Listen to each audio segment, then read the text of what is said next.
While he set out for the garrison with these sentiments, Gauntlet, in a suspense between anger, shame, and concern, returned to the house of his father-in-law, where he found his sister still violently agitated from the news of Peregrine's death, the mystery of which he forthwith unravelled, recounting at the same time the particulars of the conversation which had happened at the inn, and describing the demeanour of Pickle with some expressions of asperity, which were neither agreeable to Amelia, nor approved by the gentle Sophie, who tenderly chid him, for allowing Peregrine to depart in terms of misunderstanding. Chapter 87. Peregrine sets out for the garrison, and meets with a nymph of the road, whom he takes into keeping, and metamorphoses into a fine lady. In the meantime, our hero jogged along in a profound reverie, which was disturbed by a beggar woman and her daughter, who solicited him for alms, as he passed them on the road. The girl was about the age of 16, and, notwithstanding the wretched equipage in which she appeared, exhibited to his view a set of agreeable features, enlivened with the complexion of health and cheerfulness. The resolution I have already mentioned was still warm in his imagination, and he looked upon this young mendicant as a very proper object for the performance of his vow. He, therefore, entered into a conference with the mother, and for a small sum of money purchased her property in the wench, who did not require much courtship and entreaty, before she consented to accompany him to any place that he should appoint for her habitation. This contract being settled to his satisfaction, he ordered Pipes to seat his acquisition behind him upon the crupper, and, alighting at the first public house which they found upon the road, he wrote a letter to Hatchway, desiring him to receive this hedge inamorata, and direct her to be cleaned and clothed in a decent manner, with all expedition, so that she should be touchable upon his arrival, which, on that account, he would defer for the space of 1 day. This billet, together with the girl, he committed to the charge of Pipes, after having laid strong injunctions upon him to abstain from all attempts upon her chastity, and ordered him to make the best of his way to the garrison, while he himself crossed the country to a market town, where he proposed to spend the night. Tom, thus cautioned, proceeded with his charge, and, being naturally taciturn, opened not his lips, until he had performed the best half of his journey. But Thomas, notwithstanding his irony appearance, was in reality composed of flesh and blood. His desire being titillated by the contact of a buxom wench, whose right arm embraced his middle as he rode, his thoughts began to mutiny against his master, and he found it almost impossible to withstand the temptation of making love. Nevertheless, he wrestled with these rebellious suggestions with all the reason that heaven had enabled him to exert, and that being totally overcome, his victorious passion suddenly broke out in this address. "'Sblood! I believe master thinks I have no more stuff in my body than a dried haddock, to turn me adrift in the dark with such a spanker. D'ye think he don't, my dear?" To this question his fellow traveller replied, "Swanker anen." And the lover resumed his suit, saying, "Duns, how you tickle my timber! Something shoots from your arm, through my stowage, to the very keelstone. Haunty, you got quicksilver in your hand." "Quicksilver," said the lady, "D.N. the silver that has crossed my hand this month. D'ye think, if I had silver, I shouldn't buy me a smock?" "Adzooks, you baggage," cried the lover, "you shouldn't want a smock nor a petticoat neither, if you could have a kindness for a true-hearted sailor, as sound and strong as a 9-inch cable, that would keep all clear above board, and everything snug under the hatches." "Curse your gum," said the charmer, "what's your gay balls and your hatches to me? Do but let us bring to a little," answered the wooer, whose appetite was by this time whetted to a most ravenous degree, "and I'll teach you to box the compass, my dear." "Ah! You strapper, what a jolly bee you are!" "Bee!" exclaimed this modern Dulcinea, incensed at the opprobrious term, "such a bee as your mother, you dog! D.U., I've a good mind to box your jaws instead of your compass. I'll let you know, as how I am meat for your master, you saucy blackguard. You are worse than a dog, you old flinty-faced, flea-bitten scrub. A dog wears his own coat, but you wear your master's." Such a torrent of disgraceful epithets from a person who had no clothes at all, converted the gallant's love into choler, and he threatened to dismount and seize her to a tree, when she should have a taste of his cat-o'-nine-tails athwart her quarters, but, instead of being intimidated by his menaces, she set him at defiance, and held forth with such a flow of eloquence, as would have entitled her to a considerable share of reputation, even among the nymphs of Billingsgate, for this young lady, over and above a natural genius for altercation, had her talents cultivated among the venerable society of weeders, potters, and hoppers, with whom she had associated from her tender years. No wonder, then, that she soon obtained a complete victory over Pipes, who, as the reader may have observed, was very little addicted to the exercise of speech. Indeed, he was utterly disconcerted by her volubility of tongue, and, being altogether unfurnished with answers to the distinct periods of her discourse, very wisely chose to save himself the expense of breath and argument, by giving her a full swing of cable, so that she might bring herself up, while he rode onwards, in silent composure, without taking any more notice of his fair fellow traveller, than if she had been his master's cloak-bag. In spite of all the dispatch he could make, it was late before he arrived at the garrison, where he delivered the letter and the lady to the lieutenant, who no sooner understood the intention of his friend, than he ordered all the tubs in the house to be carried into the hall, and filled with water. Tom, having provided himself with swabs and brushes, divested the fair stranger of her variegated drapery, which was immediately committed to the flames, and performed upon her soft and sleek person the ceremony of scrubbing, as it is practiced on board of the king's ships of war. Yet the nymph herself did not submit to this purification without repining. She cursed the director, who was upon the spot, with many abusive allusions to his wooden leg, and as for Pipes the operator, she employed her talons so effectually upon his face, that the blood ran over his nose in sundry streams, and next morning, when those rivulets were dry, his countenance resembled the rough bark of a plum tree, plastered with gum. Nevertheless, he did his duty with great perseverance, cut off her hair close to the scalp, handled his brushes with dexterity, applied his swabs of different magnitude and texture, as the case required, and, lastly, rinsed the whole body with a dozen pails of cold water, discharged upon her head. These ablutions being executed, he dried her with towels, accommodated her with a clean shift, and, acting the part of a valet de chamber, clothed her from head to foot, in clean and decent apparel which had belonged to Mrs. Hatchway, by which means her appearance was altered so much for the better, that when Peregrine arrived next day, he could scarce believe his own eyes. He was, for that reason, extremely well pleased with his purchase, and now resolved to indulge a whim, which seized him at the very instant of his arrival. He had, as I believe the reader will readily allow, made considerable progress in the study of character, from the highest rank to the most humble station of life, and found it diversified in the same manner, through every degree of subordination and precedency. Nay, he moreover observed, that the conversation of those who are dignified with the appellation of polite company, is neither more edifying nor entertaining than that which is met with among the lower classes of mankind, and that the only essential difference, in point of demeanour, is the form of an education, which the meanest capacity can acquire, without much study or application. Possessed of this notion, he determined to take the young mendicant under his own tutorage and instruction. In consequence of which, he hoped he should, in a few weeks, be able to produce her in company, as an accomplished young lady of uncommon wit, and an excellent understanding. This extravagant plan he forthwith began to execute with great eagerness and industry, and his endeavours succeeded even beyond his expectation. The obstacle, in surmounting of which he found the greatest difficulty, was an inveterate habit of swearing, which had been indulged from her infancy, and confirmed by the example of those among whom she had lived. However, she had the rudiments of good sense from nature, which taught her to listen to wholesome advice, and was so docile as to comprehend and retain the lessons which her governor recommended to her attention, insomuch, that he ventured, in a few days, to present her at table, among a set of country squires, to whom she was introduced as niece to the lieutenant. In that capacity she sat with becoming easiness of mien, for she was as void of the mauvaise honte as any duchess in the land, bowed very graciously to the compliments of the gentleman, and though she said little or nothing, because she was previously cautioned on that score, she more than once gave way to laughter, and her mirth happened to be pretty well timed.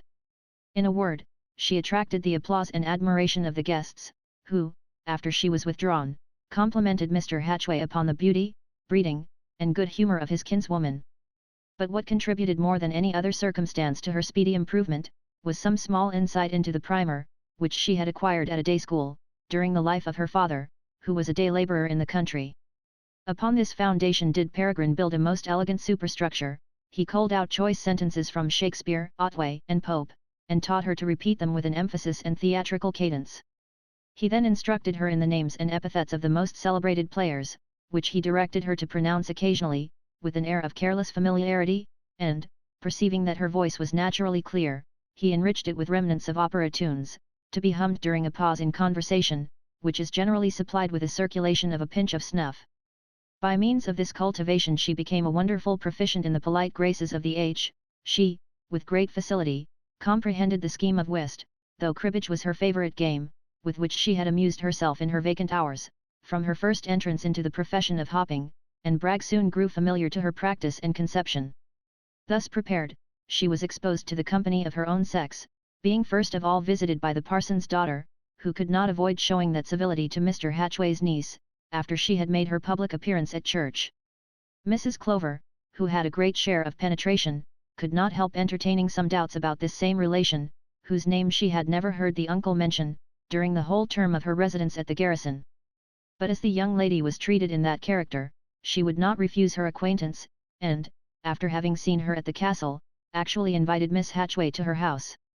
In short, she made a progress through almost all the families in the neighbourhood, and by dint of her quotations, which, by the by, were not always judiciously used, she passed for a sprightly young lady, of uncommon learning and taste. Peregrine, having in this manner initiated her in the beau monde of the country, conducted her to London, where she was provided with private lodgings and a female attendant, and put her immediately under the tuition of his valet de chamber, who had orders to instruct her in dancing, and the French language. He attended her to plays and concerts 3 or 4 times a week, and when our hero thought her sufficiently accustomed to the sight of great company, he squired her in person to a public assembly, and danced with her among all the gay ladies of fashion, not but that there was still an evident air of rusticity and awkwardness in her demeanour, which was interpreted into an agreeable wildness of spirit, superior to the forms of common breeding. He afterwards found means to make her acquainted with some distinguished patterns of her own sex, by whom she was admitted into the most elegant parties, and continued to make good her pretensions to gentility, with great circumspection.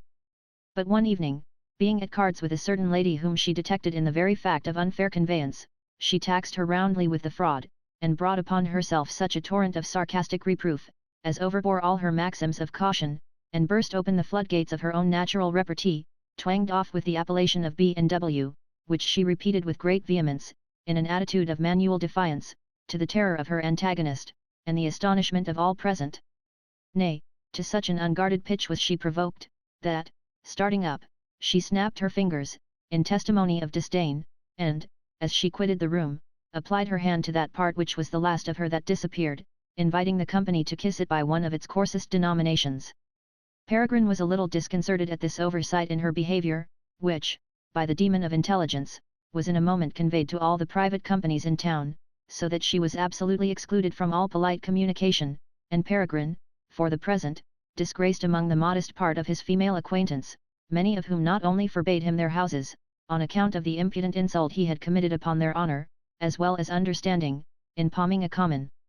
troll upon them, as a young lady of birth and education, but also aspersed his family, by affirming that she was actually his own cousin german, whom he had precipitately raised from the most abject state of humility and contempt. In revenge for this calumny, our young gentleman explained the whole mystery of her promotion, together with the motives that induced him to bring her into the fashionable world, and repeated among his companions the extravagant encomiums which had been bestowed upon her by the most discerning matrons of the age.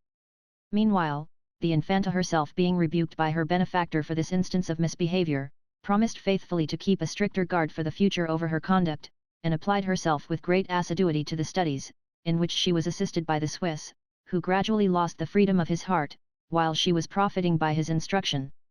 In other words, she made a conquest of her preceptor, who, yielding to the instigations of the flesh, chose a proper opportunity to declare his passion, which was powerfully recommended by his personal qualifications, and his intentions being honourable, she listened to his proposals of espousing her in private. In consequence of this agreement, they made an elopement together, and, being buckled at the Fleet, consummated their nuptials in private lodgings, by the 7 Dials, from which the husband next morning sent a letter to our hero begging forgiveness for the clandestine step he had taken, which he solemnly protested was not owing to any abatement in his inviolable regard for his master, whom he should always honour and esteem to his latest breath, but entirely to the irresistible charms of the young lady, to whom he was now so happy as to be joined in the silken bonds of marriage. Peregrine, though at first offended at his valet's presumption, was, upon second thoughts, reconciled to the event by which he was delivered from an encumbrance, for by this time he had performed his frolic, and began to be tired of his acquisition. He reflected upon the former fidelity of the Swiss, which had been manifested in a long course of service and attachment, and, thinking it would be cruelly severe to abandon him to poverty and distress for one venial trespass, he resolved to pardon what he had done, and enable him in some shape to provide for the family which he had entailed upon himself. With these sentiments, he sent a favourable answer to the delinquent, desiring to see him as soon as his passion should permit him to leave the arms of his spouse for an hour or two, and Haji, in obedience to this intimation, repaired immediately to the lodgings of his master, before whom he appeared with a most penitential aspect. Peregrine, though he could scarce help laughing at his rueful length of face, reprimanded him sharply, for his disrespect and ingratitude in taking that by stealth which he might have had for asking. The culprit assured him, that next to the vengeance of God, his master's displeasure was that which of all evils he dreaded to incur, but that love had distracted his brain in such a manner, as to banish every other consideration but that of gratifying his desire, and he owned, that he should not have been able to preserve his fidelity and duty to his own father, had they interfered with the interest of his passion. He then appealed to his master's own heart for the remission of his guilt, alluding to certain circumstances of our hero's conduct, which evinced the desperate effects of love. In short, he made such an apology as extorted a smile from his offended judge, who not only forgave his transgression, but also promised to put him in some fair way of earning a comfortable subsistence. The Swiss was so much affected with this instance of generosity, that he fell upon his knees, and kissed his hand, praying to heaven, with great fervour, to make him worthy of such goodness and condescension. His scheme, he said, was to open a coffee-house and tavern in some creditable part of the town, in hopes of being favoured with the custom of a numerous acquaintance he had made among upper servants and reputable tradesmen, not doubting that his wife would be an ornament to his bar, and a careful manager of his affairs. Peregrine approved of the plan, towards the execution of which he made him and his wife a present of £500, together with a promise of erecting a weekly club among his friends, for the reputation and advantage of the house. Haji was so transported with his good fortune, that he ran to Pipes, who was in the room, and having hugged him with great cordiality, and made his obeisance to his master, hied him home to his bride, to communicate his happiness, cutting capers, and talking to himself all the way. Chapter 88. He is visited by pallet contracts and intimacy with a Newmarket nobleman, and is by the knowing ones taken in. This affair being settled, and our adventurer, for the present, free of all female connections, he returned to his former course of fast living among the bucks of the town, and performed innumerable exploits among whores, bullies, rooks, constables, and justices of the peace. In the midst of these occupations, he was one morning visited by his old fellow traveller, Pallet, whose appearance gave him equal surprise and concern. Though the weather was severe, he was clothed in the thin summer dress which he had worn at Paris, and was now, not only threadbare, but, in some parts, actually patched, his stockings, by a repetition of that practice known among economists by the term of coaxing, hung like pudding bags about his ankles. His shirt, though new washed, was of the saffron hue, and, in divers places, appeared through the crannies of his breeches. He had exchanged his own hair for a smoke-dried tie periwig, which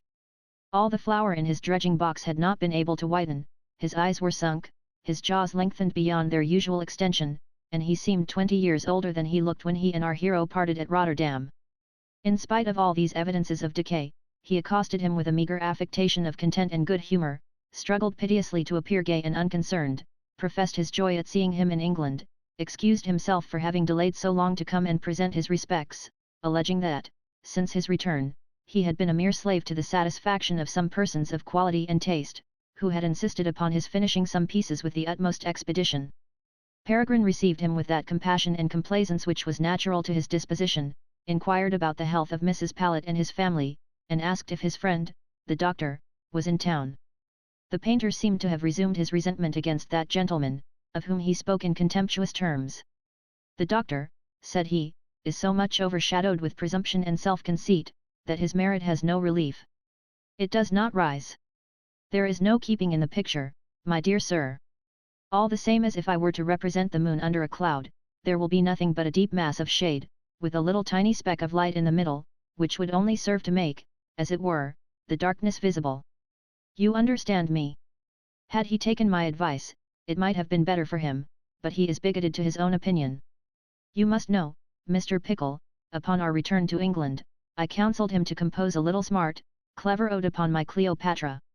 As Gad shall judge me, I thought it would have been of some service, in helping him out of obscurity, for you know, as Sir Richard observes, soon will that die, which adds thy fame to mine. Let me then live, join thee to a work of thine. By the by, there is a most picturesque contrast in these lines, of thy and me, living and dying, and thine and mine. Ah! A prize upon it. Dick, after all, was the man. Ecod! He rounded it off. But, to return to this unhappy young man, would you believe it, he tossed up his nose at my friendly proposal, and gabbled something in Greek, which is not worth repeating. The case was this, my dear sir, he was out of humour at the neglect of the world. He thought the poets of the age were jealous of his genius, and strove to crush it accordingly, while the rest of mankind wanted taste sufficient to discern it. For my own part, I profess myself one of these, and, as the clown in Billy Shakespeare says of the courtier's oath, had I sworn by the doctor's genius, that the pancakes were not, they might have been for all that very good, yet shouldn't I have been forsworn. Let that be as it will, he retired from town in great dudgeon, and set up his rest near a hill in Derbyshire, with 2 tops resembling Parnassus and a well at the bottom, which he had christened Hippo the Green. Egad! If he stays in that habitation, 'tis my opinion he'll soon grow green with the hip indeed. He'll be glad of an opportunity to return to the fleshpots of Egypt, and pay his court to the slighted Queen Cleopatra. Ha! Well remembered, by this light. You shall know, my good sir, that this same Egyptian princess has been courted by so many gallants of taste, that, as I hope to live, I found myself in some sort of dilemma, because in parting with her to one, I should have disobliged all his rivals. Now a man would not choose to give offence to his friends, at least I lay it down as a maxim to avoid the smallest appearance of ingratitude. Perhaps I may be in the wrong. But every man has his way. For this reason, I proposed to all the candidates, that a lottery or raffle should be set on foot, by which every individual would have an equal chance for her good graces, and the prize be left to the decision of fortune. The scheme was mightily relished, and the terms being such a trifle as half a guinea, the whole town crowded into my house, in order to subscribe. But there I was their humble servant. Gentlemen, you must have a little patience till my own particular friends are served. Among that number, I do myself the honour to consider Mr. Pickle. Here is a copy of the proposals, and, if the list should be adorned with his name, I hope, notwithstanding his merited success among the young ladies, he will for once be shunned by that little vixen called Misfortune. He. So saying, he bowed with 1,000 apish congees, and presented his paper to Peregrine, who, seeing the number of subscribers was limited to 100, said he thought him too moderate in his expectations, as he did not doubt that his picture would be a cheap purchase at 500, instead of £50, at which the price was fixed. To this unexpected remark Pallet answered, that among the connoisseurs he would not pretend to appraise his picture, but that, in valuing his works, he was obliged to have an eye to the Gothic ignorance of the age in which he lived. Our adventurer saw at once into the nature of this raffle, which was no other than a begging shift to dispose of a paltry piece, that he could not otherwise have sold for 20 shillings. However, far from shocking the poor man in distress, by dropping the least hint of his conjecture, he desired to be favoured with 6 chances, if the circumstances of his plan would indulge him so far, and the painter, after some hesitation, condescended to comply with his request, out of pure friendship and veneration, though he observed, that, in so doing, he must exclude some of his most intimate companions. Having received the money he gave Pickle his address, desiring he would, with his convenience, visit the princess, who, he was sure, would display her most engaging attractions, in order to captivate his fancy, and took his leave extremely well pleased with the success of his application. Though Peregrine was tempted with the curiosity of seeing this portrait, which he imagined must contain some analogy to the ridiculous oddity of the painter, he would not expose himself to the disagreeable alternative of applauding the performance, contrary to the dictates of conscience and common sense, or of condemning it, to the unspeakable mortification of the miserable author, and therefore never dreamed of returning the painter's visit. Nor did he ever hear of the lotteries being drawn. About this time he was invited to spend a few weeks at the country seat of a certain nobleman, with whom he had contracted an acquaintance, in the course of his debauches, which we have already described.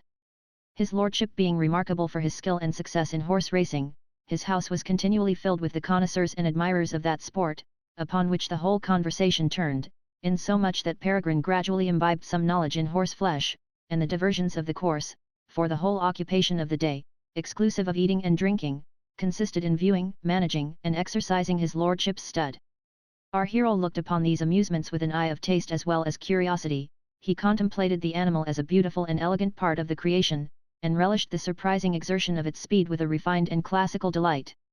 In a little time he became personally acquainted with every horse in the stable, and interested himself in the reputation of each, while he also gratified his appetite for knowledge, in observing the methods of preparing their bodies, and training them to the race. His lordship saw and encouraged his eagerness, from which he promised himself some advantage. He formed several private matches for his entertainment, and flattered his discernment, by permitting him to be successful in the first bets he made.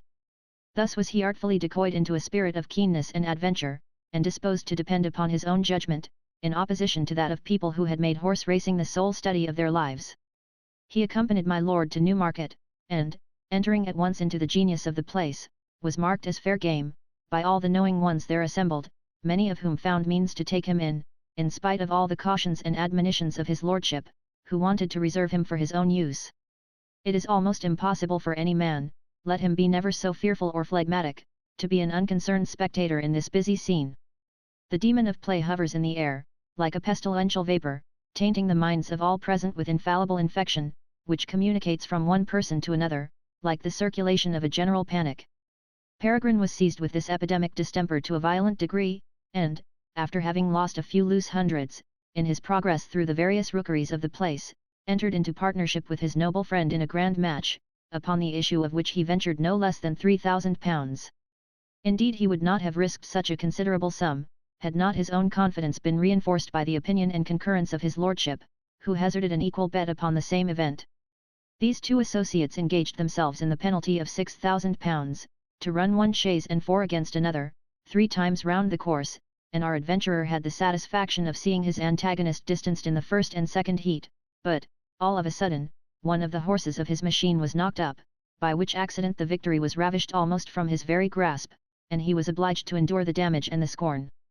He was deeply affected with this misfortune, which he imputed to his own extravagance and temerity, but discovered no external signs of affliction, because his illustrious partner bore his loss with the most philosophic resignation, consoling himself, as well as Pickle, with the hope of making it up on some other occasion. Nevertheless, our young gentleman could not help admiring, and even envying his equanimity, not knowing that his lordship had managed matters so as to be a gainer by the misfortune, which to retrieve, Peregrine purchased several horses, at the recommendation of his friend, and, instead of returning to London, made a tour with him to all the celebrated races in England, at which, after several vicissitudes of fortune, he made shift, before the end of the season, to treble his loss. But his hopes seemed to increase with his ill luck. In the beginning of winter he came to town, fully persuaded that fortune must necessarily change, and that next season he should reap the happy fruits of his experience. In this confidence, he seemed to drown all ideas of prudence and economy. His former expense was mere parsimony, compared with that which he now incurred. He subscribed to the opera, and half a dozen concerts at different parts of the town, was a benefactor to several hospitals, purchased a collection of valuable pictures, took a house, and furnished it in a most magnificent taste, laid in a large stock of French wines, and gave extravagant entertainments to his quality friends, who, in return, loaded him with compliments, and insisted upon his making use of their interest and goodwill. Chapter 89. He is taken into the protection of a great man, sets up for a member of Parliament, is disappointed in his expectation, and finds himself egregiously outwitted. Among these professed patrons, the greatest part of whom Peregrine saw through, there was one great personage, who seemed to support with dignity the sphere in which fortune had placed him. His behaviour to Pickle was not a series of grinning complaisance in a flat repetition of general expressions of friendship and regard. He demeaned himself with a seemingly honest reserve. In point of profession, his advances to Peregrine appeared to be the result of deliberation and experiment. He chid the young gentleman for his extravagance, with the authority of a parent, and the sincerity of a fast friend, and having, by gradual inquiries, made himself acquainted with the state of his private affairs, condemned his conduct with an air of candour and concern.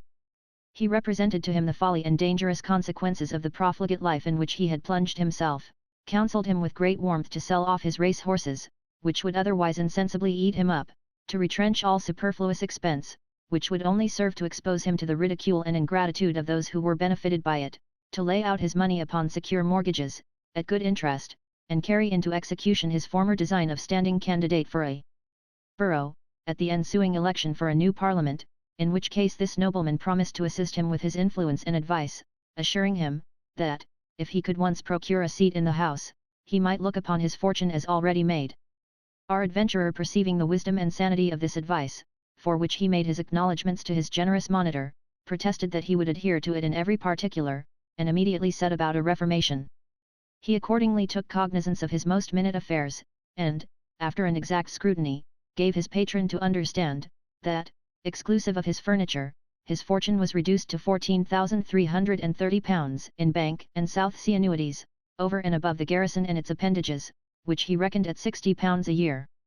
He therefore desired, that, as his lordship had been so kind as to favour him with his friendship and advice, he would extend his generosity still farther, by putting him in a way of making the most advantage of his money. My lord said, that, for his own part, he did not choose to meddle in money matters, that Mr. Pickle would find abundance of people ready to borrow it upon land security, but that he ought to be extremely cautious in a transaction of such consequence, promising, at the same time, to employ his own steward in seeking out a mortgager to whom it might be safely lent. This agent was accordingly set at work, and for a few days made a fruitless inquiry, so that the young gentleman was obliged to have recourse to his own intelligence, by which he got notice of several people of reputed credit, who offered him mortgages for the whole sum, but when he made a report of the particulars to his noble friend, his lordship started such doubts and objections relating to each, that he was deterred from entering into any engagements with the proposers, congratulating himself, in the meantime, on his good fortune, in being favoured with the advice and direction of such a sage counsellor. Nevertheless, he began to be impatient, after having unsuccessfully consulted all the money brokers and conveyancers about town, and resolved to try the expedient of a public advertisement. But he was persuaded by my lord to postpone that experiment, until every other method should have failed, because it would attract the attention of all the pettifoggers in London, who, though they might not be able to overreach, would infallibly harass and tease him out of all tranquillity. It was on the back of this conversation that Peregrine, chancing to meet the steward near his lord's house, stopped him in the street, to give him an account of his bad luck, at which the other expressed some concern, and rubbing his chin with his hand, in a musing posture, told Pickle, there was a thought just come into his head, pointing out one way of doing his business effectually. The youth, upon this intimation, begged he would accompany him to the next coffee house, in which, having chosen a private situation, this grave manager gave him to understand, that a part of my lord's estate was mortgaged, in consequence of a debt contracted by his grandfather, for provision to the younger children of the family, and that the equity of redemption would be foreclosed in a few months, unless the burden could be discharged. My lord, said he, has always lived in a splendid manner, and, notwithstanding his ample fortune, together with the profits accruing from the posts he enjoys, he saves so little money, that, upon this occasion, I know he will be obliged to borrow £10,000 to make up the sum that is requisite to redeem the mortgage. Now, certain I am, that, when his design comes to be known, he will be solicited on all hands by people desirous of lending money upon such undoubted security, and 'tis odds but he has already promised the preference to some particular acquaintance. However, as I know he has your interest very much at heart, I will, if you please, sound his lordship upon the subject, and in a day or two give you notice of my success. Peregrine, ravished with the prospect of settling this affair so much to his satisfaction, thanked the steward for his friendly hint and undertaking, which he assured him should be acknowledged by a more solid proof of his gratitude, provided the business could be brought to bear, and next day he was visited by this kind manager, with the happy news of his lordship's having consented to borrow £10,000 of his stock upon mortgage, at the interest of 5%. This information he received as an instance of the singular esteem of his noble patron, and the papers being immediately drawn and executed, the money was deposited in the hands of the mortgager, who, in the hearing of the lender, laid strong injunctions on his steward to pay the interest punctually at quarter-day.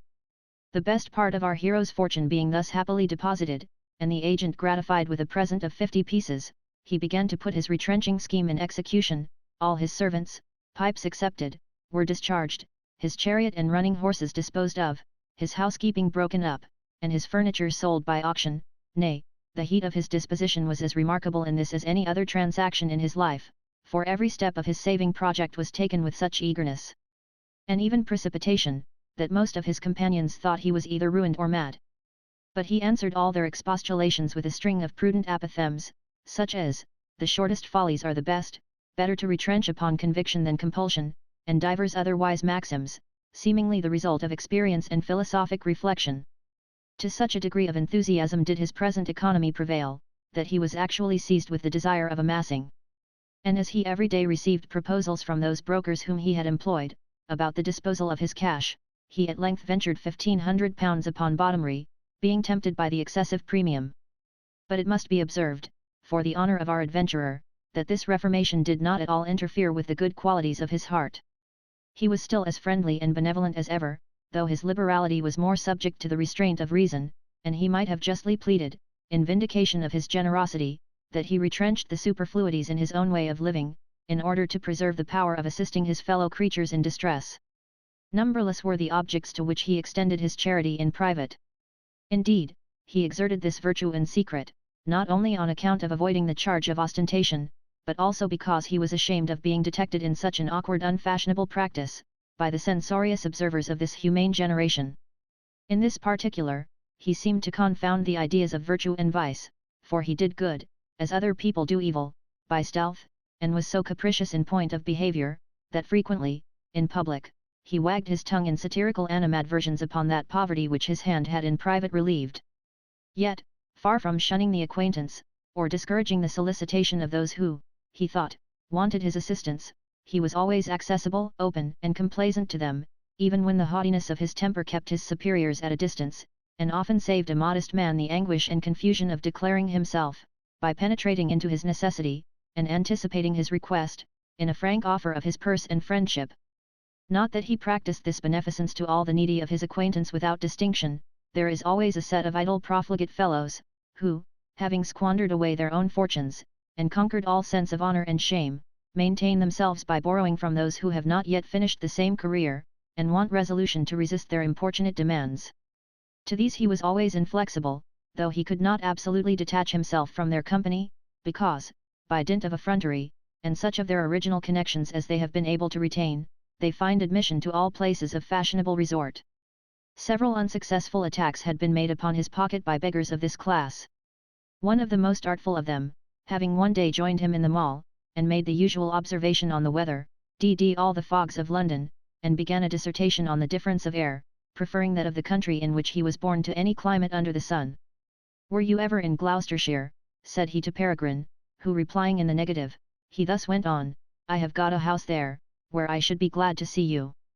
Let us go down together during the Easter holidays. I can promise you good country fare and wholesome exercise, for I have everything within myself, and as good a pack of foxhounds as any in the 3 kingdoms.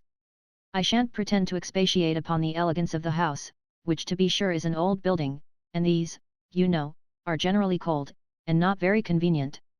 But, curse the house! The dirty acres about it are the thing, and d.d. fine parcel they are to be sure. If my old grandmother was dead she can't live another season, for she's turned of 80, and quite worn out. Nay, as for that matter, I believe I have got a letter in my pocket, giving an account of her being despaired of by the doctors. Let me see, no, it. I left it at home, in the pocket of another coat." Pickle, who, from the beginning of this harangue, saw its tendency, seemed to yield the most serious attention to what he said, breaking in upon it, every now and then, with the interjections, "Ha! The deuce!" and several civil questions, from which the other conceived happy omens of success, till perceiving they had advanced as far as the passage into St. James's, the mischievous youth interrupted him all at once, saying, "I see you are for the end of the walk, this is my way." With these words he took leave of the saunterer, who would have delayed his retreat, by calling to him aloud, that he had not yet described the situation of his castle. But Peregrine, without stopping, answered in the same tone, "Another time will do as well," and in a moment disappeared, leaving the projector very much mortified with his disappointment, for his intention was to close the description with a demand of 20 pieces, to be repaid out of the first remittance he should receive from his estate. It would have been well for our hero, had he always acted with the same circumspection. But he had his unguarded moments, in which he fell a prey to the unsuspecting integrity of his own heart. There was a person among the number of his acquaintances, whose conversation he particularly relished, because it was frank, agreeable, and fraught with many sensible observations upon the craft and treachery of mankind. This gentleman had made shift to discuss a very genteel fortune, though it was spent with taste and reputation, and now he was reduced to his shifts for the maintenance of his family, which consisted of a wife and child.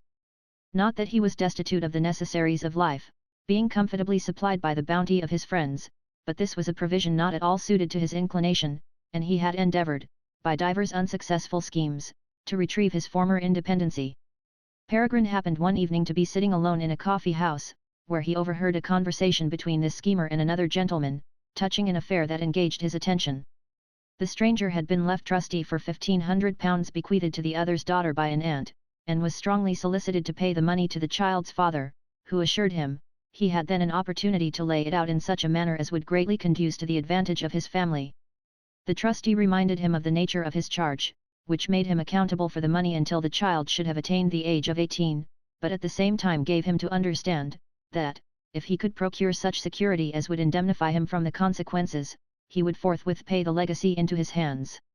To this proposal the father replied that it was not to be supposed he would risk the fortune of his only child upon any idle scheme or precarious issue, and therefore he thought it reasonable, that he should have the use of it in the meantime, and that, as to security, he was loath to trouble any of his friends about an affair which might be compromised without their interposition, observing, that he would not look upon his condescension as a favour, if obtained by security, on which he could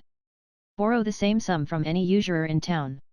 After much importunity on one side, and evasion on the other, the moneyed gentleman told him, that, though he would not surrender the sum deposited in his hands for the use of his daughter, he would lend him what he should have occasion for in the meantime, and if, upon her being of age, he should be able to obtain her concurrence, the money should be placed to her account, provided he could find any person of credit, who would join with him in a bond, for the assurance of the lender.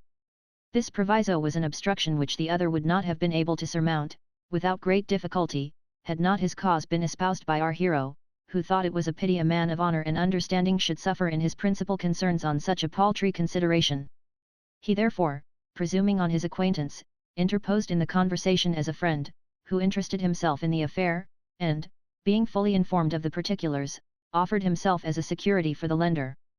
This gentleman, being a stranger to Peregrine, was next day made acquainted with his funds, and, without further scruple, accommodated his friend with £1,000, for which he took their bond payable in 6 months, though he protested that the money should never be demanded, until the infant should be of age, unless some accident should happen which he could not then foresee. Pickle believed this declaration sincere, because he could have no interest in dissembling, but what he chiefly depended upon, for his own security, was the integrity and confidence of the borrower, who assured him, that happen what would, he should be able to stand between him and all danger, the nature of his plan being such as would infallibly treble the sum in a very few months. In a little time after this transaction, writs being issued out for electing a new parliament, our adventurer, by the advice of his patron, went into the country, in order to canvass for a borough, and lined his pockets with a competent share of banknotes for the occasion.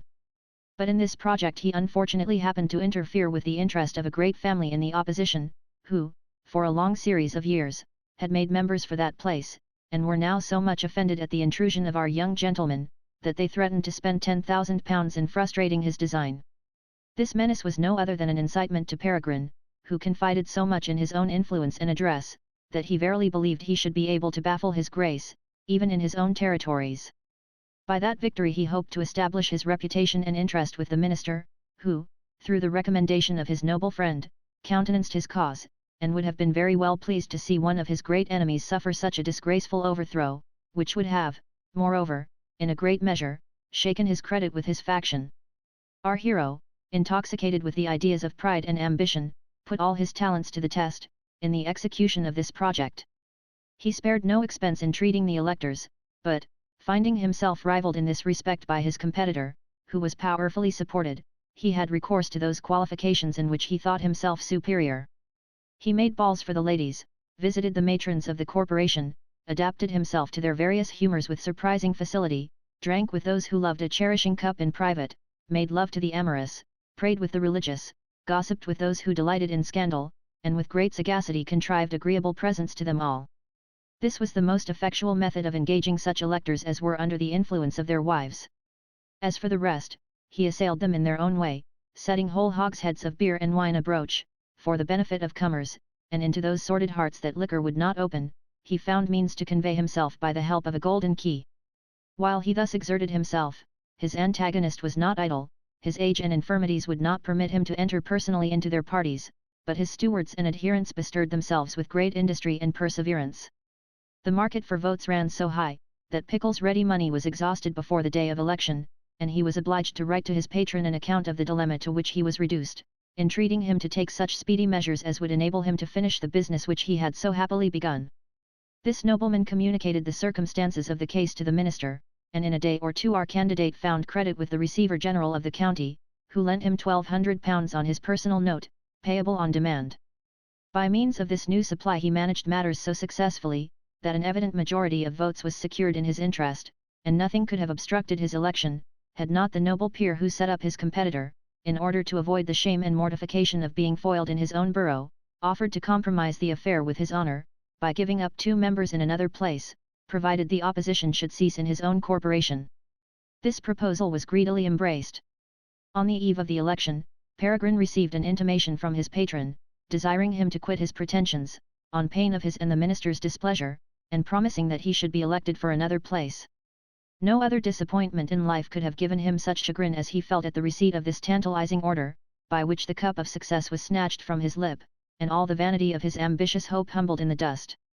He cursed the whole chain of his court connections, inveighed with great animosity against the rascally scheme of politics to which he was sacrificed, and, in conclusion, swore he would not give up the fruits of his own address for the pleasure of any minister upon earth. This laudable resolution, however, was rendered ineffectual by his friend the Receiver-General, who was bearer of the message, and, after having in vain endeavoured to persuade him to submission, fairly arrested him upon the spot for the money he had advanced, this expedient being performed by virtue of a writ which he had been advised to take out, in case the young man should prove refractory. The reader, who by this time must be pretty well acquainted with the disposition of our hero, may easily conceive how he relished this adventure. At first, all the faculties of his soul were swallowed up in astonishment and indignation, and some minutes elapsed before his nerves would obey the impulse of his rage, which manifested itself in such an application to the temples of the plaintiff, as laid him sprawling on the floor. This assault, which was committed in a tavern, whither he had been purposely decoyed, attracted the regard of the bailiff and his followers, who, to the number of 4, rushed upon him at once, in order to overpower him, but his wrath inspired him with such additional strength and agility, that he disengaged himself from them in a trice, and, seizing a poker, which was the first weapon that presented itself to his hand, exercised it upon their skulls with incredible dexterity and execution. The officer himself, who had been the first that presumed to lay violent hands upon him, felt the first effects of his fury in a blow upon the jaws, in consequence of which he lost 3 of his teeth, and fell athwart the body of the receiver, with which he formed the figure of a St. Andrew's cross.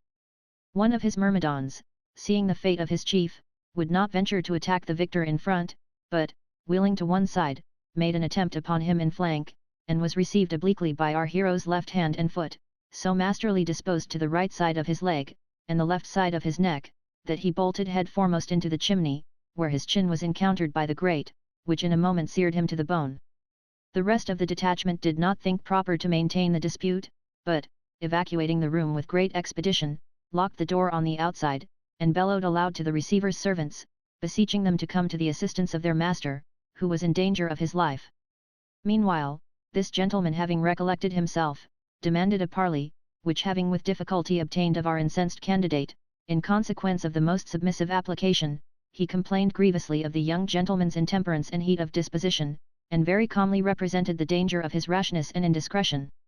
He told him, that nothing could be more outrageous or idle, than the resistance he had made against the laws of his country, because he would find it impracticable to withstand the whole executive power of the country, which he could easily raise to apprehend and secure him, that, over and above the disgrace that would accrue to him from this imprudent conduct, he would knock his own interest on the head, by disobliging his friends in the administration, who were, to his knowledge, at present,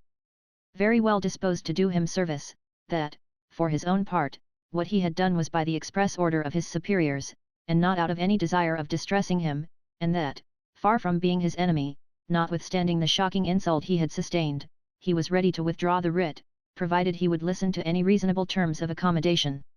Peregrine, who was not more prone to anger than open to conviction, being appeased by his condescension, moved by his arguments, and chid by his own reflection for what he had done in the precipitation of his wrath, began to give ear to his remonstrances, and the bailiffs being ordered to withdraw, they entered into a conference, the result of which was our adventurer's immediate departure for London, so that next day his competitor was unanimously chosen, because nobody appeared to oppose his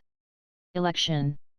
The discontented Pickle, on his arrival in town, went directly to the house of his patron, to whom, in the anguish of his disappointment, he bitterly complained of the treatment he had received, by which, besides the disgrace of his overthrow, he was no less than £2,000 out of pocket, exclusive of the debt for which he stood engaged to the receiver.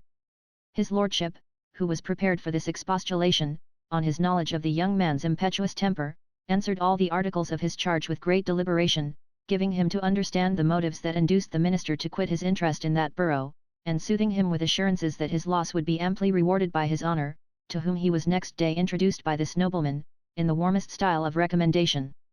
The minister, who was a pattern of complaisance, received him with the most engaging affability, thanked him very kindly for his endeavours to support and strengthen the interest of the administration, and faithfully promised to lay hold on the first opportunity to express the sense he had of his zeal and attachment, desiring to see him often at his levee, that, in the multiplicity of business, he might not be in danger of forgetting his services and desert.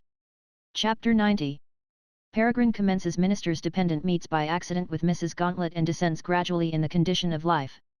This reception, favourable as it was, did not please Peregrine, who had too much discernment to be cajoled with general promises, at a time when he thought himself entitled to the most particular assurance. He accordingly signified his disgust to his introductor, giving him to understand, that he had laid his account with being chosen representative of one of those boroughs for which he had been sacrificed. His lordship agreed to the reasonableness of his expectation, observing, however, that he could not suppose the minister would enter upon business with him on his first visit, and that it would be time enough at his next audience to communicate his demand. Notwithstanding this remonstrance, our hero continued to indulge his suspicion and chagrin, and even made a point of it with his patron, that his lordship should next day make application on his behalf, lest the 2 seats should be filled up, on pretence of his inclinations being unknown. Thus importuned, my lord went to his principal, and returned with an answer, importing that his honour was extremely sorry that Mr. Pickle had not signified his request before the boroughs in question were promised to 2 gentlemen whom he could not now disappoint, with any regard to his own credit or interest, but, as several persons who would be chosen were, to his certain knowledge, very aged and infirm, he did not doubt that there would be plenty of vacant seats in a very short time, and then, the young gentleman might depend upon his friendship. Peregrine was so much irritated at this intimation, that, in the first transports of his anger he forgot the respect he owed his friend, and in his presence inveighed against the minister, as a person devoid of gratitude and candour, protesting, that if ever an opportunity should offer itself, he would spend the whole remains of his fortune in opposing his measures. The nobleman, having given him time to exhaust the impetuosity of his passion, rebuked him very calmly for his disrespectful expressions, which were equally injurious and indiscreet, assured him that this project of revenge, if ever put in execution, would redound to his own prejudice and confusion, and advised him to cultivate and improve, with patience and assiduity, the footing he had already obtained in the minister's good graces. Our hero, convinced of the truth, though not satisfied with the occasion of his admonitions, took his leave in a fit of sullen discontent, and began to ruminate upon the shattered posture of his affairs. All that now remained of the ample fortune he had inherited was the sum he had deposited in his lordship's hands, together with £1,500 he had ventured on Bottomry, and the garrison, which he had left for the use and accommodation of the lieutenant, and, on the per contra side of his account, he was debtor for the supply he had received from the receiver general, and the money for which he was bound in behalf of his friend, so that he found himself, for the first time of his life, very much embarrassed in his circumstances. For, of the first half-year's interest of his 10,000, which was punctually paid, he had but £80 in bank, without any prospect of a farther supply till the other term, which was at the distance of 4 long months. He seriously reflected upon the uncertainty of human affairs. The ship with his £1,500 might be lost, the gentleman for whom he was security might miscarry in this, as well as in his former projects, and the minister might one day, through policy or displeasure, expose him to the mercy of his dependent, who was in possession of his notes. These suggestions did not at all contribute to the ease of our adventurer's mind, already ruffled by his disappointment. He cursed his own folly and extravagance, by which he was reduced to such an uncomfortable situation.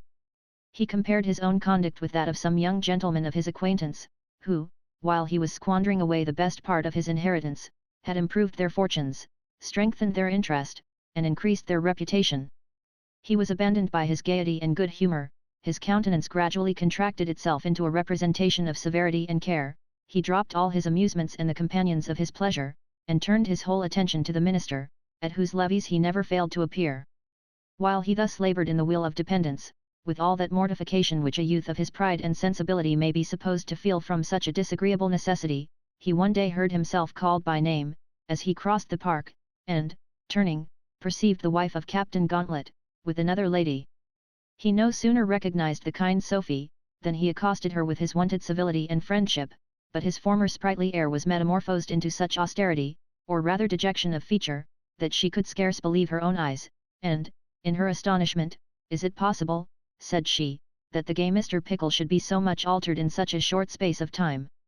He made no other reply to this exclamation, but by a languid smile, and asked how long she had been in town, observing, that he would have paid his compliments to her at her own lodgings, had he been favoured with the least intimation of her arrival. After having thanked him for his politeness, she told him, it was not owing to any abatement of her friendship and esteem for him, that she had omitted to give him that notice, but his abrupt departure from Windsor, and the manner in which he quitted Mr. Gauntlet, had given her just grounds to believe that they had incurred his displeasure, which suspicion was reinforced by his long silence and neglect from that period to the present time. She observed it was still farther confirmed, by his forbearing to inquire for Amelia and her brother. "Judge, then," said she, "if I had any reason to believe that you would be pleased to hear that I was in town. However, I will not detain you at present, because you seem to be engaged about some particular business, but, if you will favour me with your company at breakfast tomorrow, I shall be much pleased, and honoured to boot, by the visit." So saying, she gave him a direction to her lodgings, and he took his leave, with a faithful promise of seeing her at the appointed time. He was very much affected with this advance of Sophie, which he considered as an instance of her uncommon sweetness of temper. He felt strange longings of returning friendship towards Godfrey, and the remembrance of Amelia melted his heart, already softened with grief and mortification. Next day he did not neglect his engagement, and had the pleasure of enjoying a long conversation with this sensible young lady, who gave him to understand that her husband was with his regiment, and presented to him a fine boy, the first fruits of their love, whom they had christened by the name of Peregrine, in memory of the friendship which had subsisted between Godfrey and our youth. This proof of their regard, notwithstanding the interruption in their correspondence, made a deep impression upon the mind of our adventurer, who, having made the warmest acknowledgments for this undeserved mark of respect, took the child in his arms, and almost devoured him with kisses, protesting before God, that he should always consider him with the tenderness of a parent. This was the highest compliment he could pay to the gentle Sophie, who again kindly chid him for his disdainful and precipitate retreat, immediately after her marriage, and expressed an earnest desire of seeing him and the captain reconciled. He assured her, nothing could give him greater satisfaction than such an event, to which he would contribute all that lay in his power, though he could not help looking upon himself as injured by Captain Gauntlet's behaviour, which denoted a suspicion of his honour, as well as contempt for his understanding. The lady undertook for the concession of her husband, who, she told him, had been extremely sorry for his own heat, after Mr. Pickle's departure, and would have followed him to the garrison, in order to solicit his forgiveness, had he not been restrained by certain punctilios, occasioned by some acrimonious expressions that dropped from Peregrine at the inn.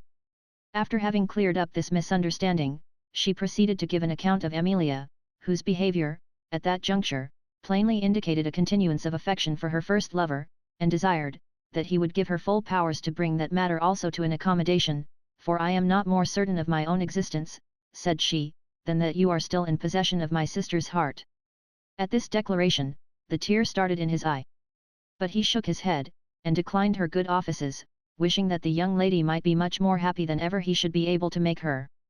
Mrs. Gauntlet, confounded at these expressions, and moved by the desponding manner in which they were delivered, begged to know if any new obstacle was raised, by some late change in his sentiments or situation. And he, in order to avoid a painful explanation, told her, that he had long despaired of being able to vanquish Amelia's resentment, and for that reason quitted the pursuit, which he would never renew, howsoever his heart might suffer by that resolution, though he took heaven to witness, that his love, esteem, and admiration of her, were not in the least impaired. But the true motive of his laying aside his design, was the consciousness of his decayed fortune, which, by adding to the sensibility of his pride, increased the horror of another repulse. She expressed her concern for this determination, both on his own account, and in behalf of Amelia, whose happiness, in her opinion, depended upon his constancy and affection, and she would have questioned him more minutely about the state of his affairs, had not he discouraged the inquiry by seeking to introduce another subject of conversation. After mutual protestations of friendship and regard, he promised to visit her often, during her residence in town, and took his leave in a strange perplexity of mind, occasioned by the images of love, intruding upon the remonstrances of carking care. He had some time ago forsaken those extravagant companions with whom he had rioted in the heyday of his fortune, and begun to consort with a graver and more sober species of acquaintance. But he now found himself disabled from cultivating the society of these also, who were men of ample estates and liberal dispositions, in consequence of which, their parties were too expensive for the consumptive state of his finances, so that he was obliged to descend to another degree, and mingle with a set of old bachelors and younger brothers, who subsisted on slender annuities, or what is called a bare competency in the public funds. This association was composed of second-hand politicians and minor critics, who in the forenoon saunter in the mall, or lounge at shows of pictures, appear in the drawing-room once or twice a week, dine at an ordinary, decide disputes in a coffee house, with an air of superior intelligence, frequent the pit of the playhouse, and once in a month spend an evening with some noted actor, whose remarkable sayings they repeat for the entertainment of their ordinary friends. After all, he found something comfortable enough in the company of these gentlemen, who never interested his passions to any violence of transport, nor teased him with impertinent curiosity about his private affairs. For, though many of them had maintained a very long, close, and friendly correspondence with each other, they never dreamed of inquiring into particular concerns, and if one of the two who were most intimately connected, had been asked how the other made a shift to live, he would have answered with great truth, "Really, that is more than I know." Notwithstanding this phlegmatic indifference, which is of the true English production, they were all inoffensive, good-natured people, who loved a joke and a song, delighted in telling a merry story, and prided themselves in the art of catering, especially in the articles of fish, venison, and wild fowl. Our young gentleman was not received among them on the footing of a common member, who makes interest for his admission. He was courted as a person of superior genius and importance, and his compliance looked upon as an honor to their society. This their idea of his preeminence was supported by his conversation, which, while it was more liberal and learned than that to which they had been accustomed, was tinctured with an assuming air, so agreeably diffused, that, instead of producing aversion, it commanded respect. They not only appealed to him, in all doubts relating to foreign parts, to which one and all of them were strangers, but also consulted his knowledge in history and divinity, which were frequently the topics of their debates, and, in poetry of all kinds, he decided with such magisterial authority, as even weighed against the opinions of the players themselves. The variety of characters he had seen and observed, and the high spheres of life in which he had so lately moved, furnished him with 1,000 entertaining anecdotes. When he became a little familiarized to his disappointments, so that his natural vivacity began to revive, he flashed among them in such a number of bright sallies, as struck them with admiration, and constituted himself a classic in wit, insomuch that they began to retail his remnants, and even invited some particular friends to come and hear him hold forth. One of the players, who had for many years strutted about the taverns in the neighbourhood of Covent Garden as the Grand Turk of wit and humour, began to find his admirers melt away, and a certain petulant physician, who had shown at almost all the port clubs in that end of the town, was actually obliged to import his talents into the city, where he was now happily taken root. Nor was this success to be wondered at, if we consider that, over and above his natural genius and education, our adventurer still had the opportunity of knowing everything which happened among the great, by means of his friend Cadwallader, with whom he still maintained his former intimacy, though it was now checkered with many occasional tiffs, owing to the sarcastic remonstrances of the misanthrope, who disapproved of those schemes which miscarried with Peregrine, and now took unseasonable methods of valuing himself upon his own foresight. Nay, he was between whiles like a raven, croaking presages of more ill luck from the deceit of the minister, the dissimulation of his patron, the folly of the projector, for whom he was bound, the uncertainty of the seas, and the villainy of those with whom he had entrusted his cash, for Crabtree saw and considered everything through a perspective of spleen, that always reflected the worst side of human nature. For these reasons our young gentleman began to be disgusted, at certain intervals, with the character of this old man, whom he now thought a morose cynic, not so much incensed against the follies and vices of mankind, as delighted with the distress of his fellow creatures. Thus he put the most unfavourable construction on the principles of his friend, because he found himself justly fallen under the lash of his animadversion. Thus self-accusation very often dissolves the closest friendship. A man, conscious of his own indiscretion, is implacably offended at the rectitude of his companion's conduct, which he considers as an insult upon his failings, never to be forgiven, even though he has not tasted the bitterness of reproof, which no sinner can commodiously digest. The friendship, therefore, subsisting between Crabtree and Pickle, had of late suffered several symptomatic shocks, that seemed to prognosticate a total dissolution. A great deal of smart dialogue had passed in their private conversations, and the senior began to repent of having placed his confidence in such an imprudent, headstrong, ungovernable youth. It was in such paroxysms of displeasure that he prophesied misfortune to Peregrine, and even told him one morning, that he had dreamed of the shipwreck of the 2 East Indiamen, on board of which he had hazarded his money. But this was no other than a false vision, for in a few weeks, one of them arrived at her moorings in the river, and he received 1,000 in lieu of £800 which he had lent upon bond to one of the mates. At the same time he was informed, that the other ship, in which he was concerned, had, in all probability, lost her passage for the season, by being unable to weather the Cape. He was not at all concerned at that piece of news, knowing, that the longer he should be out of his money, he would have the more interest to receive, and, finding his present difficulties removed by this supply, his heart began to dilate, and his countenance to resume its former alacrity. This state of exultation, however, was soon interrupted by a small accident, which he could not foresee. He was visited one morning by the person who had lent his friend £1,000 on his security, and given to understand, that the borrower had absconded, in consequence of a disappointment, by which he had lost the whole sum and all hopes of retrieving it, so that our hero was now liable for the debt, which he besought him to discharge according to the bond, that he, the lender, might not suffer by his humanity. It may be easily conceived that Peregrine did not receive this intelligence in cold blood. He cursed his own imprudence in contracting such engagements with an adventurer, whom he did not sufficiently know. He exclaimed against the treachery of the projector, and having for some time indulged his resentment in threats and imprecations, inquired into the nature of the scheme which had miscarried. The lender, who had informed himself of the whole affair, gratified his curiosity in this particular, by telling him that the fugitive had been cajoled by a certain knight of the post, who undertook to manage the £1,000 in such a manner as would, in a very little time, make him perfectly independent, and thus he delineated the plan. One half of the sum, said he, shall be laid out in jewels, which I will pawn to certain persons of credit and fortune, who lend money upon such pledges, at an exorbitant interest.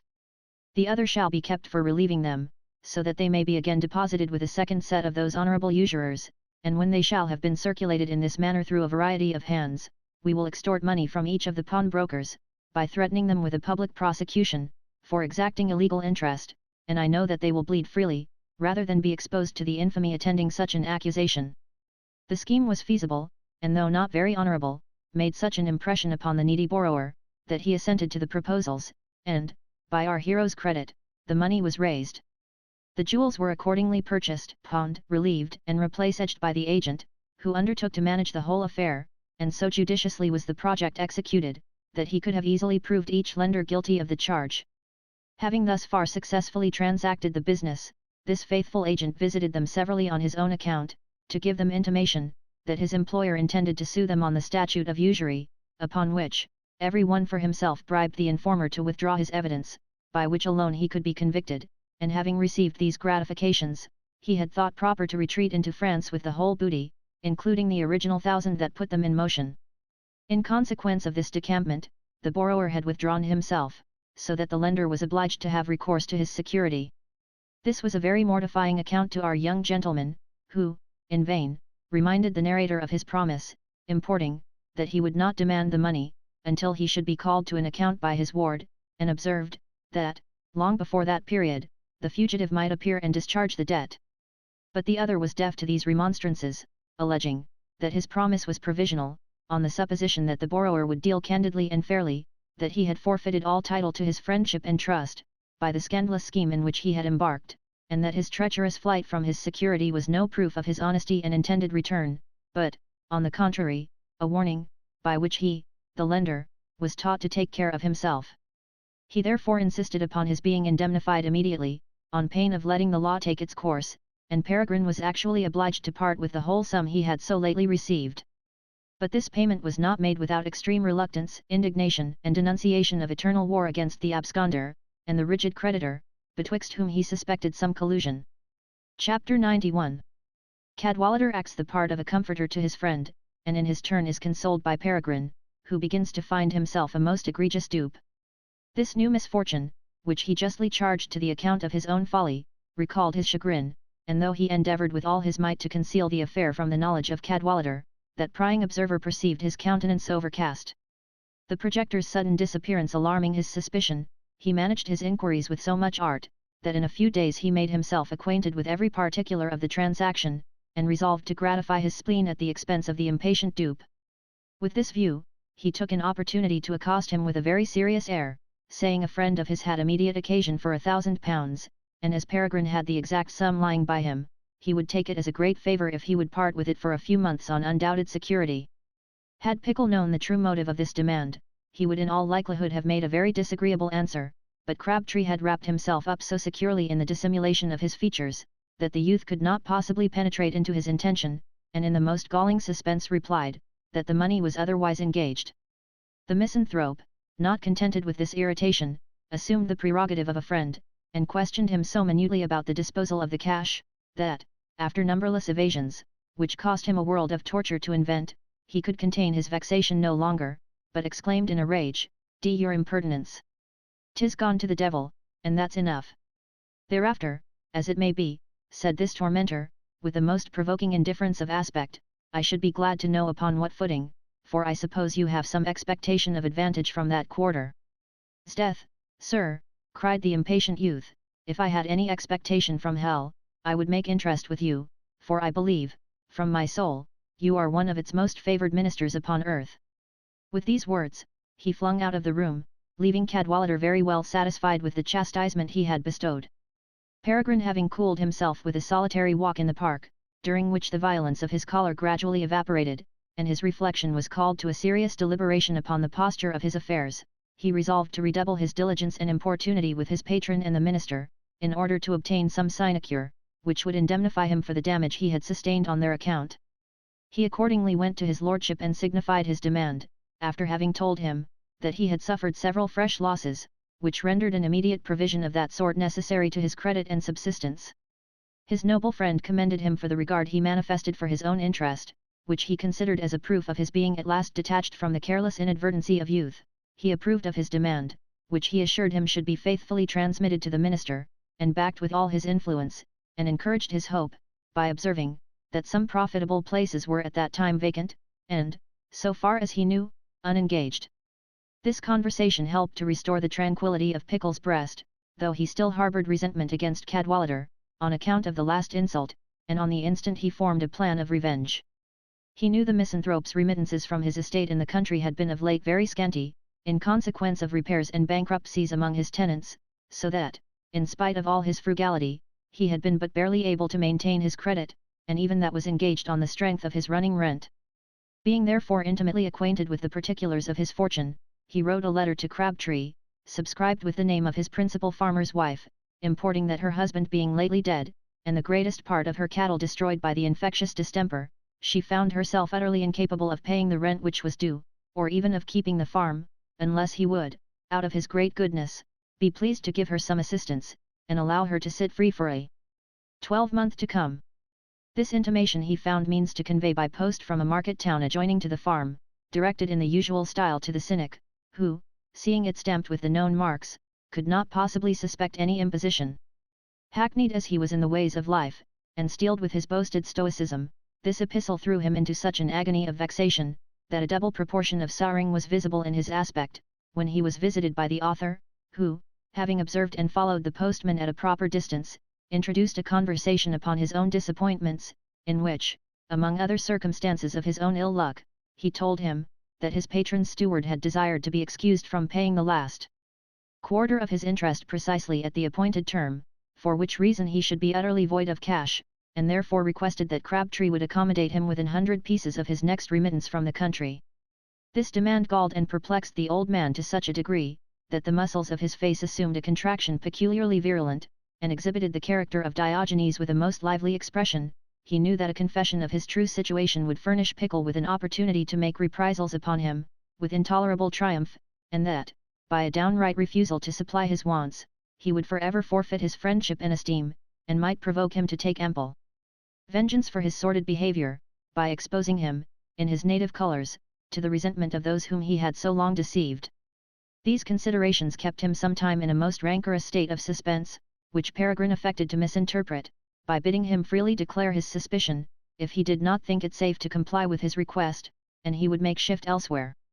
This seeming misconstruction increased the torture of the misanthrope, who, with the utmost irritation of feature, "Duns," cried he, "what villainy have you noted in my conduct, that you treat me like a rascally usurer?" Peregrine very gravely replied, that the question needed no answer, for, said he, had I considered you as a usurer, I would have come with a security under my arm, but, all evasion apart, will you stead me, will you pleasure me, shall I have the money? Would it were in your belly, with a barrel of gunpowder, exclaimed the enraged cynic, since I must be excruciated, read that plaguey paper. S'blood! Why didn't nature clap a pair of long ears and a tail upon me, that I might be a real ass, and champ thistles on some common, independent of my fellow creatures? Would I were a worm, that I might creep into the earth, and thatch my habitation with a single straw, or rather a wasp or a viper, that I might make the rascally world feel my resentment. But why do I talk of rascality? Folly, folly, is the scourge of life. Give me a scoundrel, so he be a sensible one, and I will put him in my heart of hearts. But a fool is more mischievous than famine, pestilence, and war. The idiotical hag that writes, or causes to be writ, this same letter, has ruined her family, and broke her husband's heart by ignorance and mismanagement, and she imputes her calamity to Providence with a vengeance, and so I am defrauded of £300, the greatest part of which I owe to tradesmen, whom I have promised to pay this very quarter. Pox upon her! I would she were a horned beast, that the distemper might lay hold on her. The beldam has the impudence too, after she has brought me into this dilemma, to solicit my assistance to stock the farm anew. Before God, I have a good mind to send her a halter, and perhaps I might purchase another for myself, but that I would not furnish food for laughter to knaves and coxcombs. Peregrine, having perused the billet, and listened to this ejaculation, replied with great composure, that he was ashamed to see a man of his years and pretensions to philosophy so ruffled by a trifle.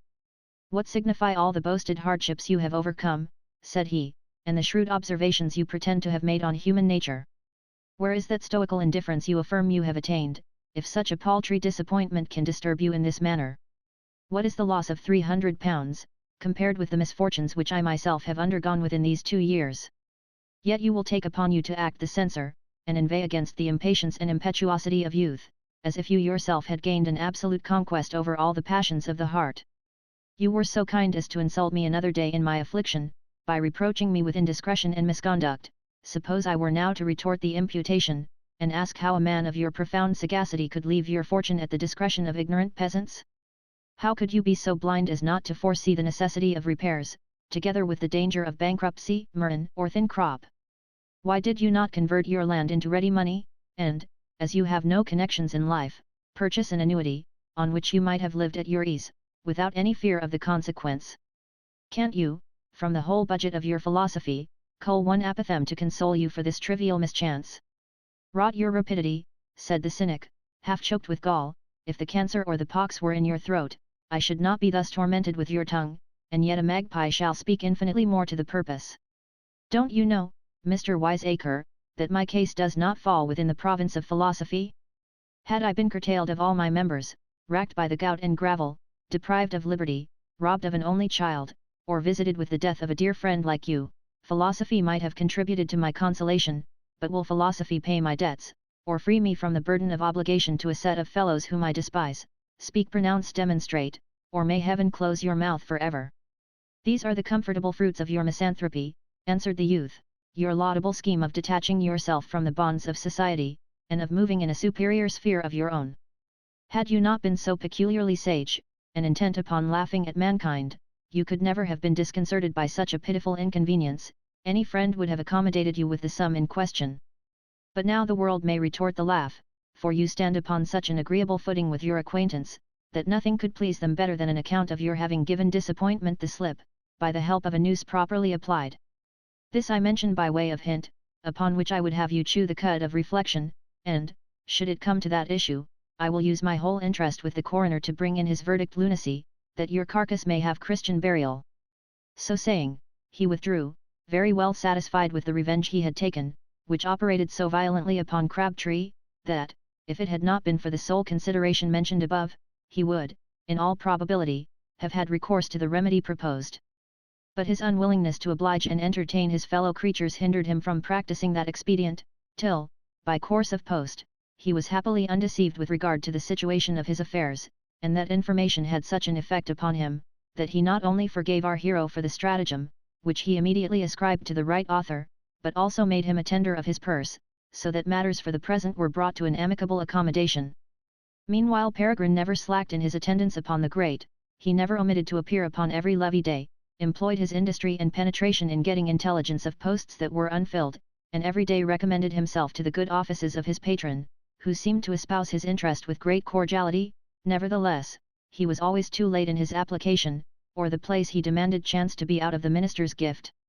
These intimations, though communicated in the most warm professions of friendship and regard, gave great umbrage to the young gentleman, who considered them as the evasions of an insincere courtier, and loudly complained of them as such to his lordship, signifying, at the same time, an intention to sell his mortgage for ready money, which he would expend to the last farthing in thwarting his honour, in the very first election he should patronize.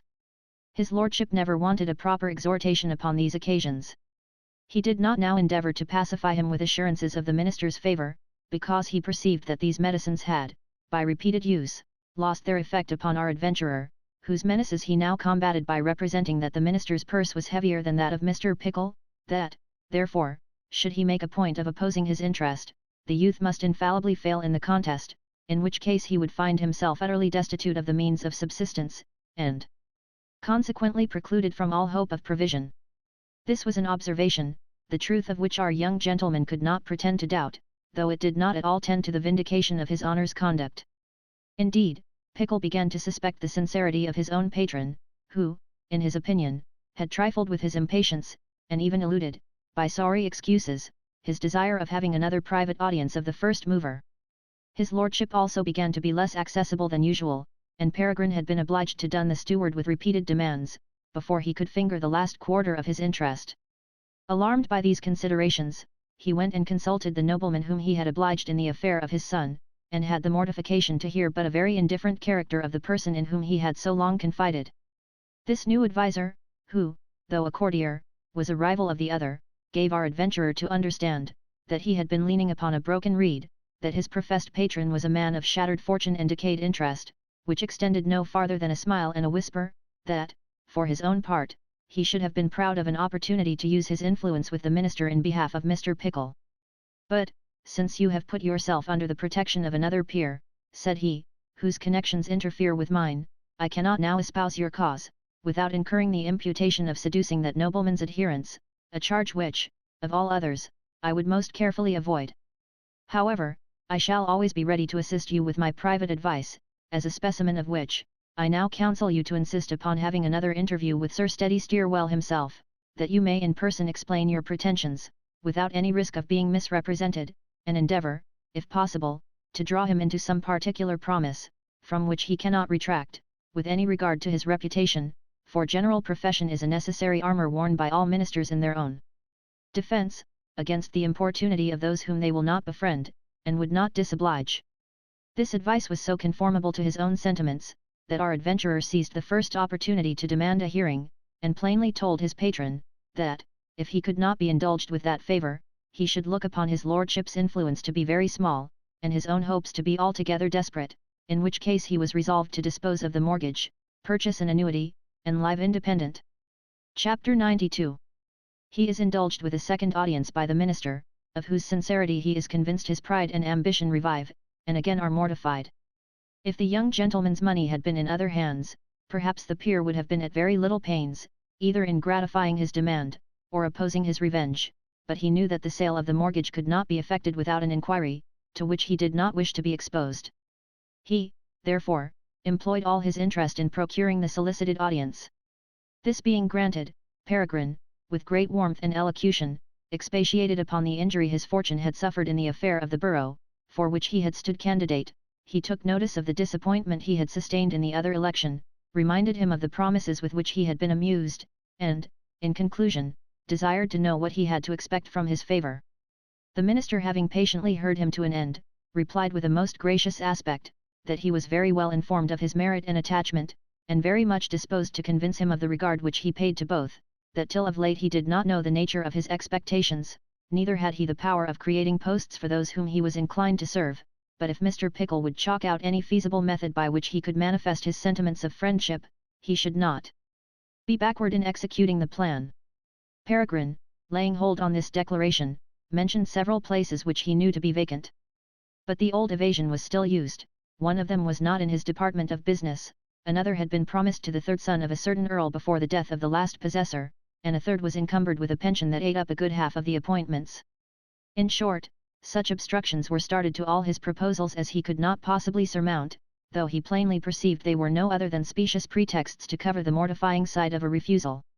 Exasperated, therefore, at this lack of sincerity and gratitude, I can easily foresee, said he, that such difficulties will never be wanting, when I have anything to ask, and for that reason will save myself the trouble of any further application. So saying, he withdrew in a very abrupt manner, breathing defiance and revenge. But his patron, who did not think proper to drive him to extremities, found means to persuade his honour to do something for the pacification of the young man's choler, and that same evening our adventurer received a message from his lordship, desiring to see him immediately. In consequence of this intimation, Pickle went to his house, and appeared before him with a very cloudy aspect, which signified to whom it might concern, that his temper was at present too much galled to endure reproof, and therefore the sagacious peer forbore taking him to task for his behaviour during the audience he had obtained, but gave him to understand, that the minister, in consideration of his services, had sent him a bank note of £300, with the promise of the like sum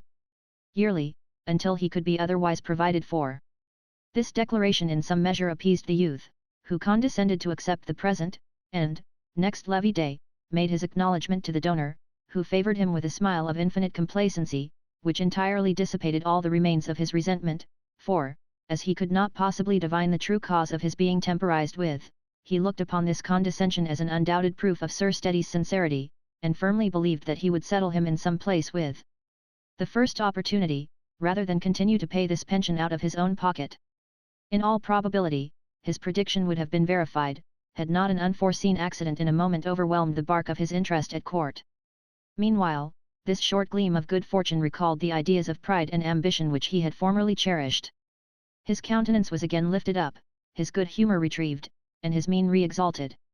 Indeed, he began to be considered as a rising man by his fellow dependents, who saw the particular notice with which he was favoured at the public levee, and some of them, for that reason, were at pains to court his good graces.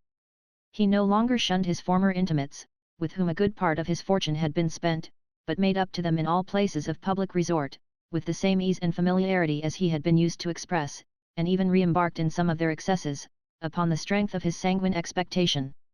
Cadwallader and he renewed their consultations in the court of ridicule, and divers exploits were achieved, to the confusion of those who had sailed into the north of their displeasure. But these enjoyments were soon interrupted by a misfortune equally fatal and unexpected. His noble patron was seized with an apoplectic fit, from which he was recovered by the physicians, that they might dispatch him according to rule, and in 2 months after they were called, he went the way of all flesh.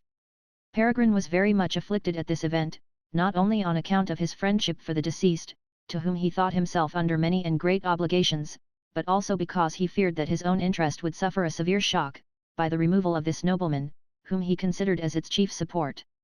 He put himself therefore in mourning, out of regard to the memory of his departed friend, and exhibited genuine marks of sorrow and concern, though he had in reality more cause to grieve than he as yet imagined.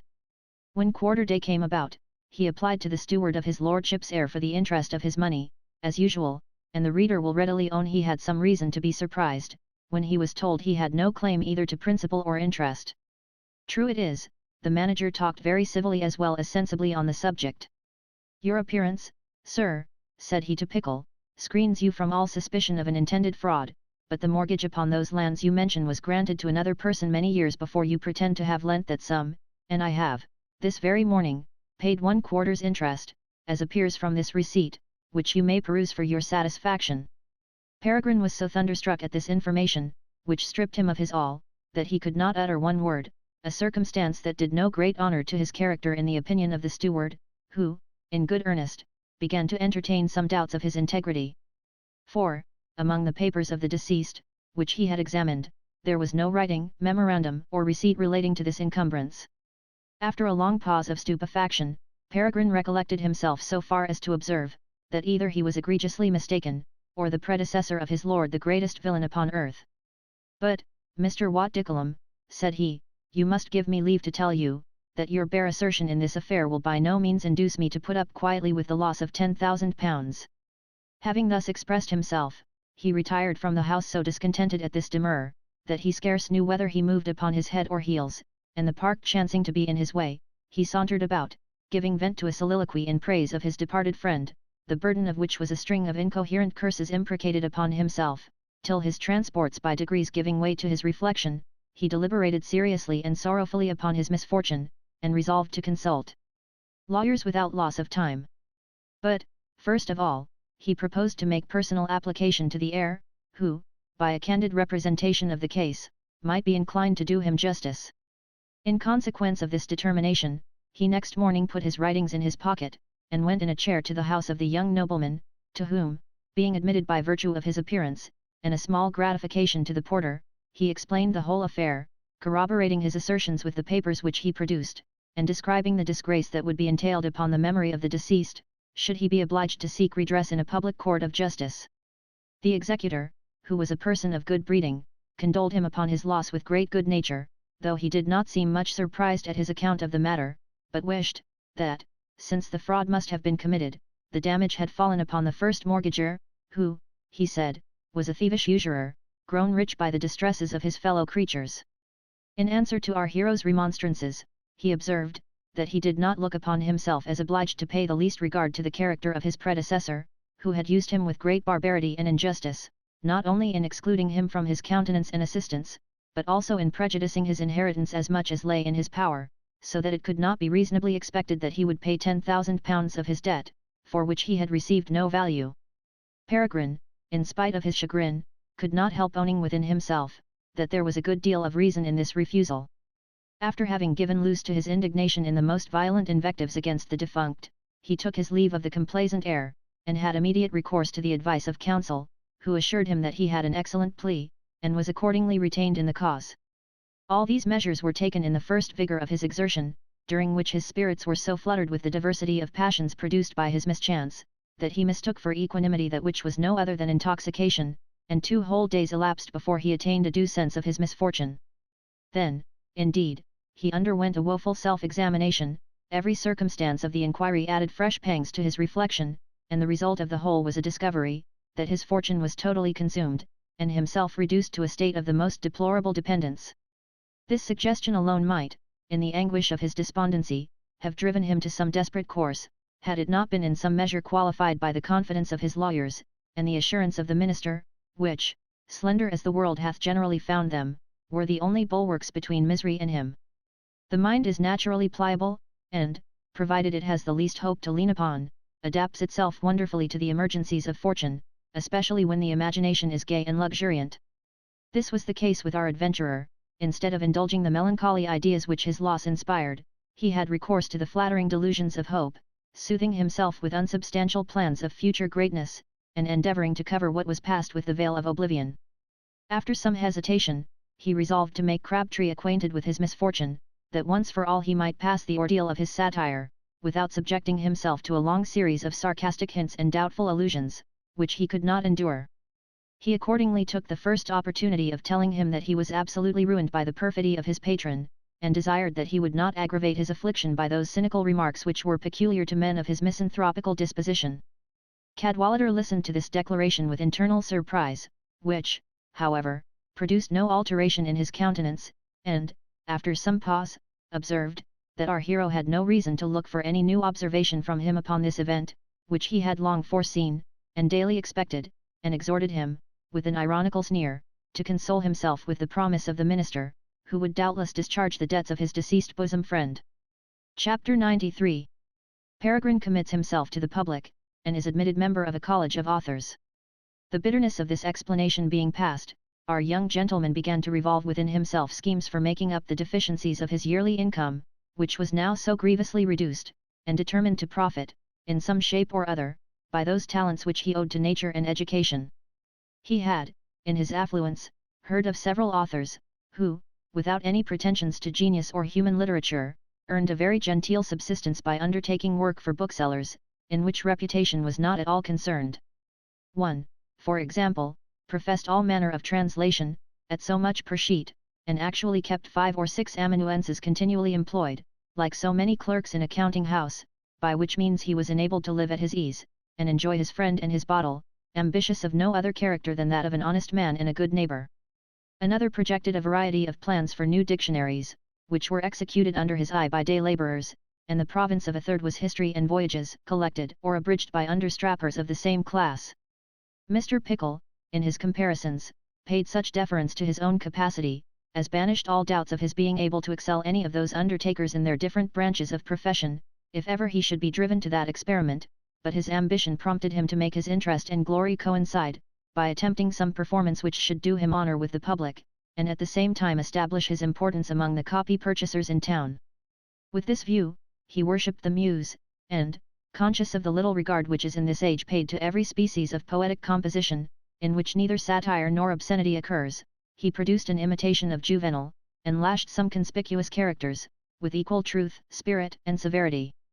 Though his name did not appear in the title page of this production, he managed matters so that the work was universally imputed to the true author, who was not altogether disappointed in his expectations of success, for the impression was immediately sold off, and the piece became the subject of conversation in all assemblies of taste.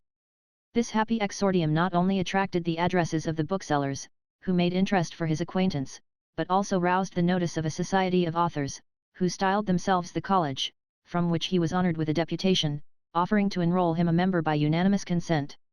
The person employed for this purpose being a bard who had formerly tasted of our hero's bounty, used all his eloquence to persuade him to comply with the advances of their fraternity, which he described in such a manner as inflamed the curiosity of Pickle, who dismissed the ambassador, with an acknowledgment of the great honor they conferred upon him, and a faithful promise of endeavoring to merit the continuance of their approbation. He was afterwards, by the same minister, instructed in the ceremonies of the college, and, in consequence of his information, composed an ode, to be publicly recited on the evening of his introduction. He understood that this constitution was no other than a body of authors, incorporated by mutual consent, for their joint advantage and satisfaction, opposed to another assembly of the same kind, their avowed enemies and detractors. No wonder, then, that they sought to strengthen themselves with such a valuable acquisition as our hero was likely to prove. The college consisted of authors only, and these of all degrees in point of reputation, from the fabricator of a song, set to music, and sung at Marylebone, to the dramatic bard who had appeared in buskins upon the stage. Nay, one of the members had actually finished 8 books of an epic poem, for the publication of which he was at that time soliciting subscriptions. It cannot be supposed that such a congregation of the sons of Apollo would sit a whole evening with order and decorum, unless they were under the check of some established authority, and this inconvenience having been foreseen, they had elected a president, vested with full power to silence any member or members that should attempt to disturb the harmony and subordination of the whole. The sage, who at this time possessed the chair, was a person in years, whose countenance was a lively portraiture of that rancorous discontent which follows repeated damnation. He had been extremely unfortunate in his theatrical productions, and was, to use the words of a profane wag, who assisted at the condemnation of his last play, by this time beyond redemption. Nevertheless, he still tarried about the skirts of Parnassus, translating some of the classics, and writing miscellanies, and by dint of an invincible assurance, supercilious insolence, the most undaunted virulence of tongue, and some knowledge of life, he made shift to acquire and maintain the character of a man of learning and wit, in the opinion of people who had neither, that is, 39 in 40 of those with whom he associated himself. He was even looked upon in this light by some few of the college, though the major part of those who favoured his election, were such as dreaded his malice, respected his experience and seniority, or hated his competitor, who was the epic poet. The chief end of this society, as I have already hinted, was to assist and support each other in their productions, which they mutually recommended to sale, with all their art and influence, not only in private conversation, but also in occasional epigrams, criticisms, and advertisements, inserted in the public papers. This science, which is known by the vulgar appellation of puffing, they carried to such a pitch of finesse, that an author very often wrote an abusive answer to his own performance, in order to inflame the curiosity of the town, by which it had been overlooked. Notwithstanding this general unanimity in the college, a private animosity had long subsisted between the two rivals I have mentioned, on account of precedence, to which both laid claim, though, by a majority of votes, it had been decided in favour of the present chairman. The grudge indeed never proceeded to any degree of outrage or defiance, but manifested itself at every meeting, in attempts to eclipse each other in smart sayings and pregnant repartee, so that there was always a delicate mess of this kind of wit served up in the front of the evening, for the entertainment and example of the junior members, who never failed to divide upon this occasion, declaring themselves for one or other of the combatants, whom they encouraged by their looks, gestures, and applause, according to the circumstances of the dispute. This honourable consistory was held in the best room of an ale-house, which afforded wine, punch, or beer, suitable to the purse or inclination of every individual, who separately paid for his own choice, and here was our hero introduced in the midst of 20 strangers, who, by their looks and equipage, formed a very picturesque variety. He was received with a most gracious solemnity, and placed upon the right hand of the president, who, having commanded silence, recited aloud his introductory ode, which met with universal approbation. Then was tendered to him the customary oath, obliging him to consult the honor and advantage of the society as far as it should he in his power, in every station of life, and this being taken, his temples were bound with a wreath of laurel, which was kept sacred for such inauguration. When these rites were performed with all due ceremony, the new member cast his eyes around the place, and took a more accurate survey of his brethren, among whom he observed a strange collection of periwigs, with regard to the colour, fashions, and dimensions, which were such as he had never seen before. Those who sat on each side, nearest the president, were generally distinguished by venerable ties, the foretops of which exhibited a surprising diversity. Some of them rose slanting backwards, like the glacis of a fortification, some were elevated in two distinct eminences, like the hills Helicon and Parnassus, and others were curled and reflected, as the horns of Jupiter Ammon. Next to these, the majors took place, many of which were mere succedanea, made by the application of an occasional rose to the tail of a lank bob, and in the lower form appeared masses of hair, which would admit of no description.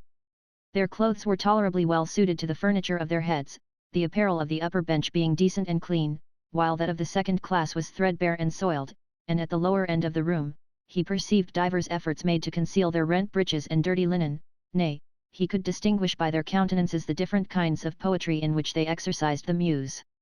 He saw tragedy conspicuous in a grave solemnity of regard, satire lowering in a frown of envy and discontent, elegy whining in a funeral aspect, pastoral dozing in a most insipid languor of face, ode writing delineated in a distracted stare, and epigram squinting with a pert sneer. Perhaps our hero refined too much in his penetration, when he affirmed, that, over and above these discoveries, he could plainly perceive the state of every one's finances, and would have undertaken to have guessed each particular sum without varying 3 farthings from the truth. The conversation, instead of becoming general, began to fall into parties, and the epic poet had actually attracted the attention of a private committee, when the chairman interposed, calling aloud, "No cabals, no conspiracies, gentlemen." His rival, thinking it incumbent upon him to make some reply to this rebuke, answered, "We have no secrets, he that hath ears, let him hear." This was spoke as an intimation to the company, whose looks were instantly whetted with the expectation of their ordinary meal, but the president seemed to decline the contest, for, without putting on his fighting face, he calmly replied, that he had seen Mr. Metaphor tip the wink, and whisper to one of his confederates, and thence judged, that there was something mysterious on the carpet. The epic poet, believing his antagonist crestfallen, resolved to take the advantage of his dejection, that he might enhance his own character in the opinion of the stranger, and, with that view, asked, with an air of exultation, if a man might not be allowed to have a convulsion in his eye, without being suspected of a conspiracy? The president, perceiving his drift, and piqued at his presumption, "To be sure," said he, "a man of a weak head may be very well supposed to have convulsions in his eyes." This repartee produced a laugh of triumph among the chairman's adherents, one of whom observed, that his rival had got a smart rap on the pate. "Yes," replied the bard, "in that respect Mr. Chairman has the advantage of me. Had my head been fortified with a horn work, I should not have been so sensible of the stroke." This retort, which carried a severe allusion to the president's wife, lighted up the countenances of the aggressor's friends, which had begun to be a little obumbrated, and had a contrary effect upon the other faction, till their chief, collecting all his capacity, returned the salute, by observing, that there was no occasion for a horn work, when the covered way was not worth defending. Such a reprisal upon Mr. Metaphor's yoke-fellow, who was by no means remarkable for her beauty, could not fail to operate upon the hearers, and as for the bard himself, he was evidently ruffled by the reflection, to which, however, he, without hesitation, replied, "Egad! 'Tis my opinion, that, if your covered way was laid open, few people would venture to give the assault." "Not unless their batteries were more effectual than the fire of your wit," said the president. "As for that matter," cried the other with precipitation, "they would have no occasion to batter in breach, they would find the angle of the La Pucelle bastion demolished to their hands. He. But I believe it would surpass your understanding," resumed the chairman, "to fill up the fosse." "That, I own, is impracticable," replied the bard, "there I should meet with a hiatus maxime de Flendus." The president, exasperated at this insinuation, in presence of the new member, exclaimed, with indignation in his looks, and yet, if a body of pioneers were set at work upon your skull, they would find rubbish enough to choke up all the common sewers in town. Here a groan was uttered by the admirers of the epic poet, who, taking a pinch of snuff with great composure, "When a man grows scurrilous," said he, "I take it for an undoubted proof of his overthrow." "If that be the case," cried the other, "you yourself must be the vanquished party, for you were the first that was driven to personal abuse." "I appeal," answered the bard, "to those who can distinguish. Gentlemen, your judgment." This reference produced a universal clamour, and the whole college was involved in confusion. Every man entered into dispute with his neighbour on the merits of this cause. The chairman interposed his authority in vain, the noise grew louder and louder, the disputants waxed warm, the epithets of blockhead, fool, and scoundrel, were bandied about. Peregrine enjoyed the uproar, and, leaping upon the table, sounded the charge to battle, which was immediately commenced in 10 different duels. The lights were extinguished, the combatants thrashed one another without distinction, the mischievous Pickle distributed sundry random blows in the dark, and the people below, being alarmed with the sound of application, the overturning of chairs, and the outcries of those who were engaged, came upstairs in a body with lights to reconnoitre, and, if possible, quell this hideous tumult. Objects were no sooner rendered visible, than the field of battle exhibited strange groups of the standing and the fallen. Each of Mr. Metaphor's eyes was surrounded with a circle of a livid hue, and the president's nose distilled a quantity of clotted blood. One of the tragic authors, finding himself assaulted in the dark, had, by way of a poniard, employed upon his adversary's throat a knife which lay upon the table, for the convenience of cutting cheese, but, by the blessing of God, the edge of it was not keen enough to enter the skin, which it had only scratched in divers places. A satirist had almost bit off the ear of a lyric bard. Shirts and neckcloths were torn to rags, and there was such a woeful wreck of periwigs on the floor, that no examination could adjust the property of the owners, the greatest part of whom were obliged to use handkerchiefs by way of nightcap. The fray, however, ceased at the approach of those who interposed, part of the combatants being tired of an exercise in which they had received nothing but hard blows, part of them being intimidated by the remonstrances of the landlord and his company, who threatened to call the watch, and a very few being ashamed of the scandalous dispute in which they were detected.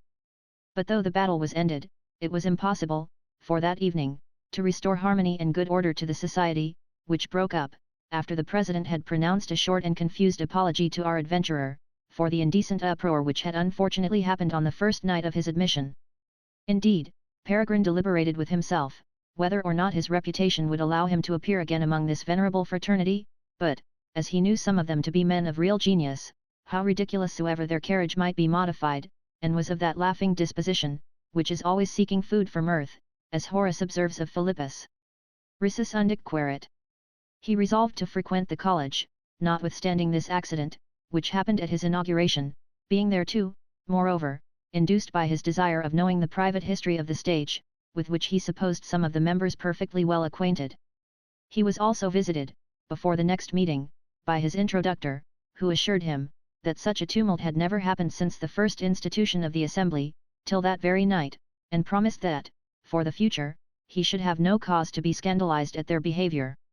Persuaded by these motives and assurances, he trusted himself once more in the midst of their community, and everything proceeded with great decorum, all dispute and altercation was avoided, and the college applied itself seriously to the purposes of its meeting, namely, to hear the grievances of individuals, and assist them with salutary advice. The first person that craved redress was a noisy North Briton, who complained, in a strange dialect, that he had, in the beginning of the season, presented a comedy to the manager of a certain theatre, who, after it had lain 6 weeks in his hands, returned it to the author, affirming there was neither sense nor English in the performance. The president, who, by the by, had revised the piece, thinking his own reputation concerned, declared, in presence of the whole society, that, with regard to sense, he would not undertake to vindicate the production, but, in point of language, no fault could be justly laid to its charge. The case, however, is very plain, said he. The manager never gave himself the trouble to peruse the play, but formed a judgment of it from the conversation of the author, never dreaming that it had undergone the revisal of an English writer. Be that as it will, you are infinitely obliged to him for having dispatched you so soon, and I shall have the better opinion of him for it so long as I live, for I have known other guys authors than you, that is, in point of interest and fame, kept in continual attendance and dependence during the best part of their lives, and, after all, disappointed in the expectation of seeing their performances exhibited on the stage. Chapter 94. Further Proceedings of the College.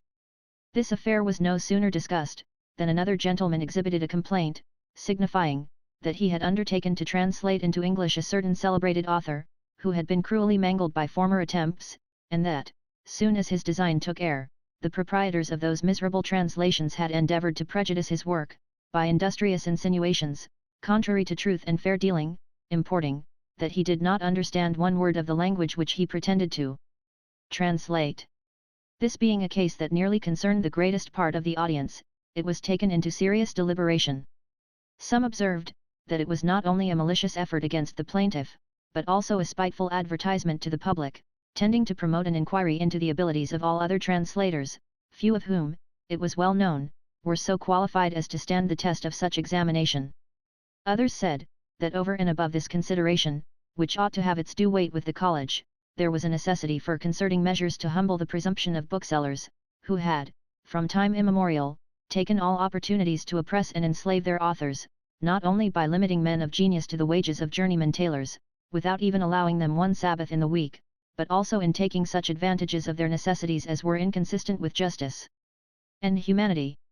For example, said one of the members, after I myself had acquired a little reputation with the town, I was caressed by one of those tyrants, who professed a friendship for me, and even supplied me with money, according to the exigencies of my situation, so that I looked upon him as the mirror of disinterested benevolence, and had he known my disposition, and treated me accordingly, I should have writ for him upon his own terms. After I had used his friendship in this manner for some time, I happened to have occasion for a small sum of money, and with great confidence made another application to my good friend, when all of a sudden he put a stop to his generosity, refused to accommodate me in the most abrupt and mortifying style, and though I was at that time pretty far advanced in a work for his benefit, which was a sufficient security for what I owed him, he roundly asked, how I proposed to pay the money which I had already borrowed? Thus was I used like a young W just come upon the town, whom the BD allows to run into her debt, that she may have it in her power to oppress her at pleasure, and if the sufferer complains, she is treated like the most ungrateful wretch upon earth, and that too with such appearance of reason, as may easily mislead an unconcerned spectator.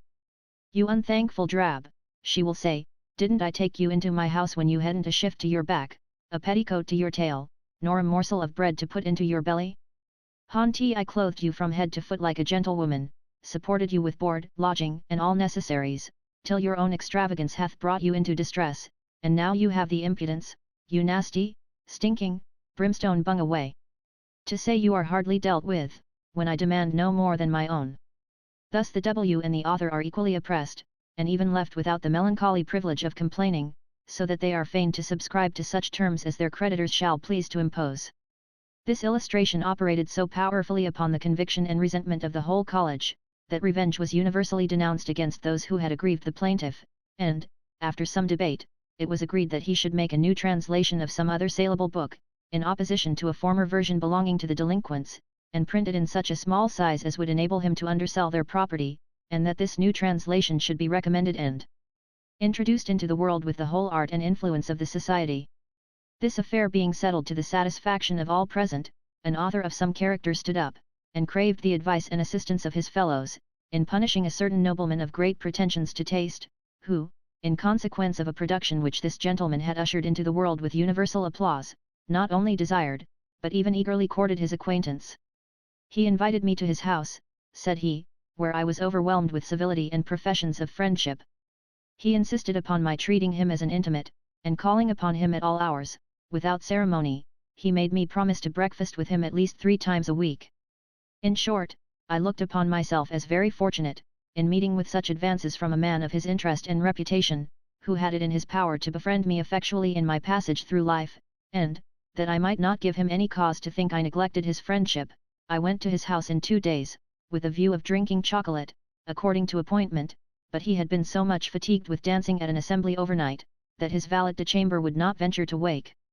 him so early, and I left my compliments to his lordship, with the performance in manuscript, which he had expressed a most eager desire to peruse.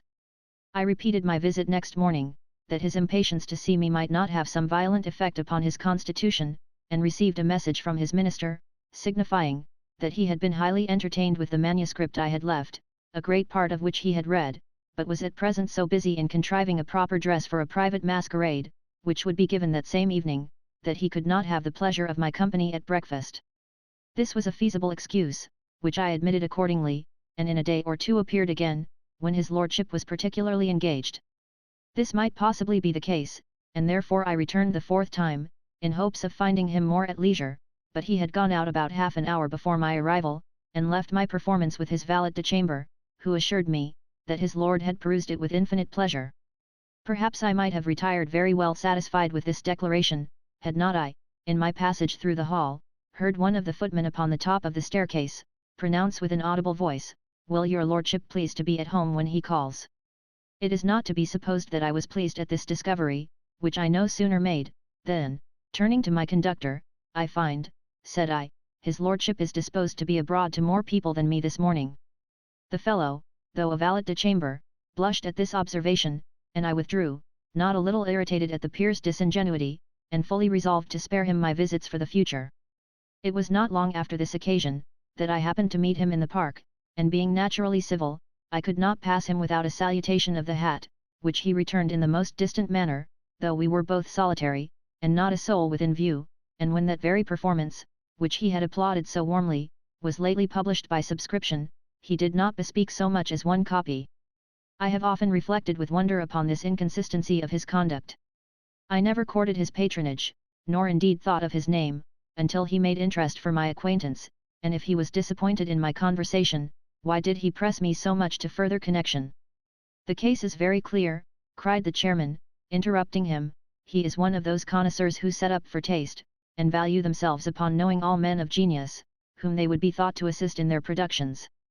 I will lay an even bet with any man, that his lordship on the strength of that slender interview, together with the opportunity of having seen your performance in manuscript, has already hinted to every company in which he is conversant, that you solicited his assistance in retouching the piece, which you have now offered to the public, and that he was pleased to favour you with his advice, but found you obstinately bigoted to your own opinion, in some points relating to those very passages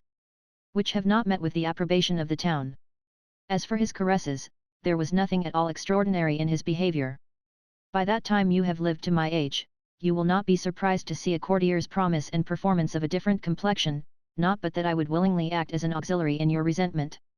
The opinion of the President was strengthened by the concurrence of all the members, and all other complaints and memorials being deferred till another sitting, the college proceeded to an exercise of wit, which was generally performed once every fortnight, with a view to promote the expectoration of genius.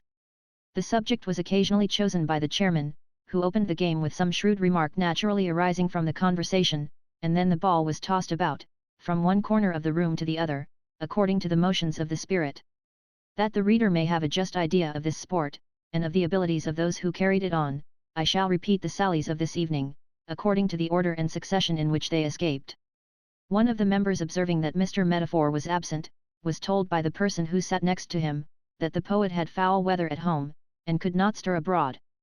"What," said the President, interposing, with the signal upon his countenance, "is he windbound, in port?" "Winebound, I suppose," cried another. "Hooped with wine, a strange metaphor," said the third. "Not if he has got into a hogshead," answered the fourth. "The hogshead will sooner get into him," replied a fifth, "it must be a ton or an ocean." "No wonder then, if he should be overwhelmed," said a sixth. "If he should," cried a seventh, "he will cast up when his gall breaks." "That must be very soon," roared an eighth, "for it has been long ready to burst." "No, no," observed a ninth, "he'll stick fast at the bottom, take my word for it, he has a natural alacrity in sinking." "And yet," remarked a tenth, "I have seen him in the clouds." "Then was he cloudy, I suppose," cried the 11th. "So dark," replied the other, "that his meaning could not be perceived." "For all that," said the 12th, "he is easily seen through." "You talk," answered the 13th, "as if his head was made of glass." "No, no," cried the 14th, "his head is made of more durable stuff, it will bend before it breaks." "Yet I have seen it broken," resumed the President. "Did you perceive any wit come out at the hole?" said another. "His wit," replied the chairman, "is too subtle to be perceived." A third mouth was just open, when the exercise was suddenly interrupted by the dreadful cry of fire, which issued from the kitchen, and involved the whole college in confusion. Every man endeavored to be the first in making his exit. The door and passage were blocked up, each individual was pommeled by the person that happened to be behind him. This communication produced noise and exclamation, clouds of smoke rolled upwards into the apartment, and terror sat on every brow, when Peregrine, seeing no prospect of retreating by the door, opened one of the windows, and fairly leaped into the street, where he found a crowd of people assembled to contribute their assistance in extinguishing the flames. Several members of the college followed his example, and happily accomplished their escape. The chairman himself, being unwilling to use the same expedient, stood trembling on the brink of descent, dubious of his own agility, and dreading the consequence of such a leap, when a chair happening to pass, he laid hold on the opportunity, and by an exertion of his muscles, pitched upon the top of the carriage, which was immediately overturned in the kennel, to the grievous annoyance of the fair, which happened to be a certain effeminate beau, in full dress, on his way to a private assembly. This phantom, hearing the noise overhead, and feeling the shock of being overthrown at the same time, thought that some whole tenement had fallen upon the chair, and, in the terror of being crushed to pieces, uttered a scream, which the populace supposed to proceed from the mouth of a woman, and therefore went to his assistance, while the chairman, instead of ministering to his occasions, no sooner recollected themselves, than they ran in pursuit of their overthrower, who, being accustomed to escape from bailiffs, dived into a dark alley, and, vanishing in a trice, was not visible to any living soul, until he appeared next day on Tower Hill. The humane part of the mob, who bestirred themselves for the relief of the supposed lady, no sooner perceived their mistake in the appearance of the beau, who stared around him with horror and affright, than their compassion was changed into mirth, and they began to pass a great many unsavoury jokes upon his misfortune, which they now discovered no inclination to alleviate, and he found himself very uncomfortably beset, when Pickle, pitying his situation, interposed in his behalf, and prevailed upon the chairman to carry him into the house of an apothecary in the neighbourhood, to whom his mischance proved a very advantageous accident, for the fright operated so violently upon his nerves, that he was seized with a delirium, and lay a whole fortnight deprived of his senses, during which period he was not neglected in point of medicines, food, and attendance, but royally regaled, as appeared by the contents of his landlord's bill. Our adventurer, having seen this unfortunate beau safely housed, returned to the scene of the other calamity, which, as it was no other than a foul chimney, soon yielded to the endeavours of the family, and was happily overcome, without any other bad consequence than that of alarming the neighbours, disturbing the college, and disordering the brain of a beau. Eager to be acquainted with the particular constitutions of a society which seemed to open upon him by degrees, Mr. Pickle did not fail to appear at the next meeting, when several petitions were laid before the board, in behalf of those members who were confined in the prisons of the Fleet, Marshalsea, and King's Bench. As those unhappy authors expected nothing from their brethren but advice and good offices, which did not concern the purse, the memorials were considered with great care and humanity, and, upon this occasion, Peregrine had it in his power to manifest his importance to the community, for he happened to be acquainted with the creditor of one of the prisoners, and knew that gentleman's severity was owing to his resentment at the behaviour of the debtor, who had lampooned him in print, because he refused to comply with a fresh demand, after he had lent him money to the amount of a considerable sum. Our young gentleman, therefore, understanding that the author was penitent, and disposed to make a reasonable submission, promised to employ his influence with the creditor towards an accommodation, and in a few days actually obtained his release. The social duties being discharged, the conversation took a general turn, and several new productions were freely criticized, those especially which belonged to authors who were either unconnected with, or unknown to the college. Nor did the profession of stage playing escape the cognizance of the assembly, a deputation of the most judicious members being sent weekly to each theatre, with a view of making remarks upon the performance of the actors. The censors for the preceding week were accordingly called upon to give in their report, and the play which they had reviewed was The Revenge. Mr. Q, said the second censor, take him all in all, is certainly the most complete and unblemished performer that ever appeared on our stage, notwithstanding the blind adoration which is paid to his rival. I went 2 nights ago, with an express design to criticize his action. I could find no room for censure, but infinite subject for admiration and applause. In Pierre he is great, in Othello excellent, but in Zonga beyond all imitation. Over and above the distinctness of pronunciation, the dignity of attitude, and expression of face, his gestures are so just and significant, that a man, though utterly bereft of the sense of hearing, might, by seeing him only, understand the meaning of every word he speaks. Sure nothing can be more exquisite than his manner of telling Isabella how Alonso behaved, when he found the incendiary letter which he had dropped by the Moor's direction, and when, To crown his vengeance, he discovers himself to be the contriver of all the mischief that had happened. He manifests a perfect masterpiece of action, in pronouncing these 4 little monosyllables, "No, then, 'twas I. Peregrine having eyed the critic some minutes, "I fancy," said he, "your praise must be ironical, because, in the very 2 situations you mention, I think I have seen that player outherod Herod, or, in other words, exceed all his other extravagances." The intention of the author is, that the Moor should communicate to his confidant a piece of information contained in a few lines, which, doubtless, ought to be repeated with an air of eagerness and satisfaction, not with the ridiculous grimace of a monkey, to which, methought, his action bore an intimate resemblance, in uttering this plain sentence. He took it up. But scarce was it unfolded to his sight, when he, as if an arrow pierced his eye, started, and trembling dropped it on the ground. In pronouncing the first 2 words, this egregious actor stoops down, and seems to take up something from the stage, then proceeding to repeat what follows, mimics the manner of unfolding a letter. When he mentions the simile of an arrow piercing the eye, he darts his forefinger towards that organ, then recoils with great violence when the word started is expressed, and when he comes to trembling drop it on the ground, he throws all his limbs into a tremulous motion, and shakes the imaginary paper from his hand. The latter part of the description is carried on with the same minute gesticulation, while he says, "Pale and aghast a while my victim stood. Disguised a sigh or 2, and puffed them from him. Then rubbed his brow, and took it up again. The player's countenance assumes a wild stare, he sighs twice most piteously, as if he were on the point of suffocation, scrubs his forehead, and, bending his body, apes the action of snatching an object from the floor. Nor is this dexterity of dumb show omitted, when he concludes his imitation in these 3 lines. At first he looked as if he meant to read it. But checked by rising fears, he crushed it thus, and thrust it, like an adder, in his bosom."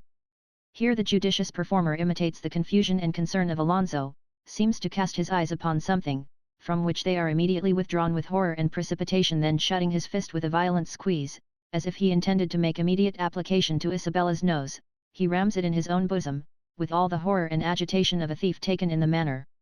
Were the player debarred the use of speech, and obliged to act to the eyes only of the audience, this mimicry might be a necessary conveyance of his meaning, but when he is at liberty to signify his ideas by language, nothing can be more trivial, forced, unnatural, and antic, than this mummery. Not that I would exclude from the representation the graces of action, without which the choicest sentiments, clothed in the most exquisite expression, would appear unanimated and insipid, but these are as different from this ridiculous burlesque, as is the demeanour of a Tully in the rostrum, from the tricks of a jack-pudding on a mountebank's stage. And, for the truth of what I allege, I appeal to the observation of any person who has considered the elegance of attitude and propriety of gesture, as they are universally acknowledged in the real characters of life. Indeed, I have known a Gascon, whose limbs were eloquent as his tongue. He never mentioned the word sleep without reclining his head upon his hand. When he had occasion to talk of a horse, he always started up and trotted across the room, except when he was so situated that he could not stir without incommoding the company, and in that case he contented himself with neighing aloud. If a dog happened to be the subject of his conversation, he wagged his tail, and grinned in a most significant manner, and one day he expressed his desire of going backwards with such natural imitation of his purpose, that everybody in the room firmly believed he had actually overshot himself, and fortified their nostrils accordingly. Yet no man ever looked upon this virtuoso to be the standard of propriety in point of speaking and deportment. For my own part, I confess the player in question would, by dint of these qualifications, make a very good figure in the character of Pantaloon's lackey, in the entertainment of Perseus and Andromeda, and perhaps might acquire some reputation, by turning the Revenge into a pantomime, in which case, I would advise him to come upon the stage, provided with a handful of flour, in order to besmear his face when he pronounces pale and aghast, etc., and methinks he ought to illustrate the adder with a hideous hiss. But let us now come to the other situation, in which this modern Aesopus is supposed to distinguish himself so much. I mean that same éclaircissement comprehended in "No then, 'twas I." His manner, I own, may be altered since I was present at the representation of that performance, but certain I am, when I beheld him in that critical conjuncture, his behaviour appeared to me so uncouth, that I really imagined he was visited by some epileptic distemper, for he stood tottering and gasping for the space of 2 minutes, like a man suddenly struck with the palsy, and, after various distortions and side shakings, as if he had got fleas in his doublet, heaved up from his lungs the letter I, like a huge anchor from foul ground. This criticism was acceptable to the majority of the college, who had no great veneration for the player in question, and his admirer, without making any reply, asked in a whisper, of the gentleman who sat next to him, if Pickle had not offered some production to the stage, and met with a repulse. Chapter 95. The young gentleman is introduced to a virtuoso of the first order, and commences yelper. Hitherto Peregrine had professed himself an author, without reaping the fruits of that occupation, except the little fame he had acquired by his late satire, but now he thought it high time to weigh solid pudding against empty praise, and therefore engaged with some booksellers in a certain translation, which he obliged himself to perform for the consideration of £200.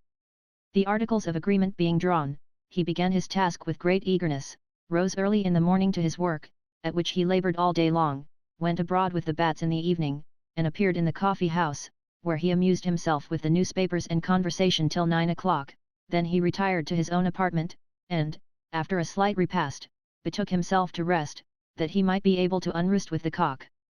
This sudden change from his former way of life agreed so ill with his disposition, that, for the first time, he was troubled with flatulencies and indigestion, which produced anxiety and dejection of spirits, and the nature of his situation began in some measure to discompose his brain, a discovery which he no sooner made, than he had recourse to the advice of a young physician, who was a member of the College of Authors, at this time one of our hero's most intimate acquaintance.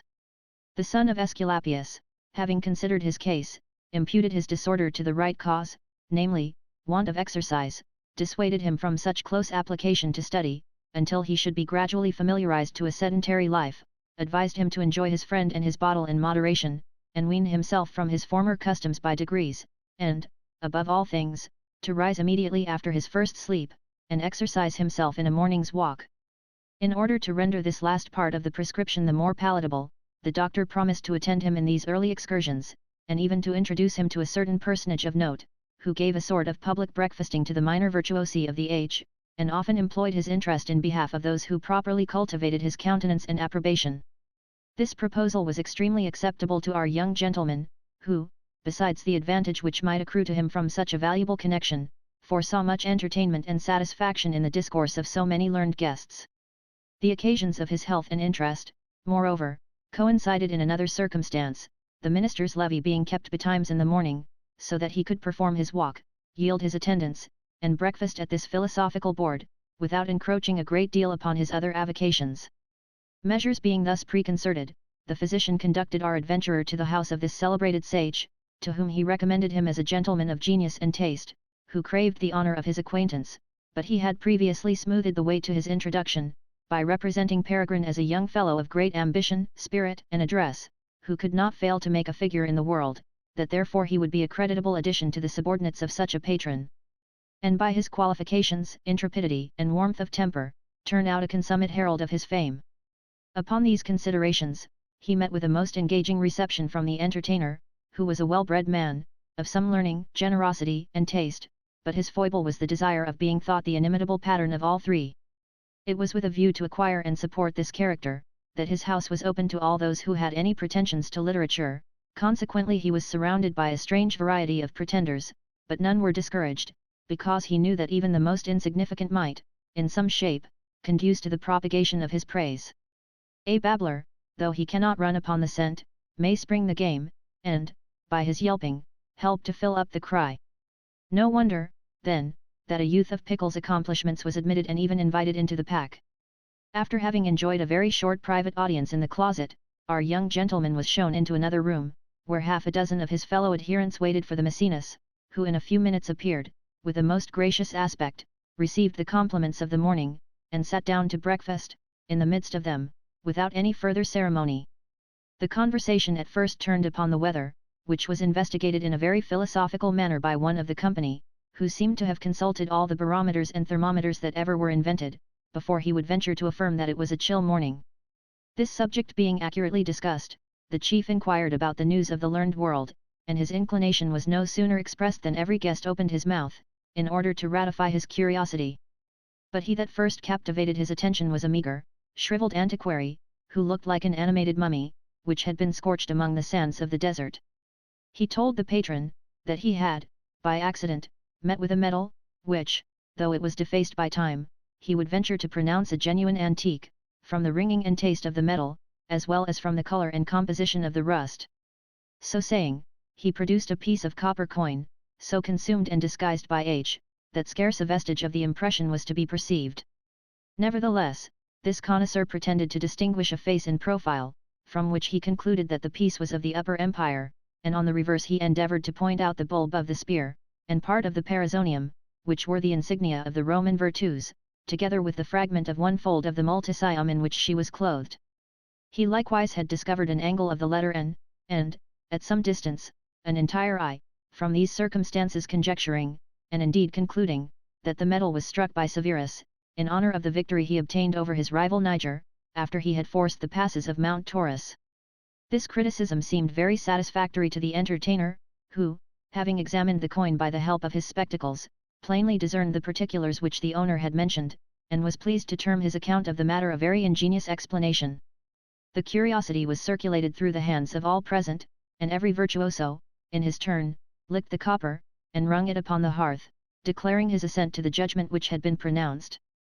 At length it fell under the inspection of our young gentleman, who, though no antiquarian, was very well acquainted with the current coin of his own country, and no sooner cast his eyes upon the valuable antique, than he affirmed, without hesitation, that it was no other than the ruins of an English farthing, and that same spear, perizonium, and multicium, the remains of the emblems and drapery with which the figure of Britannia is delineated on our copper money. This hearty asseveration seemed to disconcert the patron while it incensed the medallist, who, grinning like an enraged baboon, "What do ye tell me of a brass farthing?" said he. "Did you ever know modern brass of such a relish? Do but taste it, young gentleman, and sure I am, if you have ever been conversant with subjects of this kind, you will find as wide a difference in the savour between this and an English farthing as can possibly be perceived betwixt an onion and a turnip. Besides, this metal has the true Corinthian ring, then the attitude is upright, whereas that of Britannia is reclining, and how is it possible to mistake a branch of palm for a perizonium?"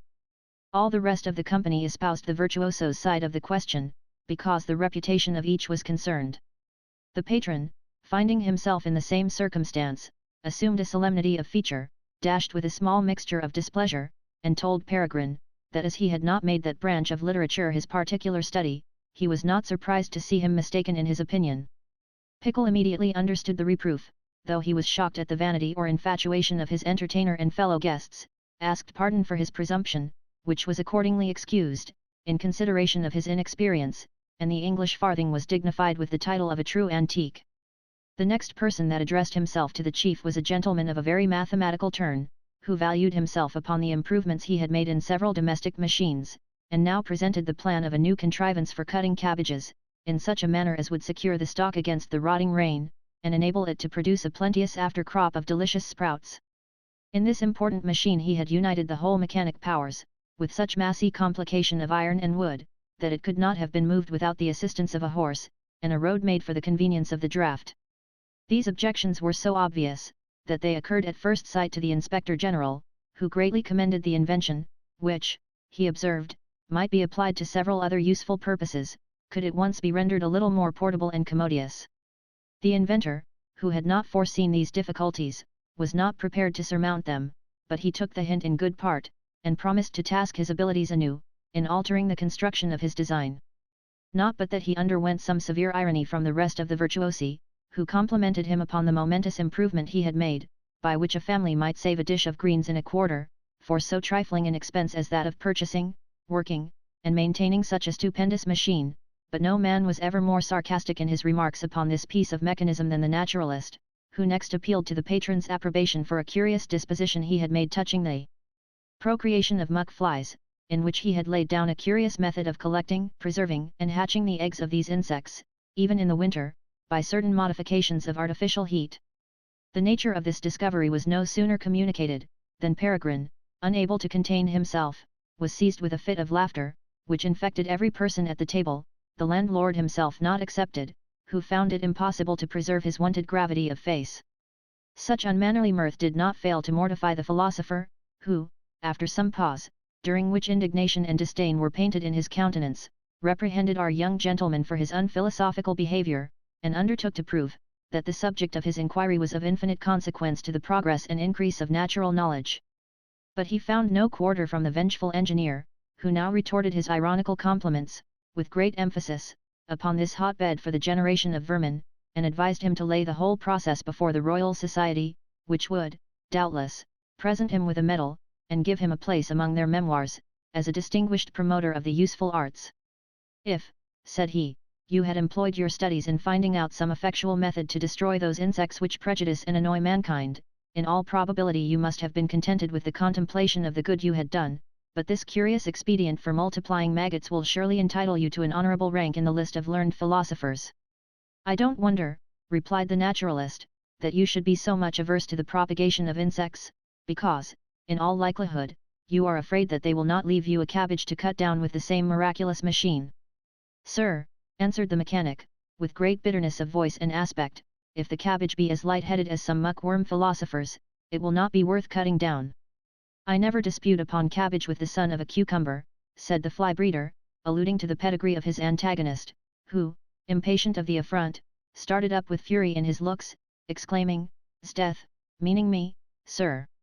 Here the patron, perceiving things drawing towards a rupture, interposed his authority, rebuking them for their intemperance and recommending to them amity and concord against the Goths and Vandals of the age, who took all opportunities of ridiculing and discouraging the adherents of knowledge and philosophy. After this exhortation, they had no pretence for carrying on the dispute, which was dropped in all appearance, though the mechanic still retained his resentment, and after breakfast, when the company broke up, accosted his adversary in the street, desiring to know how he durst be so insolent as to make that scurrilous reflection upon his family.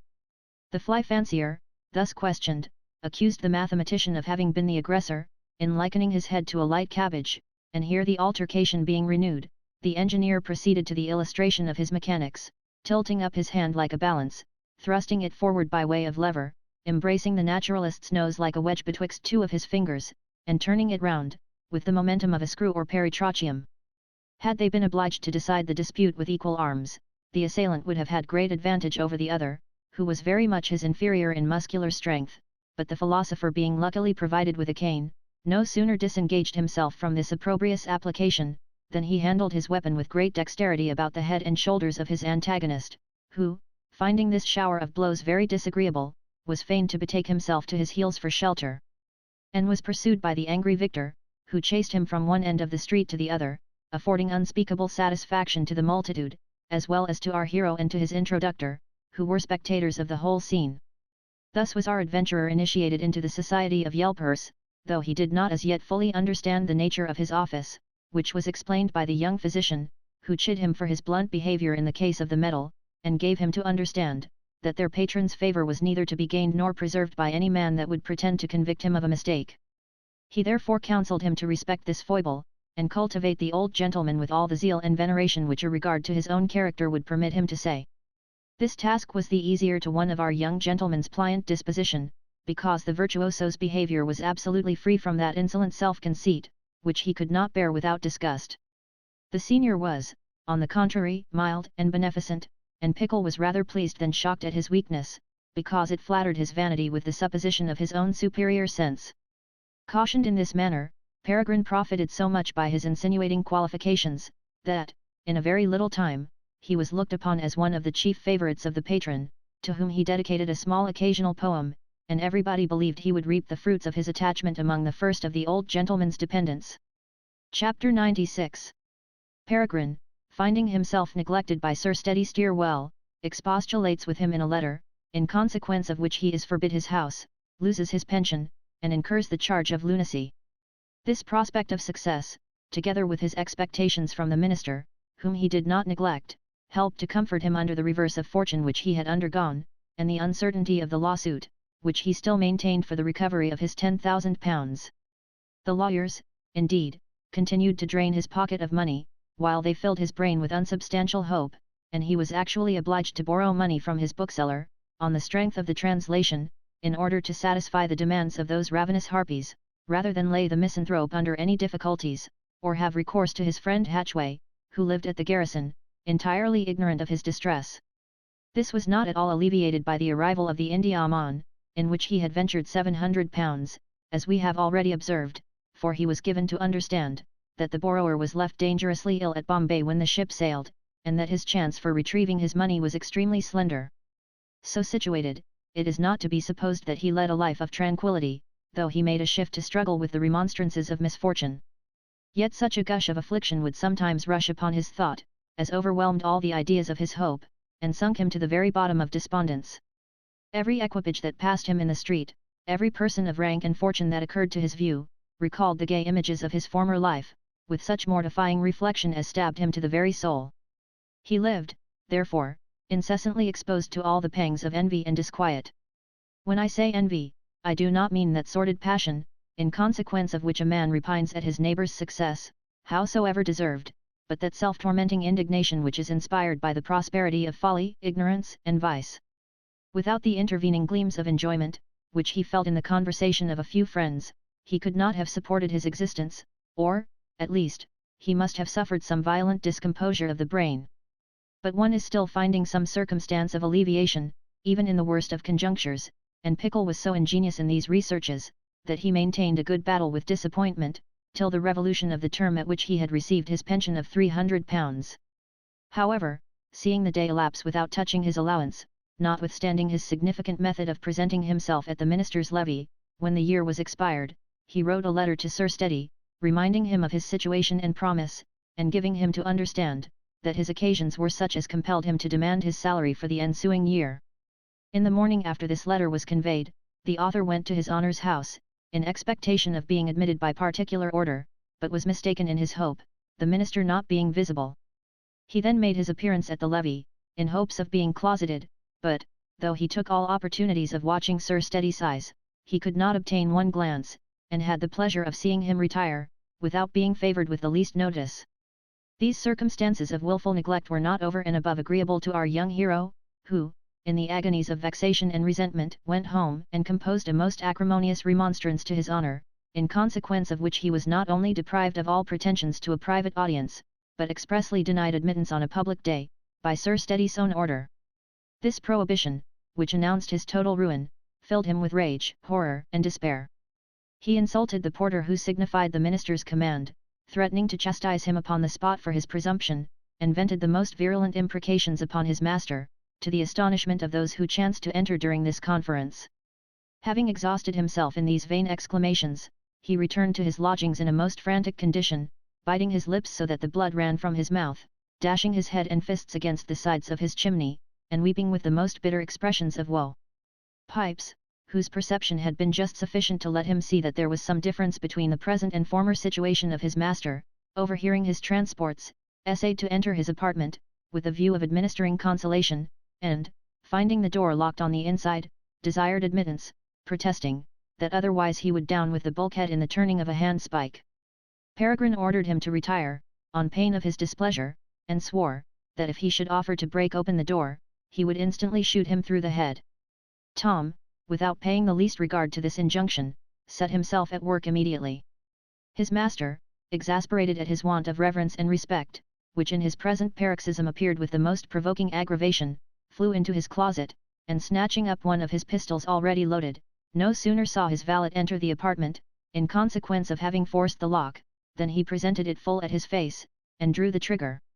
Happily the priming flashed in the pan, without communicating with the charge, so that his furious purpose did not take effect upon the countenance of honest Pipes, who, disregardful of the attempt, though he knew the contents of the piece, asked, without the least alteration of feature, if it must be foul weather through the whole voyage. Peregrine, mad as he was, repented of his mischievous intent against such a faithful adherent, in the very moment of execution, and had it proved fatal, according to the design, in all probability he would have applied another to his own head. There are certain considerations that strike upon the mind with irresistible force, even in the midst of its distraction, the momentary recollection of some particular scene, occasioned by the features of the devoted victim, hath often struck the dagger from the assassin's hand. By such an impulse was Pipes protected from any repeated effort of his master's rage. The friendly cause of his present disobedience flashed upon the conviction of Peregrine, when he beheld the rugged front of his valet, in which also stood disclosed his long and faithful service together with the recommendation of the deceased Commodore. Though his wrath was immediately suppressed, and his heart torn with remorse for what he had done, his brows remained still contracted, and darting a most ferocious regard at the intruder, "Villain," said he, "how dare you treat me with such disrespect?"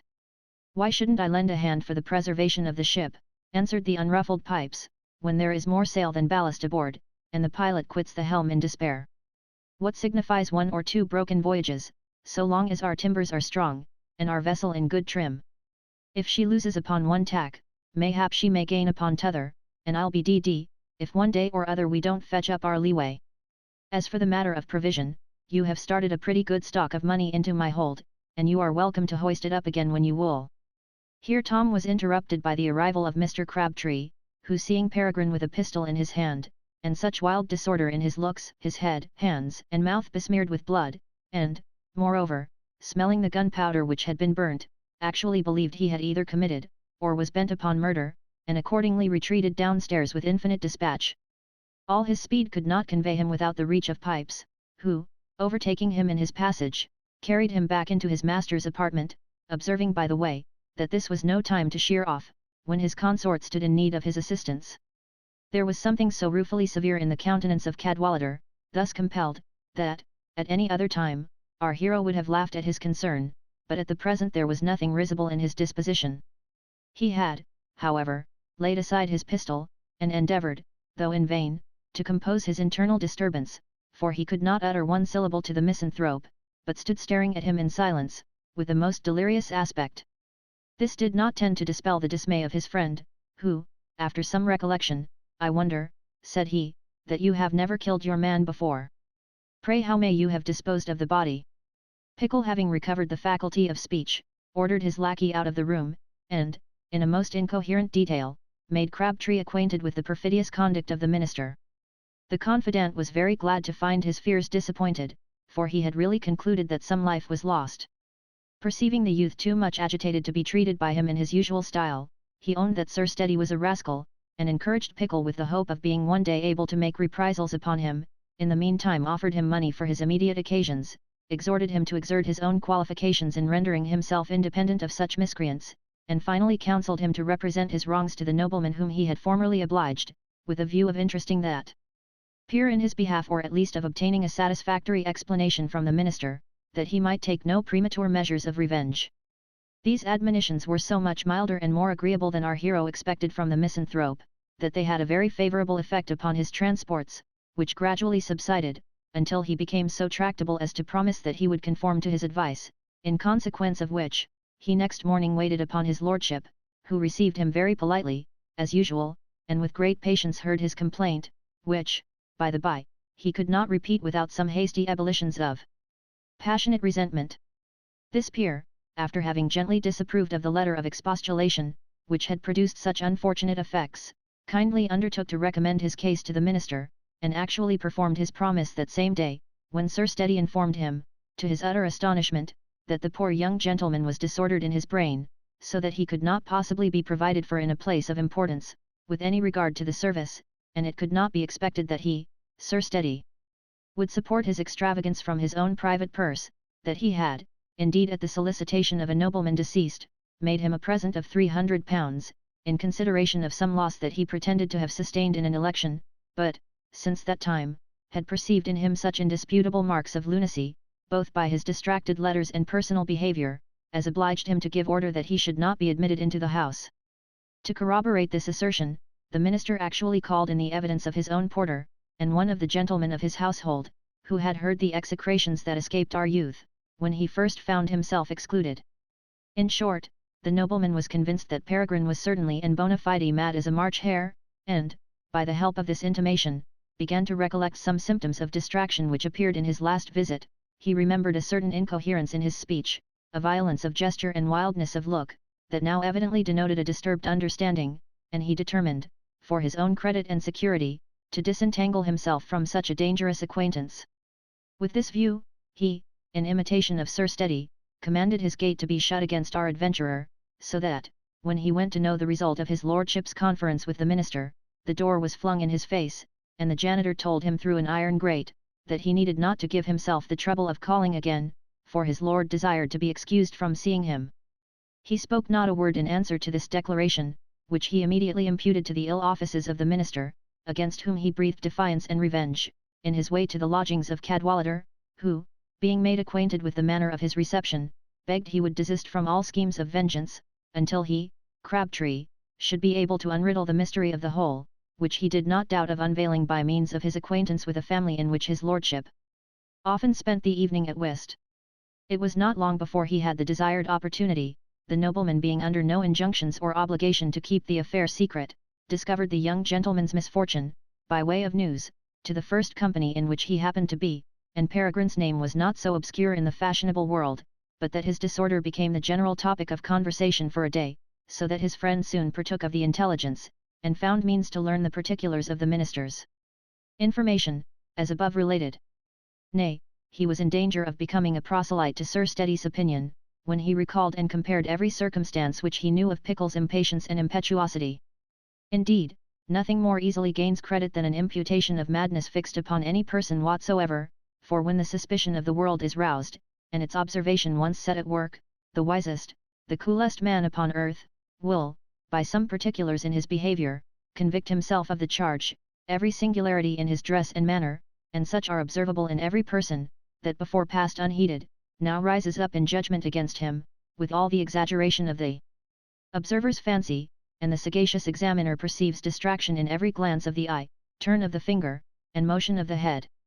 When he speaks, there is a strange peculiarity in his argument and expression. When he holds his tongue, his imagination teems with some extravagant reverie, his sobriety of demeanour is no other than a lucid interval, and his passion mere delirium. If people of the most sedate and insipid life and conversation are subject to such criticisms, no wonder that they should take place upon a youth of Peregrine's fiery disposition, which, on some occasions, would have actually justified any remarks of this kind, which his greatest enemies could make.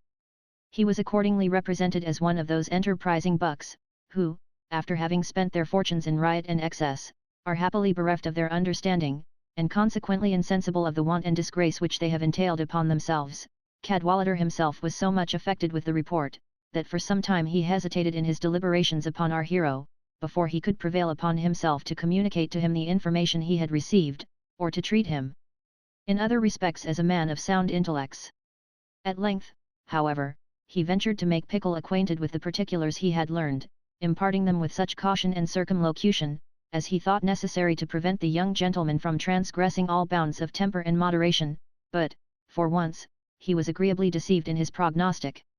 Incensed as our hero was at the conduct of the minister, he could not help laughing at the ridiculous aspersion, which he told his friend he would soon refute in a manner that should not be very agreeable to his calumniator, observing, that it was a common practice with the state pilot, thus to slander those people to whom he lay under obligations which he had no mind to discharge. True it is, said Peregrine, he has succeeded more than once in contrivances of this kind, having actually reduced divers people of weak heads to such extremity of despair, as hath issued in downright distraction, whereby he was rid of their importunities, and his judgment confirmed at the same time. But I have now, thank heaven, attained to such a pitch of philosophical resolution, as will support me against all his machinations, and I will forthwith exhibit the monster to the public, in his true lineaments of craft, perfidy, and ingratitude. This indeed was the plan with which Mr. Pickle had amused himself during the researches of Crabtree, and by this time it so effectually flattered his imagination, that he believed he should be able to bring his adversary, in spite of all his power, to his own terms of submission, by distinguishing himself in the list of those who, at that period, wrote against the administration. Nor was this scheme so extravagant as it may seem to be, had not he overlooked one material circumstance, which Cadwallader himself did not recollect, when he approved of this project. While he thus meditated vengeance, the fame of his disorder, in due course of circulation, reached the ears of that lady of quality whose memoirs have already appeared in these adventures. The correspondence with which she had honoured our hero had been long broke off for the reason already advanced, namely, his dread of being exposed to her infatuating charms. He had been candid enough to make her acquainted with the cause of exiling himself from her presence, and she admitted the prudence of self-restraint, although she would have very well satisfied with the continuance of his intimacy and conversation, which were not at all beneath the desire of any lady in the kingdom. Notwithstanding this interruption, she still retained a friendship and regard for his character, and felt all the affliction of a humane heart, at the news of his misfortunes and deplorable distemper. She had seen him courted and cultivated in the sunshine of his prosperity, but she knew, from sad experience, how all those insect followers shrink away in the winter of distress. Her compassion represented him as a poor unhappy lunatic, destitute of all the necessaries of life, dragging about the ruins of human nature, and exhibiting the spectacle of blasted youth to the scorn and abhorrence of his fellow creatures. Aching with these charitable considerations, she found means to learn in what part of the town he lodged and, laying aside all superfluous ceremony, went in a hackney chair to his door, which was opened by the ever-faithful Pipes. Her ladyship immediately recollected the features of his trusty follower, whom she could not help loving in her heart for his attachment and fidelity, which after she had applauded with a most gracious commendation, she kindly inquired after the state of his master's health, and asked if he was in a condition to be seen. Tom, who could not suppose that the visit of a fine lady would be unacceptable to a youth of Peregrine's complexion, made no verbal reply to the question, but beckoning her ladyship with an arch significance of feature, at which she could not forbear smiling, walked softly upstairs, and she, in obedience to the signal, followed her guide into the apartment of our hero, whom she found at a writing table, in the very act of composing a eulogium upon his good friend Sir Steady. The nature of his work had animated his countenance with an uncommon degree of vivacity, and being dressed in a neat deshabille, his figure could not have appeared to more advantage in the eye of a person who despised the tinsel of unnecessary ornament. She was extremely well pleased to see her expectations so agreeably disappointed, for, instead of the squalid circumstances and wretched looks attending indigence and distraction, everything was decent and genteel, and the patient's aspect such as betokened internal satisfaction. Hearing the rustling of silk in his room, he lifted up his eyes from the paper, and, seeing her ladyship, was struck with astonishment and awe, as at the unexpected apparition of some supernatural being. Before he could recollect himself from his confusion, which called the blood into his cheeks, she told him that, on the strength of old acquaintance, she was come to visit him, though it was a long time since he had given her good reason to believe he had absolutely forgot that there was such a person as she in being. After having made the most warm acknowledgments for this unforeseen honour, he assured her ladyship that the subject of her reproach was not his fault, but rather his very great misfortune, and that, if it had been in his power to forget her so easily as she seemed to imagine, he should never have given her cause to tax him with want of duty and respect. Still dubious of his situation, she began to converse with him on different subjects, and he acquitted himself so well in every particular, that she no longer doubted his having been misrepresented by the malice of his enemies, and candidly told him the cause and intent of her coming. He was not deficient in expressions of gratitude for this instance of her generosity and friendship, which even drew tears from his eyes. As to the imputation of madness, he explained it so much to her ladyship's satisfaction, that she evidently perceived he had been barbarously dealt with, and that the charge was no other than a most villainous aspersion. Notwithstanding all his endeavours to conceal the true state of his finances, it was impossible for him to give this detail, without disclosing some of the difficulties under which he laboured, and, her ladyship's sagacity divining the rest, she not only made him a tender of assistance, but, presenting a bank note for a considerable sum, insisted upon his acceptance of it as a trifling mark of her esteem, and a specimen of what she was inclined to do in his behalf. But this mark of her benevolence he would by no means receive, assuring her, that, though his affairs were at present a little perplexed, he had never felt the least circumstance of distress, and begging that she would not subject him to the burden of such an unnecessary obligation. Being obliged to put up with this refusal, she protested she would never forgive him should she ever hear that he rejected her offer when he stood in need of her aid, or if, in any time to come, he should not apply to her friendship, if ever he should find himself incommoded in point of fortune. An overdelicacy in this respect, said she, I shall look upon as a disapprobation of my own conduct, because I myself have been obliged to have recourse to my friends in such emergencies. These generous remonstrances and marks of particular friendship could not fail to make a deep impression upon the heart of our hero, which still smarted from the former impulse of her charms. He not only felt all those transports which a man of honour and sensibility may be supposed to feel upon such an occasion, but the sentiments of a more tender passion awaking in his breast, he could not help expressing himself in terms adapted to the emotion of his soul, and, at length, plainly told her that, were he disposed to be a beggar, he would ask something of infinitely more importance to his peace than the charitable assistance she had proffered. Her ladyship had too much penetration to mistake his meaning, but, as she did not choose to encourage his advances, pretended to interpret his intimation into a general compliment of gallantry, and, in a jocose manner, desired he would not give her any reason to believe his lucid interval was past. In faith, my lady, said he, I perceive the fit coming on, and I don't see why I may not use the privilege of my distemper, so far as to declare myself one of your most passionate admirers. If you do, replied her ladyship, I shall not be fool enough to believe a madman, unless I were assured that your disorder proceeded from your love, and that this was the case, I suppose you will find it difficult to prove. Nay, madam, cried the youth, I have in this drawer what will convince you of my having been mad on that strain, and, since you doubt my pretension, you must give me leave to produce my testimonials." So saying, he opened an escritoire, and taking out a paper, presented her with the following song, which he had written in her praise, immediately after he was made acquainted with the particulars of her story. While with fond rapture and amaze on thy transcendent charms I gaze, my cautious soul essays in vain her peace and freedom to maintain. Yet let that blooming form divine, where grace and harmony combine, those eyes, like genial orbs that move, dispensing gladness, joy, and love, in all their pomp assail my view, intent my bosom to subdue. My breast, by wary maxim steel d, not all those charms shall force to yield to, but, when invoke d to beauty's aid, I see the enlightened d soul display d, that soul so sensibly sedate, amid the storms of froward fate,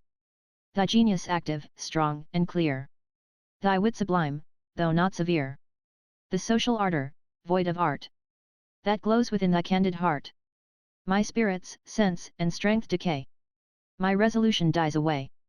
and, every faculty oppressed d, almighty love invades my breast. Her ladyship having perused this production, were I inclined to be suspicious, said she, I should believe that I had no share in producing this composition, which seems to have been inspired by a much more amiable object. However, I will take your word for your intention, and thank you for the unmerited compliment, though I have met with it in such an accidental manner. Nevertheless, I must be so free as to tell you, it is now high time for you to contract that unbounded spirit of gallantry, which you have indulged so long, into a sincere attachment for the fair Amelia, who, by all accounts, deserves the whole of your attention and regard. His nerves thrilled at mention of that name, which he never heard pronounced without agitation. Rather than undergo the consequence of a conversation upon this subject, he chose to drop the theme of love altogether, and industriously introduced some other topic of discourse. Chapter 97. He writes against the minister, by whose instigation he is arrested, and moves himself by habeas corpus into the Fleet. My lady having prolonged her stay beyond the period of a common visit, and repeated her protestations in the most frank and obliging manner, took her leave of our adventurer, who promised to pay his respects to her in a few days at her own house.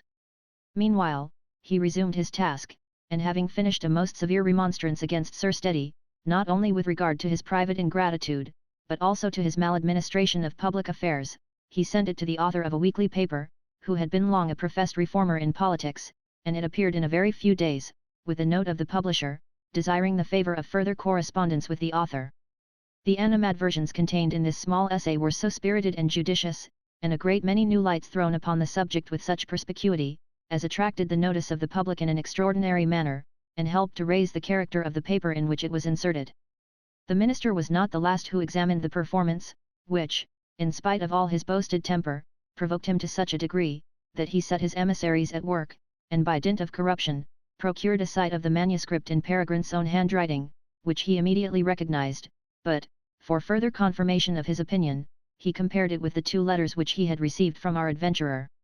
Had he known the young gentleman's talents for declamation were so acute, perhaps he would never have given him cause to complain, but employed him in the vindication of his own measures, nay, he might still have treated him like some other authors whom he had brought over from the opposition, had not the keenness of this first assault incensed him to a desire of revenge. He, therefore, no sooner made this discovery, than he conveyed his directions to his dependent, the Receiver-General, who was possessed of Pickle's notes. Next day, while our author stood within a circle of his acquaintance, at a certain coffee-house, holding forth with great eloquence upon the diseases of the state, he was accosted by a bailiff, who, entering the room with 5 or 6 followers, told him aloud that he had a writ against him for £1,200, at the suit of Mr. Ravage Glenham. The whole company were astonished at this address, which did not fail to discompose the defendant himself, who, as it were instinctively, in the midst of his confusion, saluted the officer across the head with his cane, in consequence of which application, he was surrounded and disarmed in an instant by the gang, who carried him off to the next tavern in the most opprobrious manner. Nor did one of the spectators interpose in his behalf, or visit him in his confinement with the least tender of advice or assistance, such is the zeal of coffee-house friendship. This stroke was the more severe upon our hero, as it was altogether unexpected, for he had utterly forgot the debt for which he was arrested. His present indignation was, however, chiefly kindled against the bailiff, who had done his office in such a disrespectful manner, and the first use he made of his recollection in the house to which they conducted him, was to chastise him for the insolence and indecency of his behavior. This task he performed with his bare fists, every other weapon being previously conveyed out of his reach, and the delinquent underwent his discipline with surprising patience and resignation, asking pardon with great humility, and protesting before God, that he had never willingly and wittingly used any gentleman with ill manners, but had been commanded to arrest our adventurer according to the express direction of the creditor, on pain of forfeiting his place. By this declaration Peregrine was appeased, and, out of a delirium of passion, waked to all the horrors of reflection. All the glory of his youth was now eclipsed, all the blossoms of his hope were blasted, and he saw himself doomed to the miseries of a jail, without the least prospect of enlargement, except in the issue of his lawsuit, of which he had, for some time past, grown less and less confident every day. What would become of the unfortunate, if the constitution of the mind did not permit them to bring one passion into the field against another? Passions that operate in the human breast, like poisons of a different nature, extinguishing each other's effect. Our hero's grief reigned in full despotism, until it was deposed by revenge, during the predominancy of which he considered everything which had happened as a circumstance conducive to its gratification. If I must be prisoner for life, said he to himself, if I must relinquish all my gay expectations, let me at least have the satisfaction of clanking my chains so as to interrupt the repose of my adversary, and let me search in my own breast for that peace and contentment, which I have not been able to find in all the scenes of my success. In being detached from the world, I shall be delivered from folly and ingratitude, as well as exempted from an expense, which I should have found it very difficult, if not impracticable, to support. I shall have little or no temptation to misspend my time, and more undisturbed opportunity to earn my subsistence, and prosecute revenge. After all, a jail is the best tub to which a cynic philosopher can retire. In consequence of these comfortable reflections, he sent a letter to Mr. Crabtree, with an account of his misfortune, signifying his resolution to move himself immediately into the Fleet, and desiring that he would send him some understanding attorney of his acquaintance, who would direct him into the steps necessary to be taken for that purpose. The misanthrope, upon the receipt of this intimation, sent in person to a lawyer, whom he accompanied to the sponging house whither the prisoner had by this time retired. Peregrine was, under the auspices of his director, conducted to the judge's chamber, where he was left in the custody of a tipstaff, and, after having paid for a warrant of habeas corpus, by him conveyed to the Fleet, and delivered to the care of the warden. Here he was introduced to the lodge, in which he was obliged to expose himself a full half-hour to the eyes of all the turnkeys and doorkeepers, who took an accurate survey of his person, that they might know him again at first sight, and then he was turned loose into the place called the master's side, having given a valuable consideration for that privilege. This is a large range of building, containing some hundreds of lodging rooms for the convenience of the prisoners, who pay so much per week for that accommodation. In short, this community is like a city detached from all communication with the neighboring parts, regulated by its own laws, and furnished with peculiar conveniences for the use of the inhabitants. There is a coffee house for the resort of gentlemen, in which all sorts of liquors are kept, and a public kitchen, where any quantity of meat is sold at a very reasonable rate, or any kind of provision boiled and roasted gratis, for the poor prisoners. Nay, there are certain servants of the public, who are obliged to go to market, at the pleasure of individuals, without fee or reward from those who employ them. Nor are they cooped up, so as to be excluded from the benefit of fresh air, there being an open area, of a considerable extent, adjacent to the building, on which they may exercise themselves in walking, skittles, bowls, and a variety of other diversions, according to the inclination of each. Our adventurer, being admitted a denizen of this community, found himself bewildered in the midst of strangers, who, by their appearance, did not at all prepossess him in their favour, and, after having strolled about the place with his friend Cadwallader, repaired to the coffee house, in order to be further informed of the peculiar customs which it was necessary for him to know. There, while he endeavoured to pick up intelligence from the barkeeper, he was accosted by a person in canonicals, who very civilly asked if he was a newcomer. Being answered in the affirmative, he gave him the salutation of welcome to the society, and, with great hospitality, undertook to initiate him in the constitutions of the brotherhood. This humane clergyman gave him to understand, that his first care ought to be that of securing a lodging, telling him there was a certain number of apartments in the prison let at the same price, though some were more commodious than others, and that when the better sort became vacant, by the removal of their possessors, those who succeeded in point of seniority had the privilege of occupying the empty tenements preferable to the rest of the inhabitants, howsoever respectable they might otherwise be. That, when the jail was very much crowded, there was but one chamber allotted for 2 lodgers, but this was not considered as any great hardship on the prisoners, because, in that case, there was always a sufficient number of males, who willingly admitted the females to a share in their apartments and beds. Not but the time had been, when this expedient would not answer the occasion, because, after a couple had been quartered in every room, there was a considerable residue still unprovided with lodging, so that, for the time being, the last comers were obliged to take up their habitation in Mount Scoundrel, an apartment most miserably furnished, in which they lay promiscuously, amidst filth and vermin, until they could be better accommodated in due course of rotation. Peregrine, hearing the description of this place, began to be very impatient about his night's lodging, and the parson, perceiving his anxiety, conducted him, without loss of time, to the warden, who forthwith put him in possession of a paltry chamber, for which he agreed to pay half a crown a week. This point being settled, his director gave him an account of the different methods of eating, either singly, in a mess, or at an ordinary, and advised him to choose the last, as the most reputable, offering to introduce him next day to the best company in the fleet, who always dined together in public.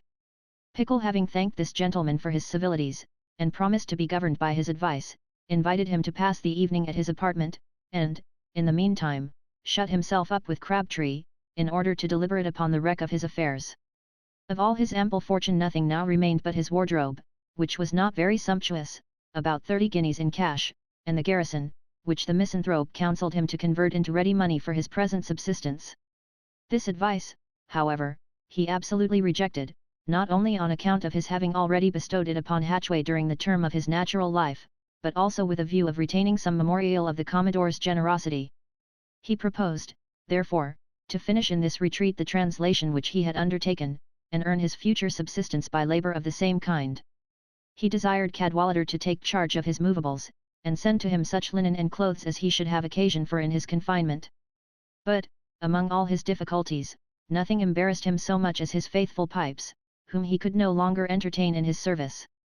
He knew Tom had made shift to pick up a competency in the course of his ministration, but that reflection, though it in some measure alleviated, could not wholly prevent the mortification he should suffer in parting with an affectionate adherent, who was by this time become as necessary to him as one of his own members, and who was so accustomed to live under his command and protection, that he did not believe the fellow could reconcile himself to any other way of life. Crabtree, in order to make him easy on that score, offered to adopt him in the room of his own valet, whom he would dismiss, though he observed, that Pipes had been quite spoiled in our hero's service. But Peregrine did not choose to lay his friend under that inconvenience, knowing that his present lackey understood and complied with all the peculiarities of his humour, which Pipes would never be able to study or regard. He therefore determined to send him back to his shipmate Hatchway, with whom he had spent the forepart of his life. These points being adjusted, the two friends adjourned to the coffee house, with a view of inquiring into the character of the clergyman to whose beneficence our adventurer was so much indebted. They learned he was a person who had incurred the displeasure of the bishop in whose diocese he was settled, and, being unequal in power to his antagonist, had been driven to the Fleet, in consequence of his obstinate opposition, though he still found means to enjoy a pretty considerable income, by certain irregular practices in the way of his function, which income was chiefly consumed in acts of humanity to his fellow creatures in distress. His eulogium was scarce finished, when he entered the room, according to appointment with Peregrine, who, ordering wine and something for supper to be carried to his apartment, the triumvirate went thither, and Cadwallader taking his leave for the night, the two fellow prisoners passed the evening very sociably, our hero being entertained by his new companion with a private history of the place, some particulars of which were extremely curious.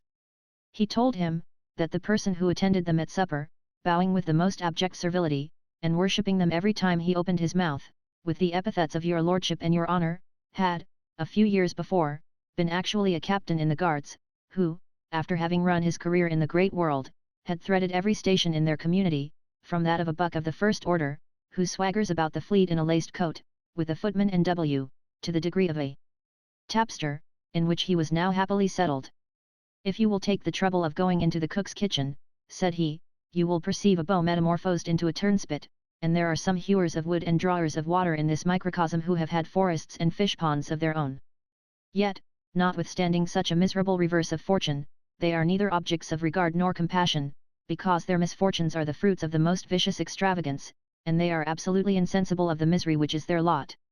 Those of our fellow sufferers, who have been reduced by undeserved losses, or the precipitation of inexperienced youth, never fail to meet with the most brotherly assistance, provided they behave with decorum, and a due sense of their unhappy circumstances. Nor are we destitute of power to chastise the licentious, who refuse to comply with the regulations of the place, and disturb the peace of the community with riot and disorder. Justice is here impartially administered by a court of equity, consisting of a select number of the most respectable inhabitants, who punish all offenders with equal judgment and resolution, after they have been fairly convicted of the crimes laid to their charge. The clergyman, having thus explained the economy of the place, as well as the cause of his own confinement, began to discover signs of curiosity touching our hero's situation, and Pickle, thinking he could do no less for the satisfaction of a man who had treated him in such a hospitable manner, favoured him with a detail of the circumstances which produced his imprisonment, at the same time gratifying his resentment against the minister, which delighted in recapitulating the injuries he had received. The parson, who had been prepossessed in favour of our youth at first sight, understanding what a considerable part he had acted on the stage of life, felt his veneration increase, and, pleased with the opportunity of introducing a stranger of his consequence to the club, left him to his repose, or rather to ruminate on an event which he had not as yet seriously considered. I might here, in imitation of some celebrated writers, furnish out a page or two, with the reflections he made upon the instability of human affairs, the treachery of the world, and the temerity of youth, and endeavour to decoy the reader into a smile, by some quaint observation of my own, touching the sagacious moraliser, but, besides that I look upon this practice as an impertinent anticipation of the peruser's thoughts, I have too much matter of importance upon my hands, to give the reader the least reason to believe that I am driven to such paltry shifts, in order to eke out the volume. Suffice it then to say, our adventurer passed a very uneasy night, not only from the thorny suggestions of his mind, but likewise from the anguish of his body, which suffered from the hardness of his couch, as well as from the natural inhabitants thereof, that did not tamely suffer his intrusion. In the morning he was waked by Pipes, who brought upon his shoulder a portmanteau filled with necessaries, according to the direction of Cadwallader, and, tossing it down upon the floor, regaled himself with a quid, without the least manifestation of concern. After some pause, "You see, Pipes," said his master, "to what I have brought myself." "Ey, answered the valet, "once the vessel is ashore, what signifies talking? We must bear a hand to tow her off, if we can.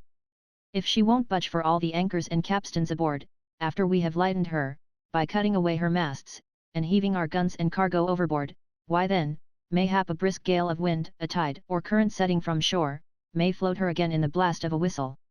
Here is 210 guineas by the tail in this here canvas bag, and upon this scrap of paper no, avast that's my discharge from the parish for Mall Trundle Ey, here it is an order for £30 upon the Wat de Yecol in the city, and 2 tickets for 25 and 18, which I lent, D.C., to Sam Studding to buy a cargo of rum, when he hoisted the sign of the Commodore at St. Catherine's." So saying, he spread his whole stock upon the table for the acceptance of Peregrine, who, being very much affected with this fresh instance of his attachment, expressed his satisfaction at seeing he had been such a good economist, and paid his wages up to that very day. He thanked him for his faithful services, and, observing that he himself was no longer in a condition to maintain a domestic, advised him to retire to the garrison, where he would be kindly received by his friend Hatchway, to whom he would recommend him in the strongest terms. Pipes looked blank at this unexpected intimation, to which he replied, that he wanted neither pay nor provision, but only to be employed as a tender, and that he would not steer his course for the garrison, unless his master would first take his lumber aboard. Pickle, however, peremptorily refused to touch a farthing of the money, which he commanded him to put up, and Pipes was so mortified at his refusal, that, twisting the notes together, he threw them into the fire without hesitation, crying, "D the money." The canvas bag with its contents would have shared the same fate, had not Peregrine started up, and snatching the paper from the flames, ordered his valet to forbear, on pain of being banished for ever from his sight. He told him that, for the present, there was a necessity for his being dismissed, and he discharged him accordingly, but, if he would go and live quietly with the lieutenant, he promised, on the first favourable turn of his fortune, to take him again into his service. In the meantime he gave him to understand, that he neither wanted, nor would make use of his money, which he insisted upon his pocketing immediately, on pain of forfeiting all title to his favour. Pipes was very much chagrined at these injunctions, to which he made no reply, but, sweeping the money into his bag, stalked off in silence, with a look of grief and mortification, which his countenance had never exhibited before. Nor was the proud heart of Pickle unmoved upon the occasion. He could scarce suppress his sorrow in the presence of Pipes, and, soon as he was gone, it vented itself in tears. Having no great pleasure in conversing with his own thoughts, he dressed himself with all convenient dispatch, being attended by one of the occasional valets of the place, who had formerly been a rich mercer in the city, and, this operation being performed, he went to breakfast at the coffee house, where he happened to meet with his friend the clergyman and several persons of genteel appearance, to whom the doctor introduced him as a new messmate. By these gentlemen he was conducted to a place where they spent the forenoon in playing at fives, an exercise in which our hero took singular delight, and about 1 o'clock a court was held, for the trial of 2 delinquents, who had transgressed the laws of honesty and good order. The first who appeared at the bar was an attorney, accused of having picked a gentleman's pocket of his handkerchief. And the fact being proved by incontestable evidence, he received sentence. In consequence of which, he was immediately carried to the public pump, and subjected to a severe cascade of cold water. This cause being discussed, they proceeded to the trial of the other offender, who was a lieutenant of a man of war, indicted for a riot, which he had committed in company with a female, not yet taken, against the laws of the place, and the peace of his fellow prisoners. The culprit had been very obstreperous, and absolutely refused to obey the summons, with many expressions of contempt and defiance against the authority of the court, upon which the constables were ordered to bring him to the bar, 6 et armis, and he was accordingly brought before the judge, after having made a most desperate resistance with a hanger, by which one of the officers was dangerously wounded. This outrage was such an aggravation of his crime, that the court would not venture to decide upon it, but remitted him to the sentence of the warden, who, by virtue of his dictatorial power, ordered the rioter to be loaded with irons, and confined in the strong room, which is a dismal dungeon, situated upon the side of the ditch, infested with toads and vermin, surcharged with noisome damps, and impervious to the least ray of light. Justice being done upon these criminals, our adventurer and his company adjourned to the ordinary, which was kept at the coffee house, and he found, upon inquiry, that his messmates consisted of 1 officer, 2 underwriters, 3 projectors, an alchemist, an attorney, a parson, a brace of poets, a baronet and a knight of the Bath. The dinner, though not sumptuous, nor very elegantly served up, was nevertheless substantial, and pretty well dressed. The wine was tolerable, and all the guests as cheerful as if they had been utter strangers to calamity, so that our adventurer began to relish the company, and mix in the conversation, with that sprightliness and ease which were peculiar to his disposition. The repast being ended, the reckoning paid, and part of the gentlemen withdrawn to cards, or other avocations, those who remained, among whom Peregrine made one, agreed to spend the afternoon in conversation over a bowl of punch, and the liquor being produced, they passed the time very socially in various topics of discourse, including many curious anecdotes relating to their own affairs. No man scrupled to own the nature of the debt for which he was confined, unless it happened to be some piddling affair, but, on the contrary, boasted of the importance of the sum, as a circumstance that implied his having been a person of consequence in life, and he who made the most remarkable escapes from bailiffs, was looked upon as a man of superior genius and address. Among other extraordinary adventures of this kind, none was more romantic than the last elopement achieved by the officer, who told them he had been arrested for a debt of £200, at a time when he could not command as many pence, and conveyed to the bailiff's house, in which he continued a whole fortnight, moving his lodgings higher and higher, from time to time, in proportion to the decay of his credit, until, from the parlour, he had made a regular ascent to the garret. There, while he ruminated on his next step, which would have been to the Marshalsea, and saw the night come on, attended with hunger and cold, the wind began to blow, and the tiles of the house rattled with the storm. His imagination was immediately struck with the idea of escaping unperceived, amidst the darkness and noise of the tempest, by creeping out of the window of his apartment, and making his way over the tops of the adjoining houses. Glowing with this prospect, he examined the passage, which, to his infinite mortification, he found grated with iron bars on the outside, but even this difficulty did not divert him from his purpose. Conscious of his own strength, he believed himself able to make a hole through the roof, which seemed to be slender and crazy, and, on this supposition, he barricaded the door with the whole furniture of the room, then setting himself to work with a poker, he in a few minutes effected a passage for his hand, with which he gradually stripped off the boards and tiling, so as to open a sally port for his whole body, through which he fairly set himself free, groping his way towards the next tenement. Here, however, he met with an unlucky accident. His hat being blown off his head, chanced to fall into the court just as one of the bailiff's followers was knocking at the door, and this myrmidon, recognizing it, immediately gave the alarm to his chief, who, running upstairs to the garret, forced open the door in a twinkling, notwithstanding the precautions which the prisoner had taken, and, with his attendant, pursued the fugitive through his own track. After this chase had continued some time, said the officer, to the imminent danger of all three, I found my progress suddenly stopped by a skylight, through which I perceived 7 tailors sitting at work upon a board.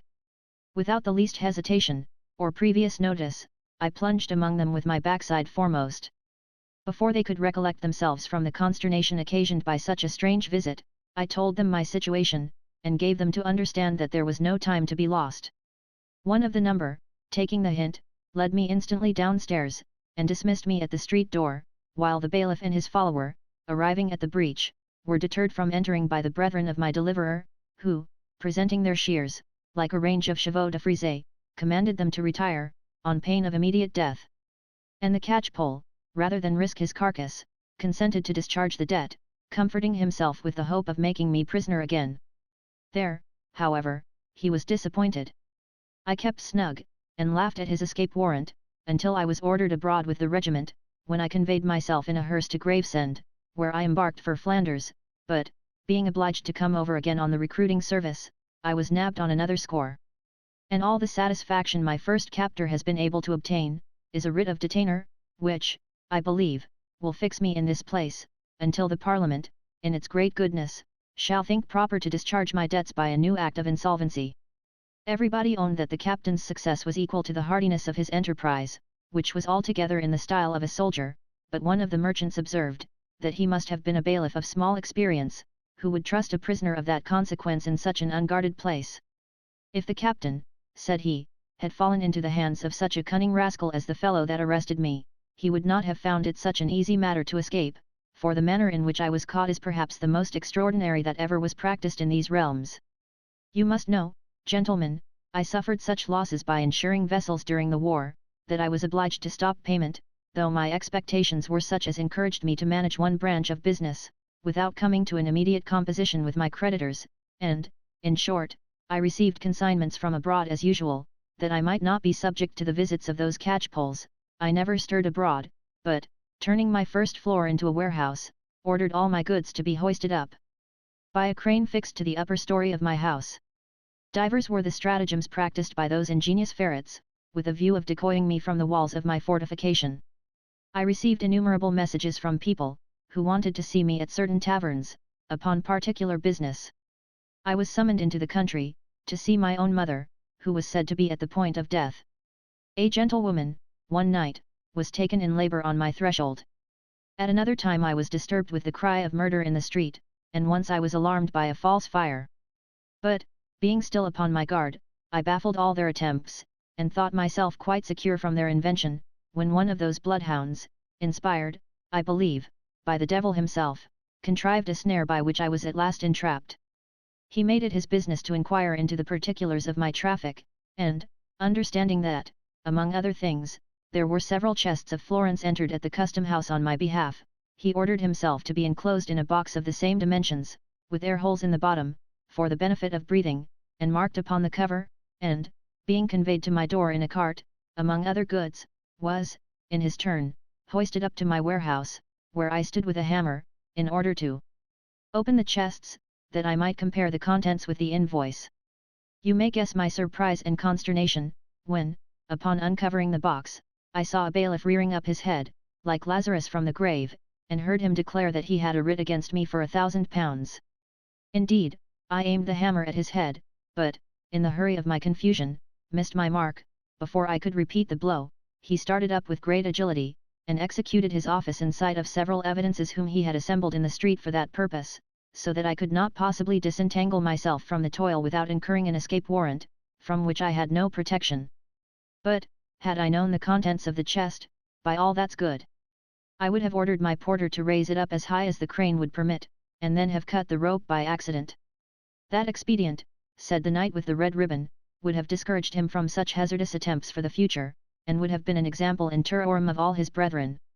The story puts me in mind of a deliverance achieved by Tom Hackabout, a very stout, honest fellow, an old acquaintance of mine, who had been so famous for maiming bailiffs, that another gentleman having been ill-used at a sponging house, no sooner obtained his liberty, than, with a view of being revenged upon the landlord, he, for 5 shillings, bought one of Tom's notes, which sold at a very large discount, and, taking out a writ upon it, put it into the hands of the bailiff who had used him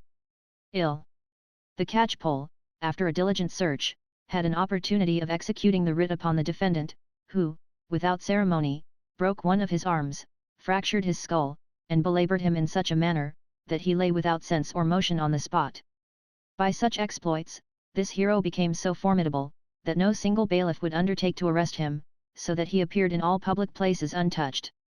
At length, however, several officers of the Marshalsea court entered into a confederacy against him, and 2 of the number, attended by 3 desperate followers, ventured to arrest him one day in the Strand, near Hungerford Market.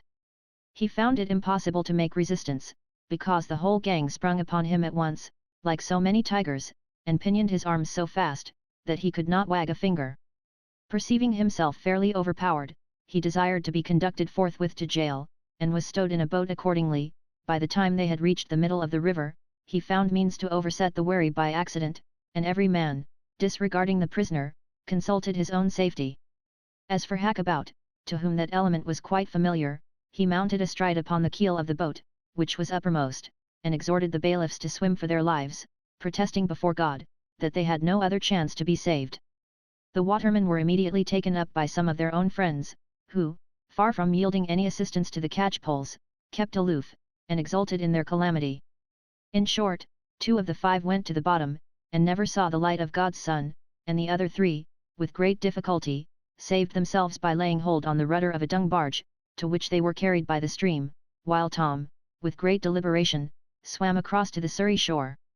After this achievement, he was so much dreaded by the whole fraternity, that they shivered at the very mention of his name, and this character, which some people would think an advantage to a man in debt, was the greatest misfortune that could possibly happen to him, because no tradesman would give him credit for the least trifle, on the supposition that he could not indemnify himself in the common course of law. The parson did not approve of Mr. Hackabout's method of escaping, which he considered as a very unchristian attempt upon the lives of his fellow subjects. "It is enough," said he, "that we elude the laws of our country, without murdering the officers of justice. For my own part, I can lay my hand upon my heart, and safely say, that I forgive from my soul the fellow by whom I was made a prisoner, although the circumstances of his behaviour were treacherous, wicked, and profane. You must know, Mr. Pickle, I was one day called into my chapel, in order to join a couple in the holy bands of matrimony, and, my affairs being at that time so situated, as to lay me under apprehensions of an arrest, I cautiously surveyed the man through a lattice which was made for that purpose, before I would venture to come within his reach. He was clothed in a seaman's jacket and trousers, and had such an air of simplicity in his countenance, as divested me of all suspicion. I therefore, without further scruple, trusted myself in his presence, began to exercise the duty of my function, and had actually performed 1/2 of the ceremony, when the supposed woman, pulling out a paper from her bosom, exclaimed, with a masculine voice, "Sir, you are my prisoner, I have got a writ against you for £500. I was thunderstruck at this declaration, not so much on account of my own misfortune, which, thank heaven, I can bear with patience and resignation, as at the impiety of the wretch, first, in disguising such a worldly aim under the cloak of religion, and, secondly, in prostituting the service, when there was no occasion for so doing, his design having previously taken effect. Yet I forgive him, poor soul, because he knew not what he did, and I hope you, Sir Simple, will exert the same Christian virtue towards the man by whom you were likewise overreached." "Oh, the rascal," cried the knight, "were I his judge, he should be condemned to flames everlasting. A villain! To disgrace me in such a manner, before almost all the fashionable company in town." Our hero expressing a curiosity to know the particulars of this adventure, the knight gratified his desire, by telling him, that one evening, while he was engaged in a party of cards, at a drum in the house of a certain lady of quality, he was given to understand by one of the servants, that a stranger, very richly dressed, was just arrived in a chair, preceded by 5 footmen with flambeaux, and that he refused to come upstairs, until he should be introduced by Sir Simple. "Upon this notice," continued the knight, "I judged it was some of my quality friends, and, having obtained her ladyship's permission to bring him up, went down to the hall, and perceived a person, whom, to the best of my recollection, I had never seen before. However, his appearance was so magnificent, that I could not harbour the least suspicion of his true quality, and, seeing me advance, he saluted me with a very genteel bow, observing, that though he had not the honour of my acquaintance, he could not dispense with waiting upon me, even on that occasion, in consequence of a letter which he had received from a particular friend. So saying, he put a paper into my hand, intimating that he had got a writ against me for £10,000, and that it would be my interest to submit without resistance, for he was provided with a guard of 20 men, who surrounded the door in different disguises, determined to secure me against all opposition. Enraged at the scoundrel's finesse, and trusting to the assistance of the real footmen assembled in the hall, "So you are a rascally bailiff," said I, "who have assumed the garb of a gentleman, in order to disturb her ladyship's company. Take this fellow, my lads, and roll him in the kennel. Here are 10 guineas for your trouble." These words were no sooner pronounced, than I was seized, lifted up, placed in a chair, and carried off in the twinkling of an eye, not but that the servants of the house, and some other footmen, made a motion towards my rescue, and alarmed all the company above. But the bailiff affirming with undaunted effrontery, that I was taken up upon an affair of state, and so many people appearing in his behalf, the Countess would not suffer the supposed messenger to be insulted, and he carried me to the county jail without further let or molestation. Chapter 98. Pickle seems tolerably well reconciled to his cage, and is by the clergyman entertained with the memoirs of a noted personage, whom he sees by accident in the Fleet. The knight had scarce finished his narrative, when our hero was told, that a gentleman in the coffee-room wanted to see him, and when he went thither, he found his friend Crabtree, who had transacted all his affairs, according to the determination of the preceding day, and now gave him an account of the remarks he overheard, on the subject of his misfortune, for the manner of the arrest was so public and extraordinary, that those who were present immediately propagated it among their acquaintance, and it was that same evening discoursed upon at several tea and card tables, with this variation from the truth, that the debt amounted to 12,000, instead of £1,200. From which circumstance it was conjectured, that Peregrine was a bite from the beginning, who had found credit on account of his effrontery and appearance, and imposed himself upon the town as a young gentleman of fortune. They rejoiced, therefore, at his calamity, which they considered as a just punishment for his fraud and presumption, and began to review certain particulars of his conduct, that plainly demonstrated him to be a rank adventurer, long before he had arrived at this end of his career. Pickle, who now believed his glory was set for ever, received this intelligence with that disdain which enables a man to detach himself effectually from the world, and, with great tranquillity, gave the misanthrope an entertaining detail of what he had seen and heard since their last parting. While they amused themselves in this manner over a dish of coffee, they were joined by the parson, who congratulated our hero upon his bearing mischance with such philosophic quiet, and began to regale the two friends with some curious circumstances relating to the private history of the several prisoners, as they happened to come in. At length a gentleman entered, at sight of whom the clergyman rose up, and saluted him with a most reverential bow, which was graciously returned by the stranger, who, with the young man that attended him, retired to the other end of the room. They were no sooner out of hearing, than the communicative priest desired his company to take particular notice of this person to whom he had paid his respects. "That man," said he, "is this day one of the most flagrant instances of neglected virtue which the world can produce. Over and above a cool discerning head, fraught with uncommon learning and experience, he is possessed of such fortitude and resolution, as no difficulties can discourage, and no danger impair, and so indefatigable in his humanity, that even now, while he is surrounded with such embarrassments as would distract the brain of an ordinary mortal, he has added considerably to his encumbrances, by taking under his protection that young gentleman, who, induced by his character, appealed to his benevolence for redress of the grievances under which he labours from the villainy of guardian." Peregrine's curiosity being excited by this encomium, asked the name of this generous patron, of which when he was informed, "I am no stranger," said he, "to the fame of that gentleman, who has made a considerable noise in the world, on account of that great cause he undertook in defence of an unhappy orphan, and, since he is a person of such an amiable disposition, I am heartily sorry to find that his endeavours have not met with that successful issue which their good fortune in the beginning seemed to promise. Indeed, the circumstance of his espousing that cause was so uncommon and romantic, and the depravity of the human heart so universal, that some people, unacquainted with his real character, imagined his views were altogether selfish, and some were not wanting, who affirmed he was a mere adventurer. Nevertheless, I must do him the justice to own, I have heard some of the most virulent of those who were concerned on the other side of the question, bear testimony in his favour, observing, that he was deceived into the expense of the whole, by the plausible story which at first engaged his compassion. Your description of his character confirms me in the same opinion, though I am quite ignorant of the affair, the particulars of which I should be glad to learn, as well as the genuine account of his own life, many circumstances of which are by his enemies, I believe, egregiously misrepresented." "Sir," answered the priest, "that is a piece of satisfaction which I am glad to find myself capable of giving you. I have had the pleasure of being acquainted with Mr. M from his youth, and everything which I shall relate concerning him, you may depend upon as a fact which hath fallen under my own cognizance, or been vouched upon the credit of undoubted evidence. Mr. M.'s father was a minister of the Established Church of Scotland, descended from a very ancient clan, and his mother nearly related to a noble family in the northern part of that kingdom.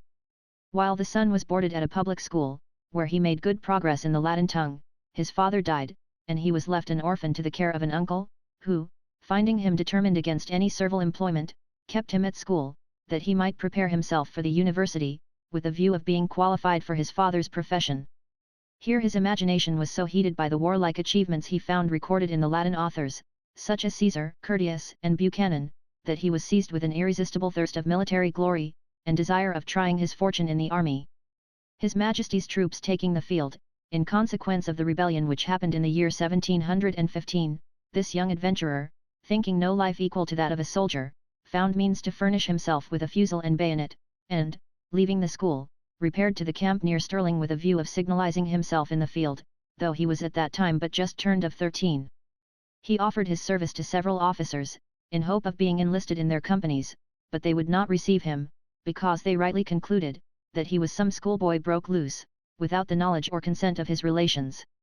Notwithstanding this discouragement, he continued in camp, curiously prying into every part of the service, and such was the resolution conspicuous in him, even at such a tender age, that, after his small finances were exhausted, he persisted in his design, and, because he would not make his wants known, actually subsisted for several days on hips, haws, and sloes, and other spontaneous fruits, which he gathered in the woods and fields.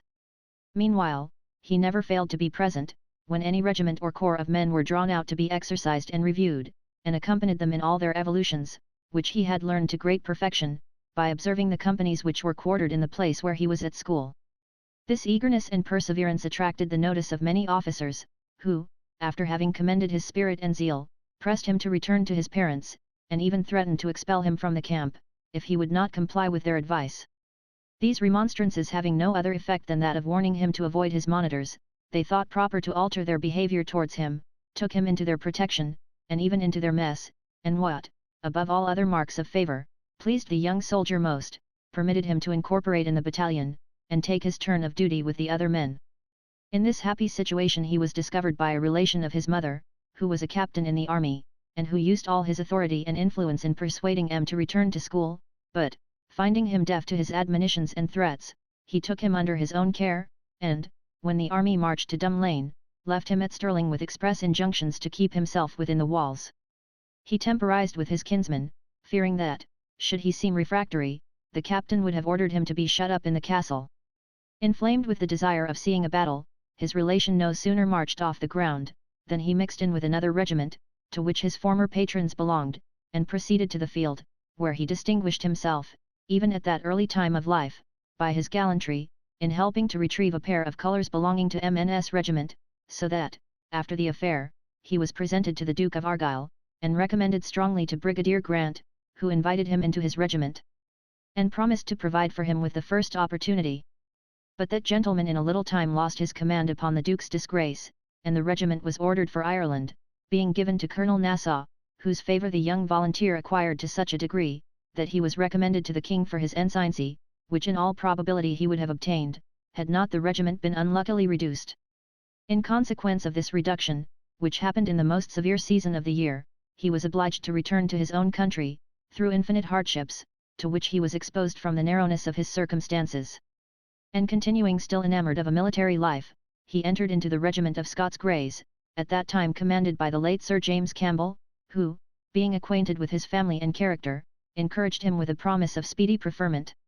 In this corps he remained 3 years, during which he had no opportunity of seeing actual service, except at the affair of Glenshiel, and this life of insipid quiet must have hung heavy upon a youth of M.'s active disposition, had not he found exercise for the mind, in reading books of amusement, history, voyages, and geography, together with those that treated of the art of war, ancient and modern, for which he contracted such an eager appetite, that he used to spend 16 hours a day in this employment. About that time he became acquainted with a gentleman of learning and taste, who, observing his indefatigable application, and insatiable thirst after knowledge, took upon himself the charge of superintending his studies, and, by the direction of such an able guide, the young soldier converted his attention to a more solid and profitable course of reading. So inordinate was his desire of making speedy advances in the paths of learning, that within the compass of 3 months, he diligently perused the writings of Locke and Malebranche, and made himself master of the first 6 and of the 11th and 12th books of Euclid's Elements. He considered Pufendorf and Grotius with uncommon care, acquired a tolerable degree of knowledge in the French language, and his imagination was so captivated with the desire of learning, that, seeing no prospect of a war, or views of being provided for in the service, he quitted the army, and went through a regular course of university education. Having made such progress in his studies, he resolved to qualify himself for the Church, and acquired such a stock of school divinity, under the instructions of a learned professor at Edinburgh, that he more than once mounted the rostrum in the public hall, and held forth with uncommon applause. But being discouraged from a prosecution of his plan, by the unreasonable austerity of some of the Scotch clergy, by whom the most indifferent and innocent words and actions were often misconstrued into levity and misconduct, he resolved to embrace the first favourable opportunity of going abroad, being inflamed with the desire of seeing foreign countries, and actually set out for Holland, where, for the space of 2 years, he studied the Roman law, with the law of nature and nations, under the famous professors Toliu and Barbierac. Having thus finished his school education, he set out for Paris, with a view to make himself perfect in the French language, and learn such useful exercises, as might be acquired with the wretched remnant of his slender estate, which was by that time reduced very low. In his journey through the Netherlands, he went to Namur, and paid his respects to Bishop Strickland and General Collier, by whom he was received with great civility, in consequence of letters of recommendation, with which he was provided from The Hague, and the old general assured him of his protection and interest for a pair of colours, if he was disposed to enter into the Dutch service.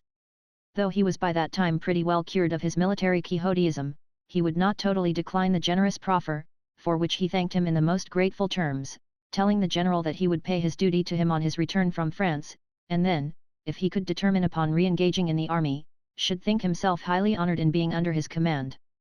After a stay of 2 months in Flanders, he proceeded to Paris, and, far from taking up his habitation in the suburbs of Saint-Germain, according to the custom of English travellers, he hired a private lodging on the other side of the river, and associated chiefly with French officers, who, their youthful sallies being over, are allowed to be the politest gentlemen of that kingdom.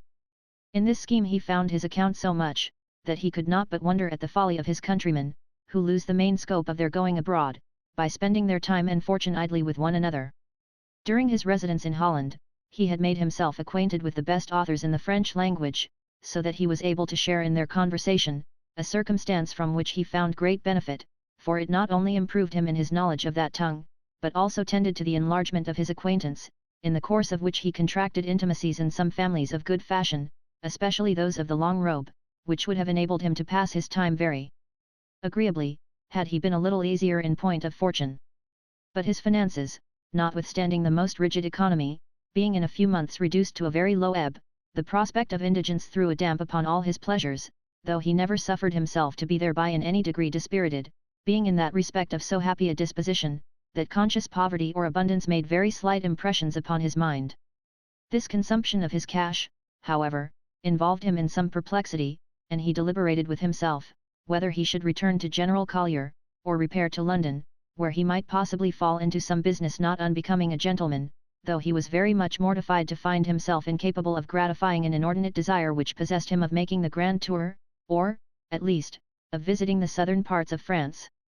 While he thus hesitated between different suggestions, he was one morning visited by a gentleman who had sought and cultivated his friendship, and for whom he had done a good office, in supporting him with spirit against a brutal German, with whom he had an affair of honour. This gentleman came to propose a party for a fortnight, to Fontainebleau, where the court then was, and the proposal being declined by M with more than usual stiffness, his friend was very urgent to know the reason of his refusal, and at length, with some confusion, said, "Perhaps your finances are low." M replied, that he had wherewithal to defray the expense of his journey to London, where he could be furnished with a fresh supply, and this answer was no sooner made, than the other taking him by the hand, "My dear friend," said he, I am not unacquainted with your affairs, and would have offered you my credit long ago, if I had thought it would be acceptable. Even now, I do not pretend to give you money, but desire, and insist upon it, that you will accept of the loan of these 2 pieces of paper, to be repaid when you marry a woman with a fortune of £20,000, or obtain an employment of 1,000 a year." So saying, he presented him with 2 actions of above 2,000 livres each.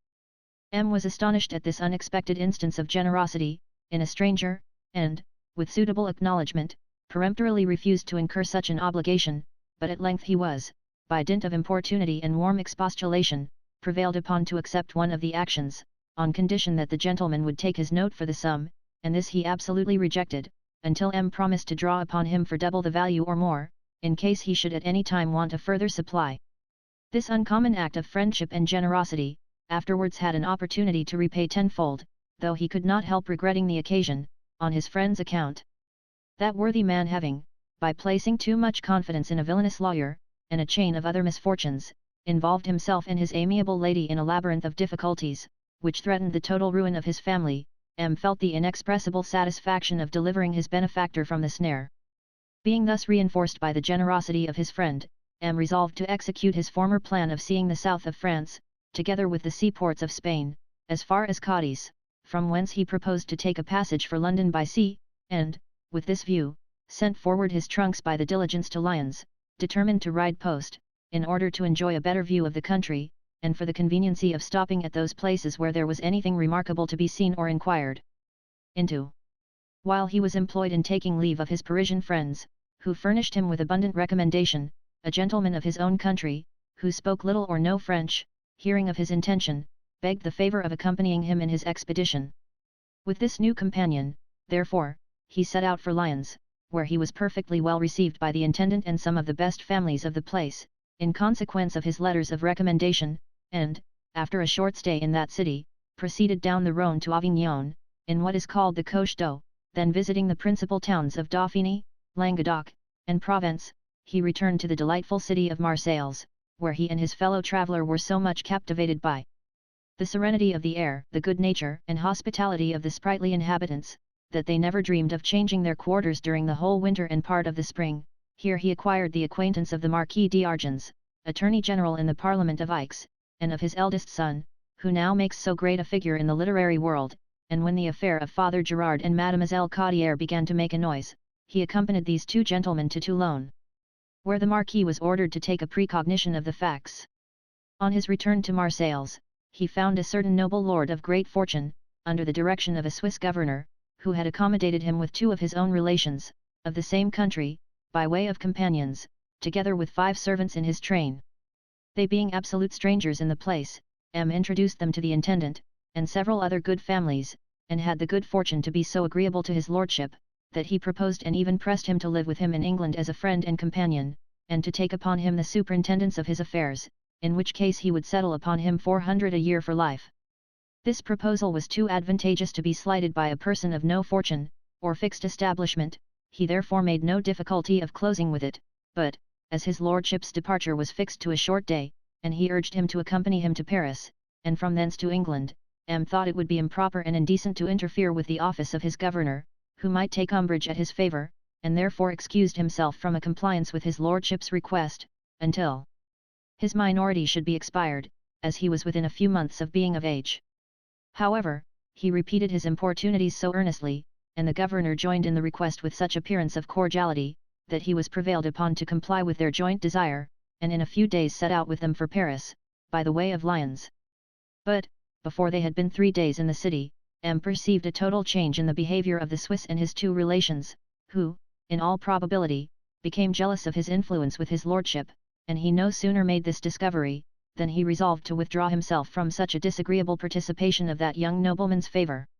He, therefore, in spite of all his lordship's entreaties and remonstrances, quitted him for the present, alleging, as a pretext, that he had a longing desire to see Switzerland and the banks of the Rhine, and promising to meet him again in England.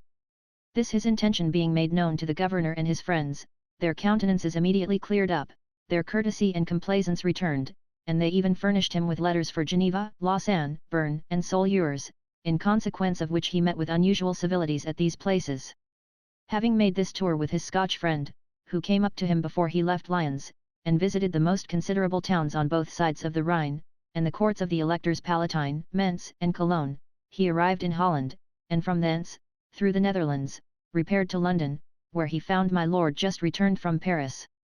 His lordship received him with expressions of uncommon joy, would not suffer him to stir from him for several days, and introduced him to his relations.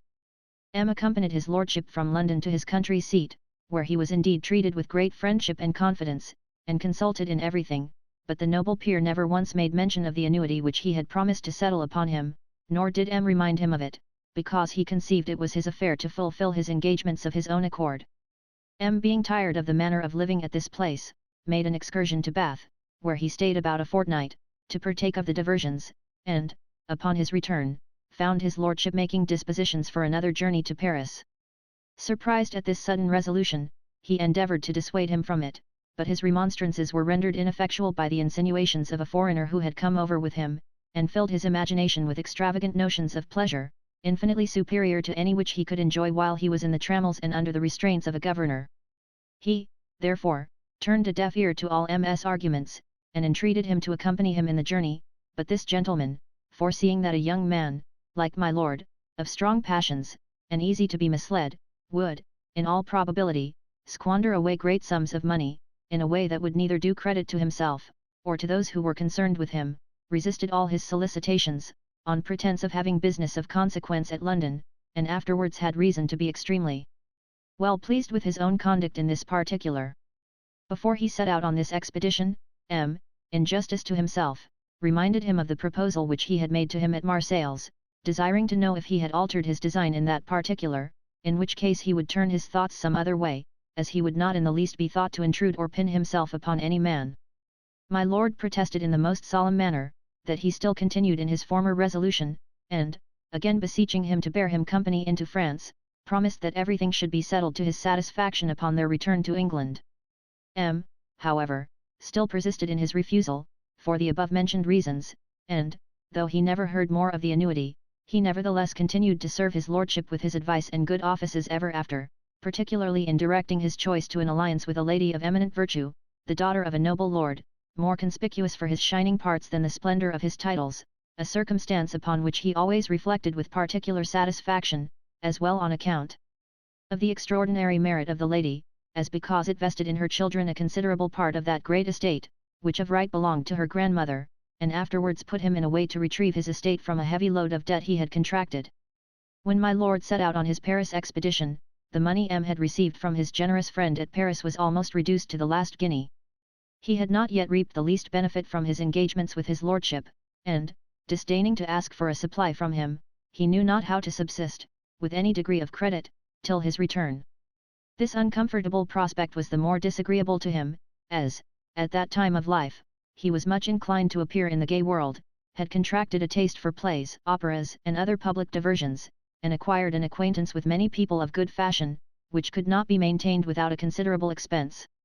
In this emergency, he thought he could not employ his idle time more profitably than in translating, from foreign languages, such books as were then chiefly in vogue, and upon application to a friend, who was a man of letters, he was furnished with as much business of that kind as he could possibly manage, and wrote some pamphlets on the reigning controversies of that time, that had the good fortune to please. He was also concerned in a monthly journal of literature, and the work was carried on by the two friends jointly, though M. did not at all appear in the partnership. By these means he not only spent his mornings in useful exercise but supplied himself with money for what the French call the menus plaisirs, during the whole summer. He frequented all the assemblies in and about London, and considerably enlarged his acquaintance among the fair sex. He had, upon his first arrival in England, become acquainted with a lady at an assembly not far from London, and though, at that time, he had no thoughts of extending his views farther than the usual gallantry of the place, he met with such distinguishing marks of her regard in the sequel, and was so particularly encouraged by the advice of another lady, with whom he had been intimate in France, and who was now of their parties, that he could not help entertaining hopes of making an impression upon the heart of his agreeable partner, who was a young lady of an ample fortune and great expectations. He therefore cultivated her good graces with all the assiduity and address of which he was master, and succeeded so well in his endeavours, that, after a due course of attendance, and the death of an aunt, by which she received an accession of fortune to the amount of £23,000, He ventured to declare his passion, and she not only heard him with patience and approbation, but also replied in terms adequate to his warmest wish. Finding himself so favorably received, he pressed her to secure his happiness by marriage, but, to this proposal, she objected the recency of her kinswoman's death, which would have rendered such a step highly indecent, and the displeasure of her other relations, from whom she had still greater expectations, and who, at that time, importuned her to marry a cousin of her own, whom she could not like. However, that M might have no cause to repine at her delay, she freely entered with him into an intimacy of correspondence, during which nothing could have added to their mutual felicity, which was the more poignant and refined, from the mysterious and romantic manner of their enjoying it, for, though he publicly visited her as an acquaintance, his behaviour on these occasions was always so distant, respectful, and reserved, that the rest of the company could not possibly suspect the nature of their reciprocal attachment, in consequence of which they used to have private interviews, unknown to every soul upon earth, except her maid, who was necessarily entrusted with the secret. In this manner they enjoyed the conversation of each other for above 12 months, without the least interruption, and though the stability of Mr. M.'s fortune depended entirely upon their marriage, yet as he perceived his mistress so averse to it, he never urged it with vehemence, nor was at all anxious on that score, being easily induced to defer a ceremony, which, as he then thought, could in no shape have added to their satisfaction, though he hath since altered his sentiments. Be that as it will, his indulgent mistress, in order to set his mind at ease in that particular, and in full confidence of his honour, insisted on his accepting a deed of gift of her whole fortune, in consideration of her intended marriage, and, after some difficulty, he was prevailed upon to receive this proof of her esteem, well knowing that it would still be in his power to return the obligation. Though she often entreated him to take upon himself the entire administration of her finances, and upon divers occasions pressed him to accept of large sums, he never once abused her generous disposition, or solicited her for money, except for some humane purpose, which she was always more ready to fulfill than he to propose. In the course of this correspondence, he became acquainted with some of her female relations, and, among the rest, with a young lady, so eminently adorned with all the qualifications of mind and person, that, notwithstanding all his philosophy and caution, he could not behold and converse with her, without being deeply smitten with her charms. He did all in his power to discourage this dangerous invasion in the beginning, and to conceal the least symptom of it from her relation. He summoned all his reflection to his aid, and, thinking it would be base and dishonest to cherish any sentiment repugnant to the affection which he owed to a mistress who had placed such unlimited confidence in him, he attempted to stifle the infant flame, by avoiding the amiable inspirer of it. But the passion had taken too deep a root in his heart to be so easily extirpated. His absence from the dear object increased the impatience of his love, the intestine conflict between that and gratitude deprived him of his rest and appetite. He was, in a short time, emaciated by continual watching, anxiety, and want of nourishment, and so much altered from his usual cheerfulness, that his mistress, being surprised and alarmed at the change, which, from the symptoms, she judged was owing to some uneasiness of mind, took all imaginable pains to discover the cause. In all probability it did not escape her penetration, for she more than once asked if he was in love with her cousin, protesting that, far from being an obstacle to his happiness, she would, in that case, be an advocate for his passion. However, this declaration was never made without manifest signs of anxiety and uneasiness, which made such an impression upon the heart of M, that he resolved to sacrifice his happiness, and even his life, rather than take any step which might be construed into an injury or insult to a person who had treated him with such generosity and goodness. In consequence of this resolution, he formed another, which was to go abroad, under pretence of recovering his health, but in reality to avoid the temptation, as well as the suspicion of being inconstant, and in this design he was confirmed by his physician, who actually thought him in the first stage of a consumption, and therefore advised him to repair to the south of France. He communicated his design, with the doctor's opinion, to the lady, who agreed to it with much less difficulty than he found in conquering his own reluctance at parting with the dear object of his love. The consent of his generous mistress being obtained, he waited upon her with the instrument whereby she had made the conveyance of her fortune to him, and all his remonstrances being insufficient to persuade her to take it back, he cancelled it in her presence, and placed it in that state upon her toilet, while she was dressing, whereupon she shed a torrent of tears, saying, she now plainly perceived that he wanted to tear himself from her, and that his affections were settled upon another. He was sensibly affected by this proof of her concern, and endeavoured to calm the perturbation of her mind, by vowing eternal fidelity, and pressing her to accept of his hand in due form before his departure. By these means her transports were quieted for the present, and the marriage deferred for the same prudential reasons which had hitherto prevented it.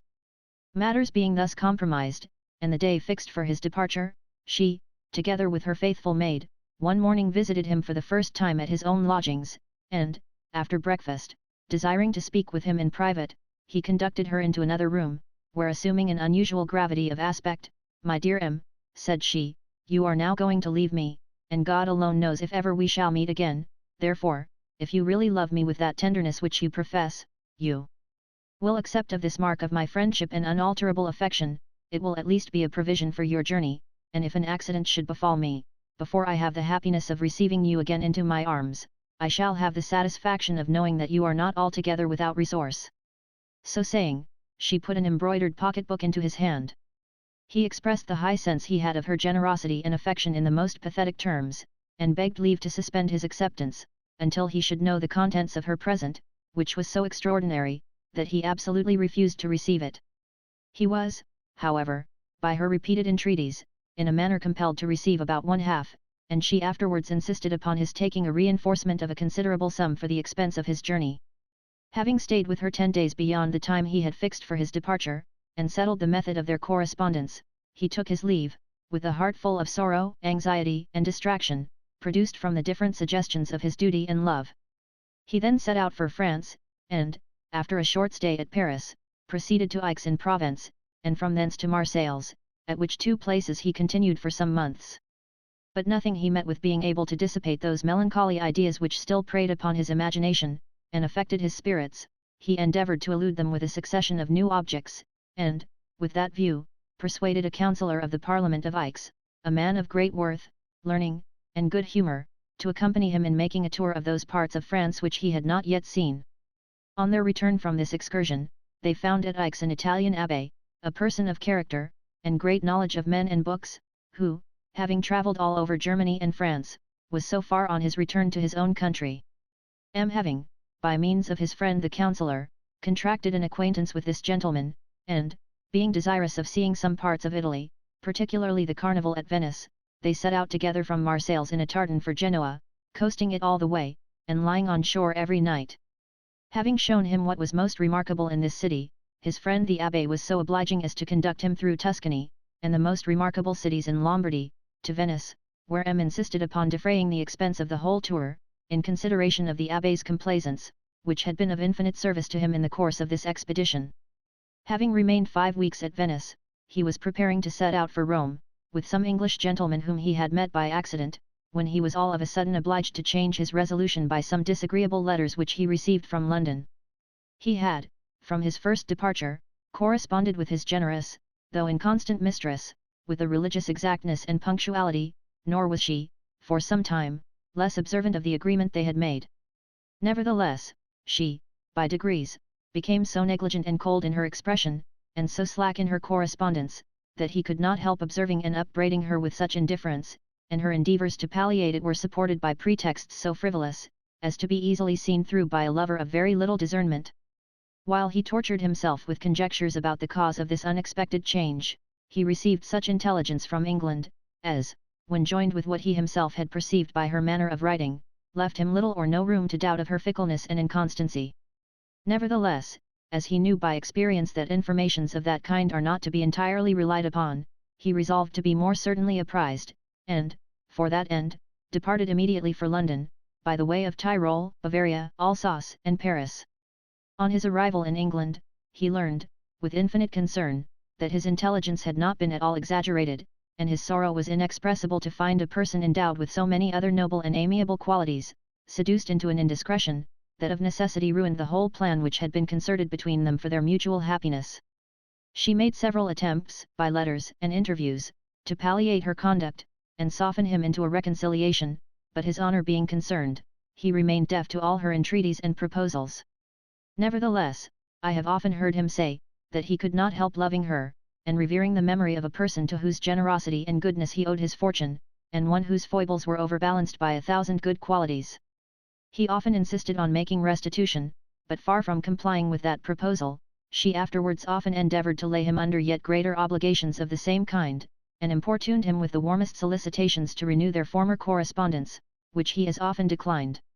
M took this instance of the inconstancy of the sex so much to heart, that he had almost resolved for the future to keep clear of all engagements for life, and returned to Paris, in order to dissipate his anxiety, where he hired an apartment in one of the academies, in the exercises whereof he took singular delight.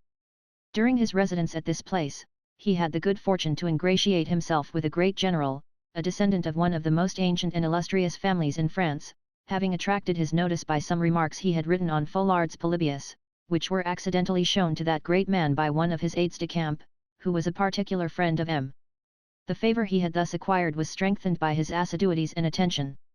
Upon his return to London, he sent some of Handel's newest compositions to the prince, who was particularly fond of that gentleman's productions, together with Clark's edition of Caesar, and, in the spring of the same year, before the French army took the field, he was honoured with a most obliging letter from the prince, inviting him to come over, if he wanted to see the operations of the campaign, and desiring he would give himself no trouble about his equipage. M having still some remains of a military disposition, and this to be a more favourable opportunity than any he should ever meet with again, readily embraced the offer, and sacrificed the soft delights of love, which at that time he enjoyed without control, to an eager, laborious, and dangerous curiosity. In that and the following campaign, during which he was present at the siege of Philipsburg, and several other actions, he enlarged his acquaintance among the French officers, especially those of the graver sort, who had a taste for books and literature, and the friendship and interest of those gentlemen were afterwards of singular service to him, though in an affair altogether foreign from their profession.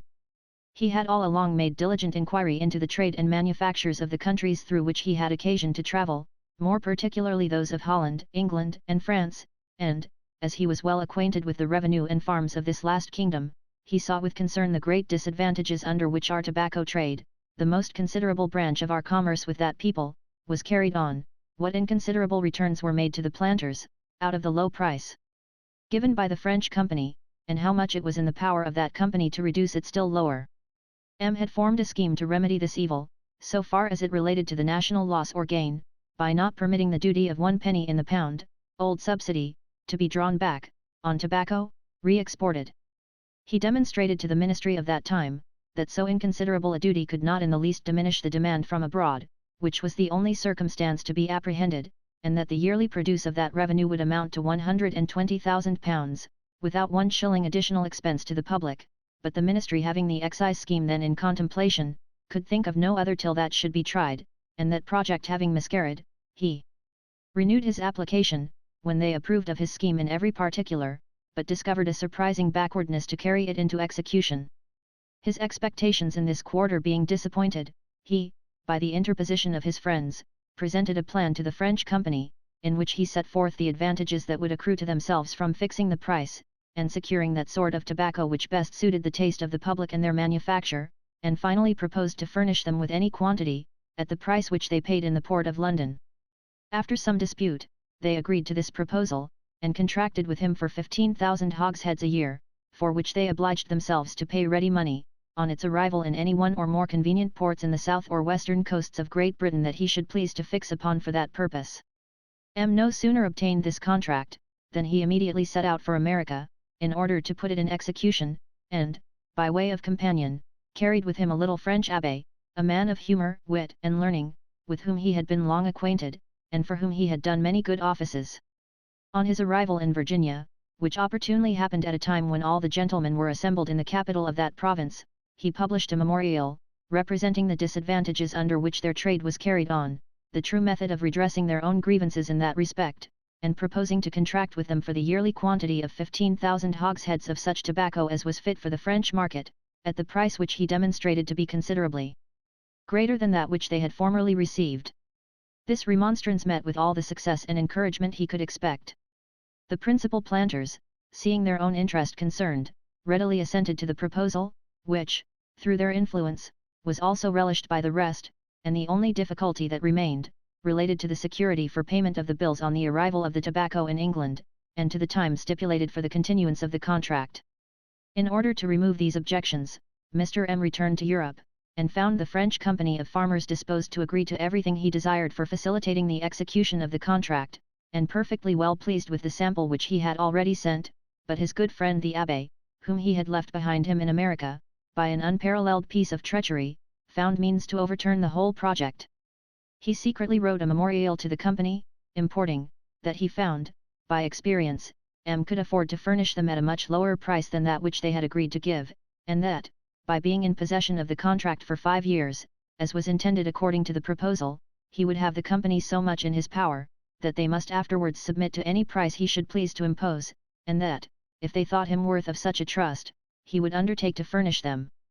at an easier rate, in conjunction with some of the leading men in Virginia and Maryland, with whom, he said, he had already concerted measures for that purpose. The company were so much alarmed at these insinuations, that they declined complying with Mr. M.'s demands until the Abbé's return, and, though they afterwards used all their endeavours to persuade him to be concerned with that little traitor in his undertaking, by which he might still have been a very considerable gainer, he resisted all their solicitations, and plainly told them, in the Abbé's presence, that he would never prostitute his own principles so far, as to enter into engagements of any kind with a person of his character, much less in a scheme that had a manifest tendency to lower the market price of tobacco in England. Thus ended a project the most extensive, simple, and easy, and, as appeared by the trial made, the best calculated to raise an immense fortune of any that was ever undertaken or planned by a private person, a project, in the execution of which M had the good of the public, and the glory of putting in a flourishing condition the valuable branch of our trade which gives employment to 2 great provinces and above 200 sail of ships, much more at heart than his own private interest. It was reasonable to expect, that a man whose debts M had paid more than once, whom he had obliged in many other respects, and whom he had carried with him at a very considerable expense, on this expedition, merely with a view of bettering his fortune, would have acted with common honesty, if not with gratitude, but such was the depravity of this little monster's heart, that, on his deathbed, he left a considerable fortune to mere strangers, with whom he had little or no connection, without the least thought of refunding the money advanced for him by M, in order to prevent his rotting in a jail.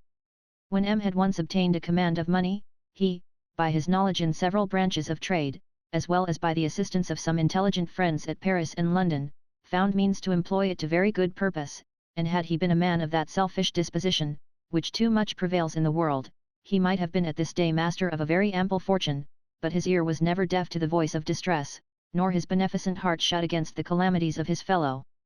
creatures. He was even ingenious in contriving the most delicate methods of relieving modest indigence, and, by his industrious benevolence, often anticipated the requests of misery. I could relate a number of examples to illustrate my assertions, in some of which you would perceive the most disinterested generosity, but such a detail would trespass too much upon your time, and I do not pretend to dwell upon every minute circumstance of his conduct. Let it suffice to say, that, upon the declaration of war in Spain, he gave up all his commercial schemes, and called in his money from all quarters, with a view of sitting down, for the rest of his life, contented with what he had got, and restraining his liberalities to what he could spare from his yearly income. This was a very prudential resolution, could he have kept it, but, upon the breaking out of the war, he could not without concern see many gentlemen of merit, who had been recommended to him, disappointed of commissions, merely for want of money to satisfy the expectations of the commission brokers of that time, and therefore launched out considerable sums for them on their bare notes, great part whereof was lost by the death of some in the unfortunate expedition to the West Indies. He at length, after many other actions of the like nature, from motives of pure humanity, love of justice, and abhorrence of oppression, embarked in a cause, every way the most important that ever came under the discussion of the courts of law in these kingdoms, whether it be considered in relation to the extraordinary nature of the case, or the immense property of no less than £50,000 a year, and 3 peerages that depended upon it. In the year 1740, the brave admiral who at that time commanded His Majesty's fleet in the West Indies, among the other transactions of his squadron transmitted to the Duke of Newcastle, mentioned a young man, who, though in the capacity of a common sailor on board one of the ships under his command, laid claim to the estate and titles of the Earl of A. These pretensions were no sooner communicated in the public papers, than they became the subject of conversation in all companies, and the person whom they chiefly affected, being alarmed at the appearance of a competitor, though at such a distance, began to put himself in motion, and take all the precautions which he thought necessary to defeat the endeavour of the young upstart. Indeed, the early intelligence he received of Mr. A.'s making himself known in the West Indies, furnished him with numberless advantages over that unhappy young gentleman, for, being in possession of a splendid fortune, and lord of many manors in the neighbourhood of the very place where the claimant was born, he knew all the witnesses who could give the most material evidence of his legitimacy, and, if his probity did not restrain him, had, by his power and influence, sufficient opportunity and means of applying to the passions and interests of the witnesses, to silence many, and gain over others to his side, while his competitor, by an absence of 15 or 16 years from his native country, the want of education and friends, together with his present helpless situation, was rendered absolutely incapable of taking any step for his own advantage. And although his worthy uncle's conspicuous virtue, and religious regard for justice and truth, might possibly be an unconquerable restraint to his taking any undue advantages, yet the consciences of that huge army of emissaries he kept in pay were not altogether so very tender and scrupulous. This much, however, may be said, without derogation from, or impeachment of, the noble Earl's nice virtue and honour, that he took care to compromise all differences with the other branches of the family, whose interests were, in this affair, connected with his own, by sharing the estate with them, and also retained most of the eminent counsel within the bar of both kingdoms against this formidable bastard, before any suit was instituted by him. While he was thus entrenching himself against the attack of a poor forlorn youth, at the distance of 1500 leagues, continually exposed to the dangers of the sea, the war, and an unhealthy climate, Mr. M., in the common course of conversation, chanced to ask some questions relating to this romantic pretender, of one H., who was at that time the present Lord A.'s chief agent. This man, when pressed, could not help owning that the late Lord A. actually left a son, who had been spirited away into America soon after his father's death, but said he did not know whether this was the same person. This information could not fail to make an impression on the humanity of Mr. M., who, being acquainted with the genius of the wicked party who had possessed themselves of this unhappy young man's estate and honours, expressed no small anxiety and apprehension lest they should take him off by some means or other, and, even then, seemed disposed to contribute towards the support of the friendless orphan, and to inquire more circumstantially into the nature of his claim. In the meantime his occasions called him to France, and during his absence Mr. A arrived in London in the month of October, 174 L. Here the clergyman was interrupted by Peregrine, who said there was something so extraordinary, not to call it improbable, in the account he had heard of the young gentleman's being sent into exile, that he would look upon himself as infinitely obliged to the doctor, if he would favour him with a true representation of that transaction, as well as of the manner in which he arrived and was known at the island of Jamaica.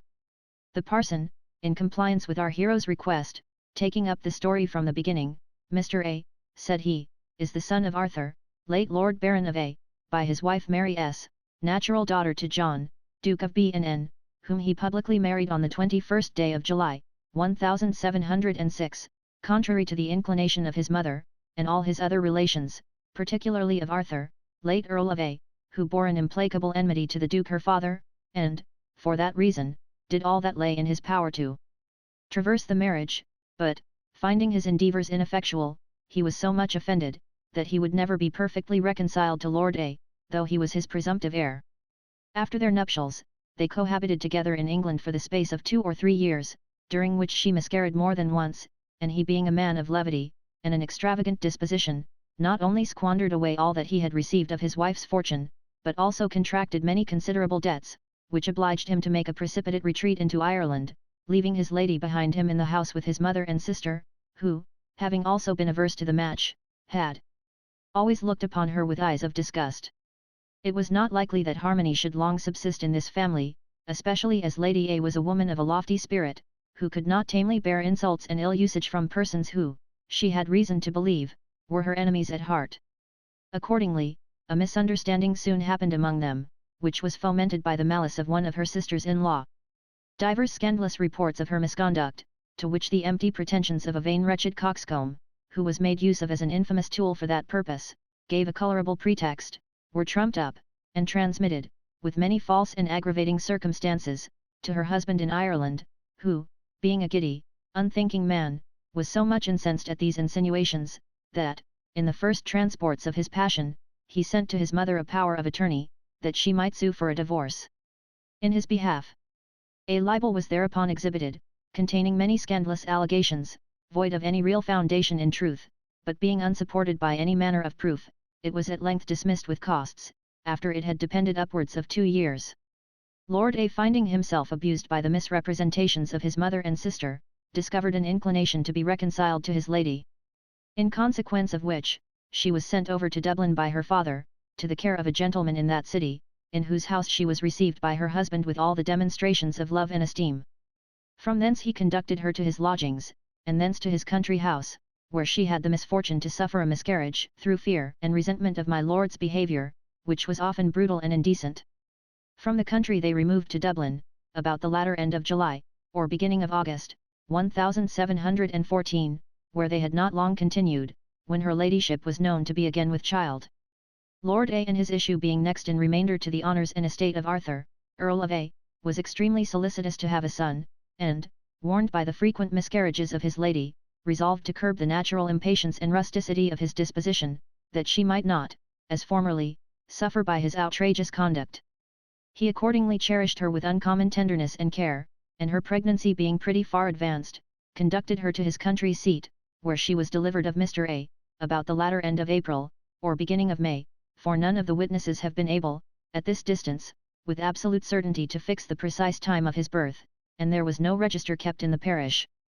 As an additional misfortune, no gentleman of fashion lived in that parish, nor did those who lived at any considerable distance care to cultivate an acquaintance with a man of Lord A.'s strange conduct.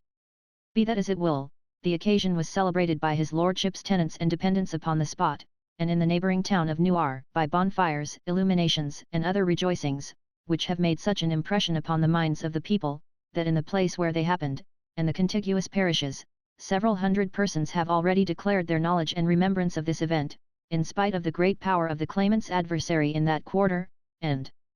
the great pains and indirect methods taken by his numberless agents and emissaries, as well as by those who are interested with him in the event of the suit, to corrupt and suppress the evidence.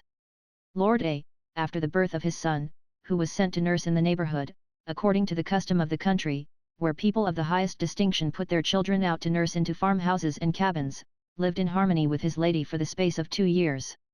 But having, by his folly and extravagance, reduced himself to great difficulties, he demanded the remainder of her fortune from her father, the Duke of B, who absolutely refused to part with a shilling until a proper settlement should be made on his daughter, which, by that time, he had put out of his own power to make, by his folly and extravagance. As her ladyship, by her endeavours to reform the economy of her house, had incurred the displeasure of some idle profligate fellows, who had fastened themselves upon her husband, and helped to consume his substance, they seized this opportunity of the Duke's refusal, and, in order to be revenged upon the innocent lady, persuaded Lord A, that the only means of extracting money from his grace, would be to turn her away, on pretence of infidelity to his bed, for which they hinted there was but too much foundation. At their suggestions, a most infamous plan was projected, in the execution of which, one P, a poor, unbred, simple country booby, whom they had decoyed into a snare, lost one of his ears, and the injured lady retired that same day to Newar, where she continued several years. She did not, however, leave the house, without struggling hard to carry her child along with her, but far from enjoying such indulgence, strict orders were given, that the boy should not, for the future, be brought within her sight. This base, inhuman treatment, instead of answering the end proposed, produced such a contrary effect, that the Duke of B, by a codicil to his will, in which he reflects upon Lord A.'s evil temper, directed his executors to pay to his daughter an annuity of £100, while her lord and she should continue to live separate, and this allowance was to cease on Lord A.'s death.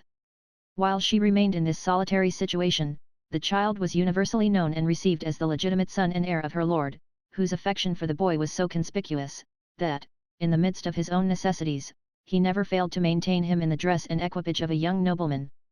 In the course of his infancy, his father having often changed his place of residence, the child was put under the instructions of a great many different schoolmasters, so that he was perfectly well known in a great many different parts of the kingdom, and his mother seized all opportunities, which were but rare, on account of his father's orders to the contrary, of seeing and giving him proofs of her maternal tenderness, until she set out for England, after having been long in a declining state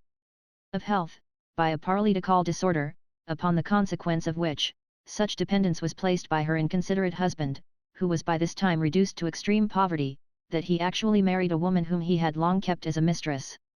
This creature no sooner understood that Lady A was departed from Ireland, than she openly avowed her marriage, and went about publicly with Lord A, visiting his acquaintances in the character of his wife. From this era may be dated the beginning of Mr. A.'s misfortune. This artful woman, who had formerly treated the child with an appearance of fondness, in order to ingratiate herself with the father, now looking upon herself as sufficiently established in the family, thought it was high time to alter her behaviour with regard to the unfortunate boy, and accordingly, for obvious reasons, employed 1,000 artifices to alienate the heart of the weak father from his unhappy offspring. Yet, notwithstanding all her insinuations, nature still maintained her influence in his heart, and though she often found means to irritate him by artful and malicious accusations, his resentment never extended farther than fatherly correction. She would have found it impossible to accomplish his ruin, had not her efforts been reinforced by a new auxiliary, who was no other than his uncle, the present usurper of his title and estate. Yet even this confederacy was overawed, in some measure, by the fear of alarming the unfortunate mother, until her distemper increased to a most deplorable degree of the dead palsy, and the death of her father had reduced her to a most forlorn and abject state of distress. Then they ventured upon the execution of their projects, and, though their aims were widely different, concurred in their endeavours to remove the hapless boy, as the common obstacle to both. Lord A, who, as I have already observed, was a man of weak intellects, and utterly void of any fixed principle of action, being by this time reduced to such a pitch of misery, that he was often obliged to pawn his wearing apparel in order to procure the common necessaries of life, and having no other fund remaining, with which he could relieve his present necessities, except a sale of the reversion of the A estate, to which the nonage of his son was an effectual bar, he was advised by his virtuous brother, and the rest of his counsellors, to surmount this difficulty, by secreting his son, and spreading a report of his death. This honest project he the more readily embraced, because he knew that no act of his could frustrate the child's succession. Accordingly, the boy was removed from the school at which he was then boarded, to the house of one K, an agent and accomplice of the present Earl of A, where he was kept for several months closely confined, and, in the meantime, it was industriously reported that he was dead. This previous measure being taken, Lord A published advertisements in the gazettes, offering reversions of the A estate to sale, and emissaries of various kinds were employed to inveigle such as were ignorant of the nature of the settlement of these estates, or strangers to the affairs of his family. Some people, imposed upon by the report of the child's death, were drawn into purchase, thinking themselves safe in the concurrence of his lordship's brother, upon presumption that he was next in remainder to the succession. Others, tempted by the smallness of the price, which rarely exceeded half a year's purchase, as appears by many deeds, though they doubted the truth of the boy's being dead, ran small risks, on the contingency of his dying before he should be of age, or in hopes of his being prevailed upon to confirm the grants of his father, and many more were treating with him on the same notions, when their transactions were suddenly interrupted, and the scheme of raising more money for the present, defeated by the unexpected appearance of the boy, who, being naturally sprightly and impatient of restraint, had found means to break from his confinement, and wandered up and down the streets of Dublin, avoiding his father's house, and choosing to encounter all sorts of distress, rather than subject himself again to the cruelty and malice of the woman who supplied his mother's place. Thus debarred his father's protection, and destitute of any fixed habitation, he herded with all the loose, idle, and disorderly youths in Dublin, skulking chiefly about the college, several members and students of which, taking pity on his misfortunes, supplied him at different times with clothes and money. In this unsettled and uncomfortable way of life did he remain, from the year 1725 to the latter end of November, 1727, at which time his father died, so miserably poor, that he was actually buried at the public expense. This unfortunate nobleman was no sooner dead, than his brother Richard, now Earl of A, taking advantage of the nonage and helpless situation of his nephew, seized upon all the papers of the defunct, and afterwards usurped the title of Lord A, to the surprise of the servants, and others who were acquainted with the affairs of the family. This usurpation, bold as it was, produced no other effect than that of his being insulted by the populace as he went through the streets, and the refusal of the king at arms to enroll the certificate of his brother's having died without issue. The first of these inconveniences he bore without any sense of shame, though not without repining, conscious that it would gradually vanish with the novelty of his invasion, and as to the last, he conquered it by means well known and obvious. Nor will it seem strange, that he should thus invade the rights of an orphan with impunity, if people will consider, that the late Lord A had not only squandered away his fortune with the most ridiculous extravagance, but also associated himself with low company, so that he was little known, and less regarded, by persons of any rank and figure in life, and his child, of consequence, debarred of the advantages which might have accrued from valuable connections. And though it was universally known, that Lady A had a son in Ireland, such was the obscurity in which the father had lived, during the last years of his life, that few of the nobility could be supposed to be acquainted with the particular circumstances of a transaction in which they had no concern, and which had happened at the distance of 12 years before the date of this usurpation. Moreover, as their first information was no other than common fame, the public clamor occasioned by the separation might inspire such as were strangers to the family affairs with a mistaken notion of the child's having been born about or after the time of that event. The hurry and bustle occasioned by the arrival of the Lord Lieutenant about this period, the reports industriously propagated of the claimant's death, the obscurity and concealment in which the boy was obliged to live, in order to elude the wicked attempts of his uncle, might also contribute to his peaceable enjoyment of an empty title. And lastly, Lord Chancellor W., whose immediate province it was to issue writs for Parliament, was an utter stranger in Ireland, unacquainted with the descents of families, and consequently did not examine farther than the certificate enrolled in the books of the King at Arms. Over and above these circumstances, which naturally account for the success of the imposture, it may be observed, that the hapless youth had not one relation alive, on the side of his father, whose interest it was not to forward or connive at his destruction, that his grandfather, the Duke of B., was dead, and that his mother was then in England, in a forlorn, destitute, dying condition, secreted from the world, and even from her own relations, by her woman Mary H., who had a particular interest to secrete her, and altogether dependent upon a miserable and precarious allowance from the Duchess of B., to whose caprice she was moreover a most wretched slave. Notwithstanding these concurring circumstances in favour of the usurper, he did not think himself secure while the orphan had any chance of finding a friend who would undertake his cause, and therefore laid a plan for his being kidnapped, and sent to America as a slave. His coadjutor in this inhuman scheme was a person who carried on the trade of transporting servants to our plantations, and was deeply interested on this occasion, having, for a mere trifle, purchased of the late Lord A., the reversion of a considerable part of the A estate, which shameful bargain was confirmed by the brother, but could never take place, unless the boy could be effectually removed. Everything being settled with this auxiliary, several ruffians were employed in search of the unhappy victim, and the first attempt that was made upon him, in which his uncle personally assisted, happening near one of the great markets of the city of Dublin, an honest butcher, with the assistance of his neighbours, rescued him by force from their cruel hands.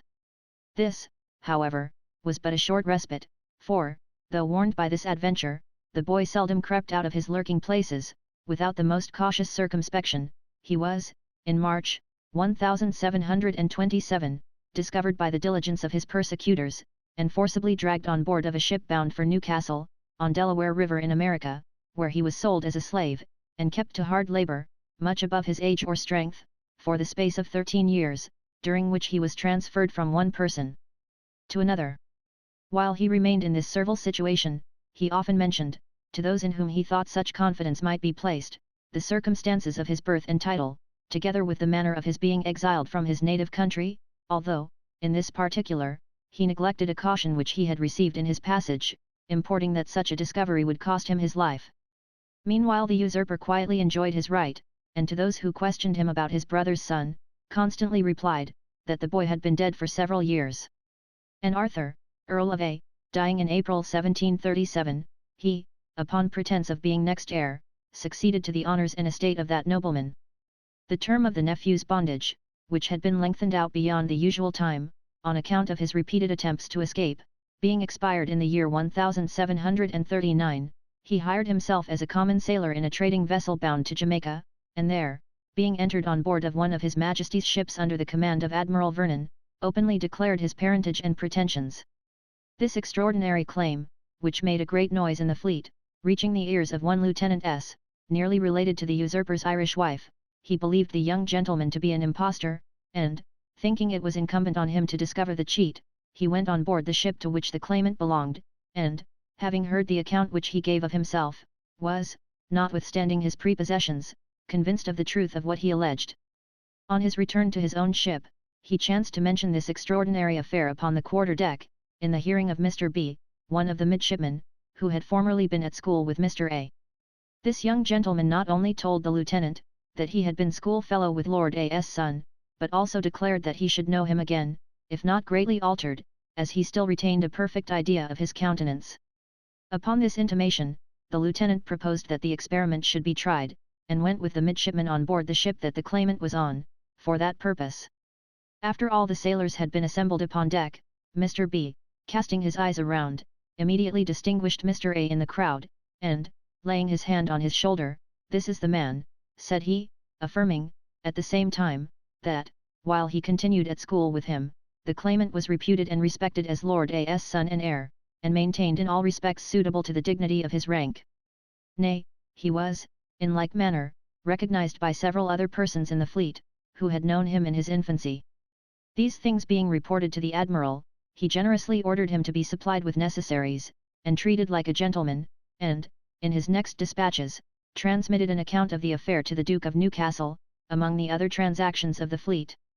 In September or October, 1741, Mr. A arrived in London, and the first person to whom he applied for advice and assistance was a man of the law, nearly related to the families of A and A, and well acquainted with the particular affairs of each, who, far from treating him as a bastard and impostor, received him with civility and seeming kindness, asked him to eat, presented him with a piece of money, and, excusing himself from meddling in the affair, advised him to go to Ireland, as the most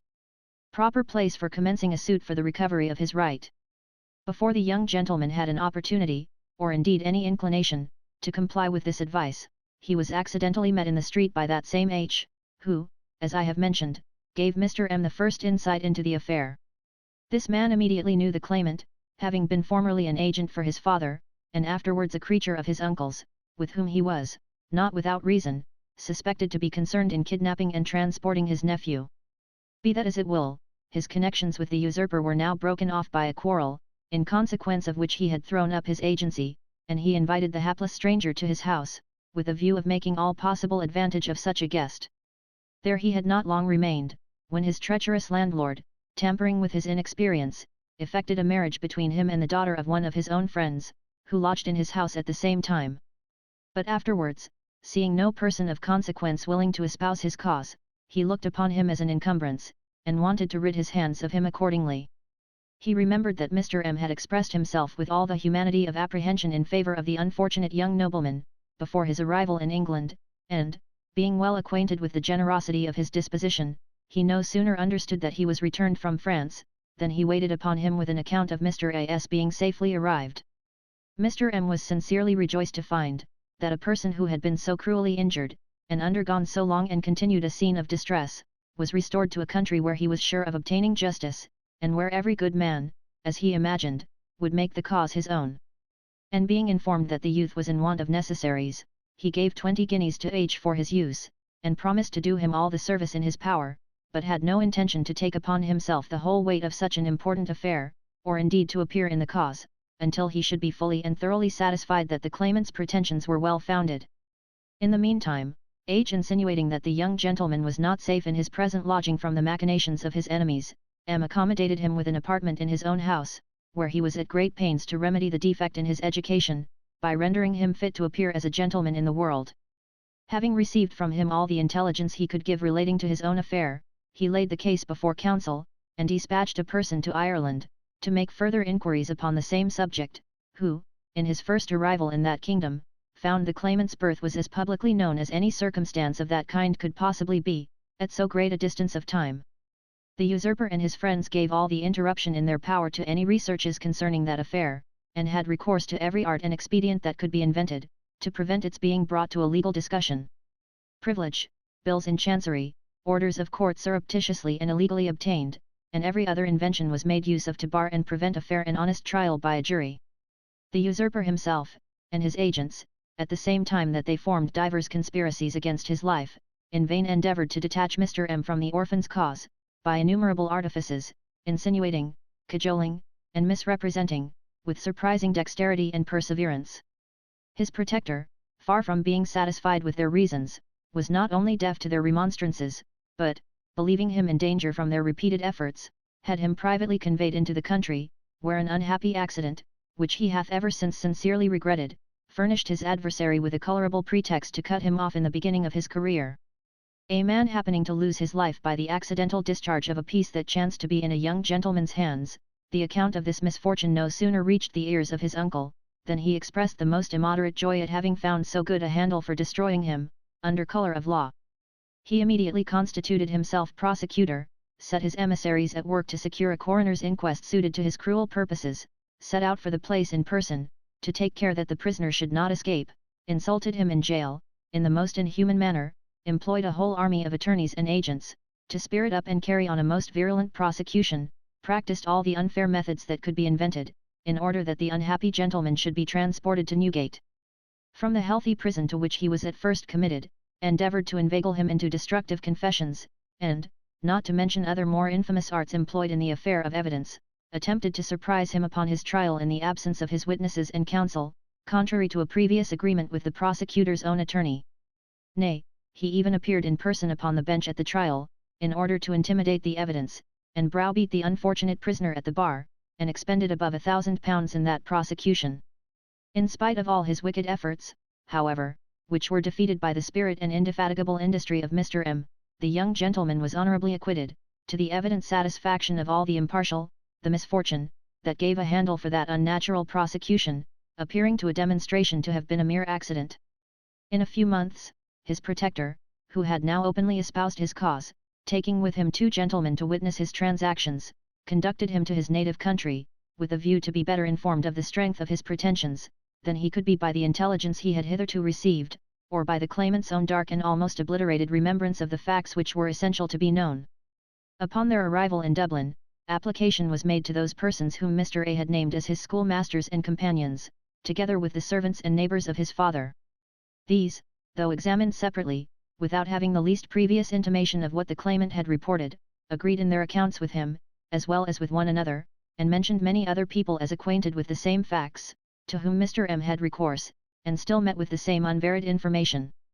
By these means, he made such progress in his inquiries, that, in less than 2 months, no fewer than 100 persons, from different quarters of the kingdom, either personally, or by letters, communicated their knowledge of the claimant, in declarations consonant with one another, as well as with the accounts he gave of himself. Several servants who had lived with his father, and been deceived with the story of his death, so industriously propagated by his uncle, no sooner heard of his being in Dublin, than they came from different parts of the country to see him, and though great pains were taken to deceive them, they, nevertheless, knew him at first sight. Some of them fell upon their knees to thank for his preservation, embraced his legs, and shed tears of joy for his return. Although the conduct of his adversary, particularly in the above-mentioned prosecution, together with the evidence that already appeared, were sufficient to convince all mankind of the truth of the claimant's pretensions, Mr. M., in order to be further satisfied, resolved to see how he would be received upon the spot where he was born, justly concluding, that if he was really an impostor, the bastard of a kitchen wench, produced in a country entirely possessed by his enemy and his allies, he must be looked upon in that place with the utmost detestation and contempt.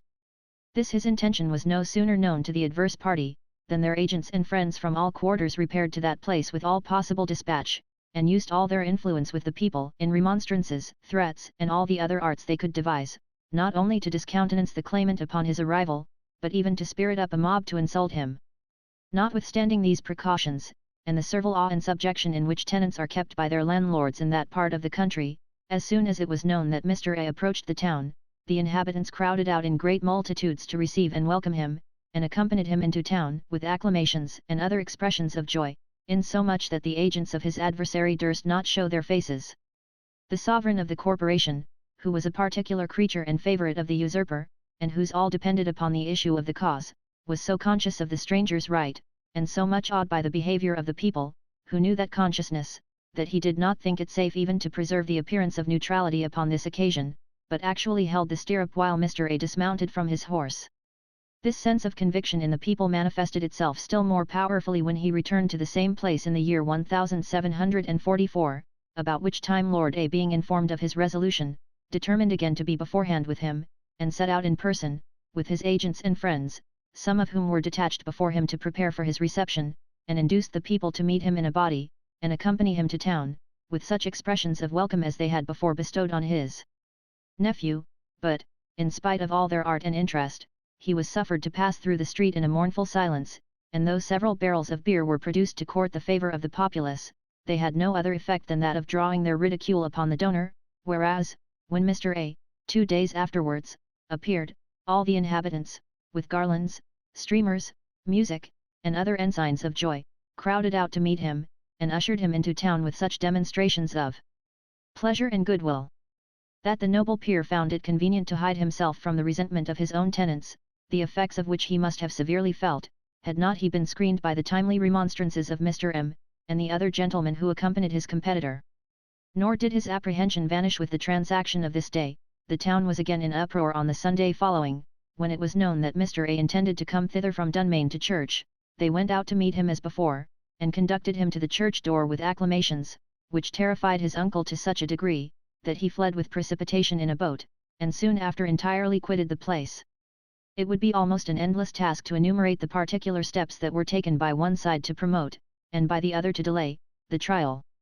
The young gentleman's adversaries, finding that they could not, by all the subterfuges and arts they had used, evade it, repeated attempts were made to assassinate him and his protector, and every obstruction thrown in the way of his cause which craft could invent, villainy execute, and undue influence confirm.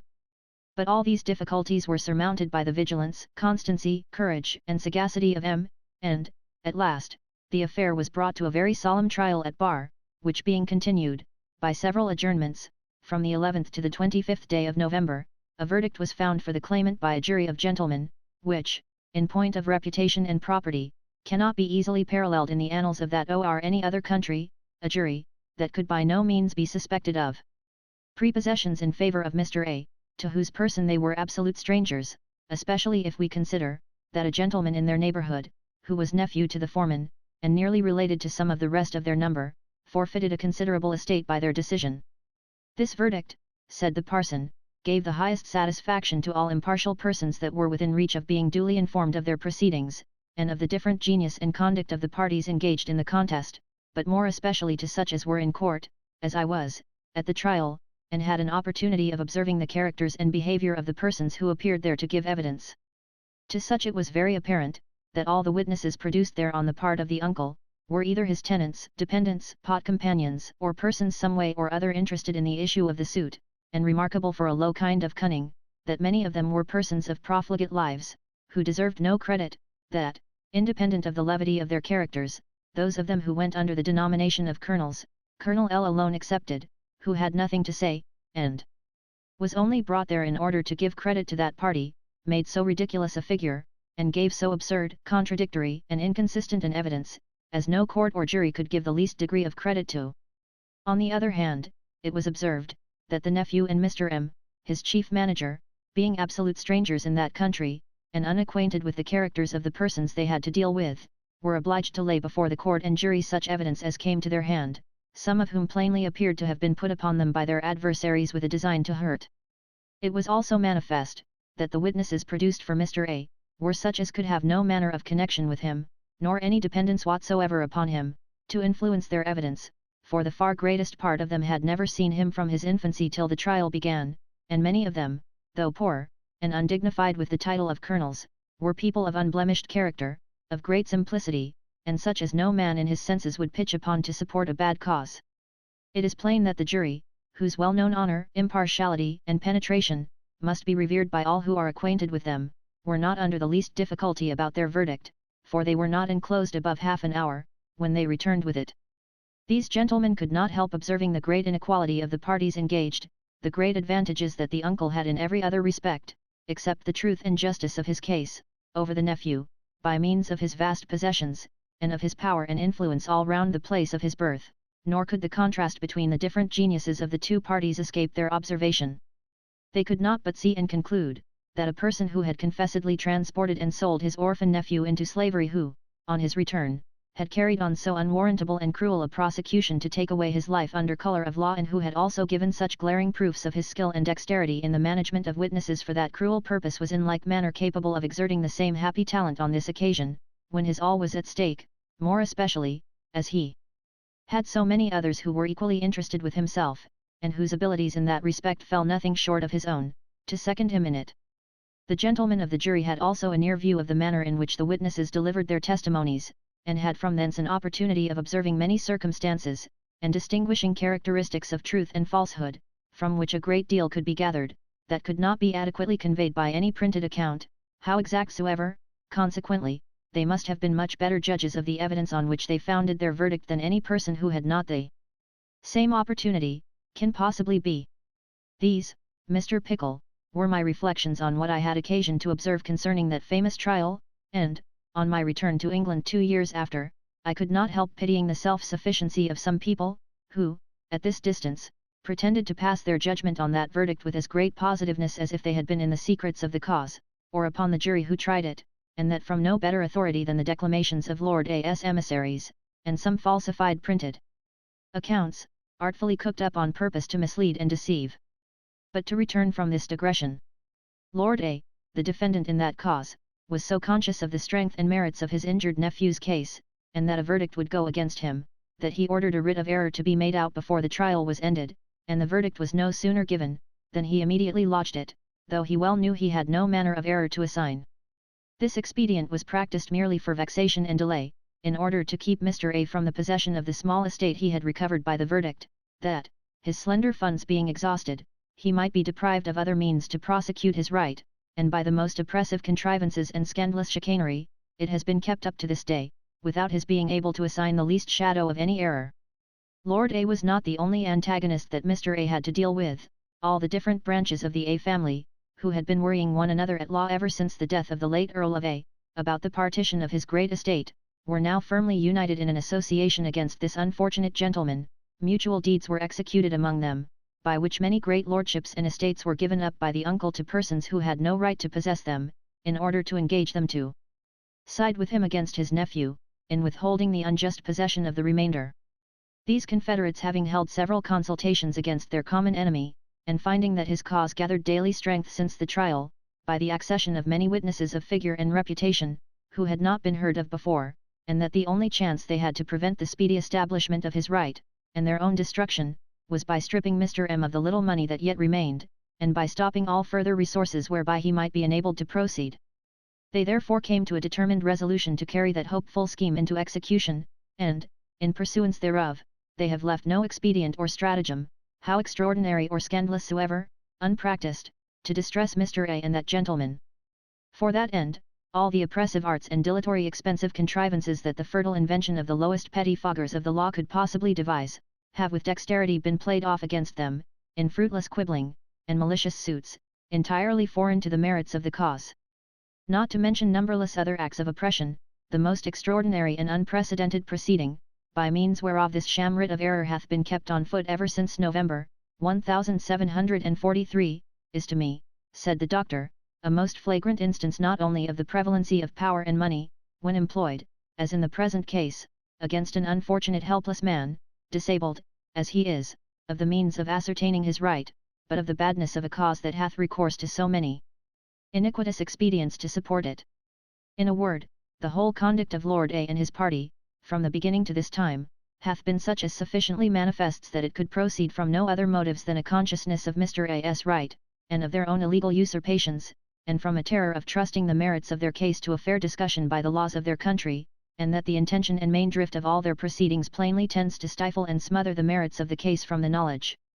of the world, by oppressive arts and ingenious delays, rather than trust it to the candid determination of an honest jury. What else could be the motives of kidnapping the claimant, and transporting him when an infant? Of the various attempts made upon his life since his return? Of the attempts to divest him of all assistance to ascertain his right, by endeavouring so solicitously to prevail on Mr. M to abandon him in the beginning? Of retaining an army of counsel before any suit had been commenced? Of the many sinister attempts to prevent the trial at bar? Of the various arts made use of to terrify any one from appearing as witness for the claimant, and to seduce those who had appeared? Of the shameless, unprecedented, low tricks now practised, to keep him out of the possession of that estate for which he had obtained the verdict, thereby to disable him from bringing his cause to a further hearing, and of the attempts made to buy up Mr. M.'s debts, and to spirit up suits against him? Is it not obvious from all these circumstances, as well as from the obstruction they have given to the Attorney General's proceeding to make a report to His Majesty on the claimant's petition to the King for the peerage, which was referred by His Majesty to that gentleman, so far back as 1743, that all their efforts are bent to that one point, of stifling, rather than suffering the merits of this cause to come to a fair and candid hearing, and that the sole consideration at present between them and this unfortunate man is not whether he is right or wrong, but whether he shall or shall not find money to bring this cause to a final determination. Lord A and his confederates, not thinking themselves safe with all these expedients, while there was a possibility of their antagonists obtaining any assistance from such as humanity, compassion, generosity, or a love of justice, might induce to lay open their purses to his assistance in ascertaining his right, have, by themselves and their numerous emissaries, employed all the arts of calumny, slander, and detraction against him, by traducing his cause, vilifying his person, and most basely and cruelly tearing his character to pieces, by 1,000 misrepresentations, purposely invented and industriously propagated in all places of resort, which is a kind of cowardly assassination that there is no guarding against. Yet, in spite of all these machinations, and the shameful indifference of mankind, who stand aloof unconcerned, and see this unhappy gentleman most inhumanly oppressed by the weight of lawless power and faction,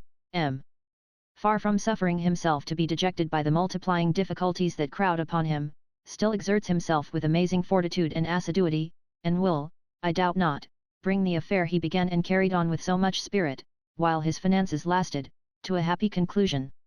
It would exceed the bounds of my intention, and, perhaps, trespass too much upon your time, were I to enumerate the low artifices and shameful quibbles by which the usurper has found means to procrastinate the decision of the contest between him and his hapless nephew, or to give a detail of the damage and perplexity which Mr. M has sustained, and been involved in, by the treachery and ingratitude of some who listed themselves under him in the prosecution of this affair, and by the villainy of others, who, under various pretenses of material discoveries they had to make, etc., had fastened themselves upon him, and continued to do all the mischief in their power, until the cloven foot was detected. One instance, however, is so flagrantly flagitious, that I cannot resist the inclination I feel to relate it, as an example of the most infernal perfidy that perhaps ever entered the human heart. I have already mentioned the part which H.N. acted in the beginning of M.'s connection with the unfortunate stranger, and hinted that the said H. lay under many obligations to that gentleman before Mr. A.'s arrival in England. He had been chief agent to Lord A., and, as it afterwards appeared, received several payments of a secret pension which that lord enjoyed, for which he either could not or would not account. His lordship, therefore, in order to compel him to it, took out writs against him, and his house was continually surrounded with catchpoles for the space of 2 whole years. Mr. M. believing, from H.'s own account of the matter, that the poor man was greatly injured, and prosecuted on account of his attachment to the unhappy young gentleman, did him all the good offices in his power, and became security for him on several occasions. Nay, such was his opinion of his integrity, that, after Mr. A. was cleared of the prosecution carried on against him by his uncle, his person was entrusted to the care of this hypocrite, who desired that the young gentleman might lodge at his house for the convenience of air, M.'s own occasions calling him often into the country. Having thus, by his consummate dissimulation, acquired such a valuable charge, he wrote a letter to one of Lord A.'s attorneys, offering to betray Mr. A., provided his lordship would settle his account, and give him a discharge for £800 of the pension which he had received and not accounted for.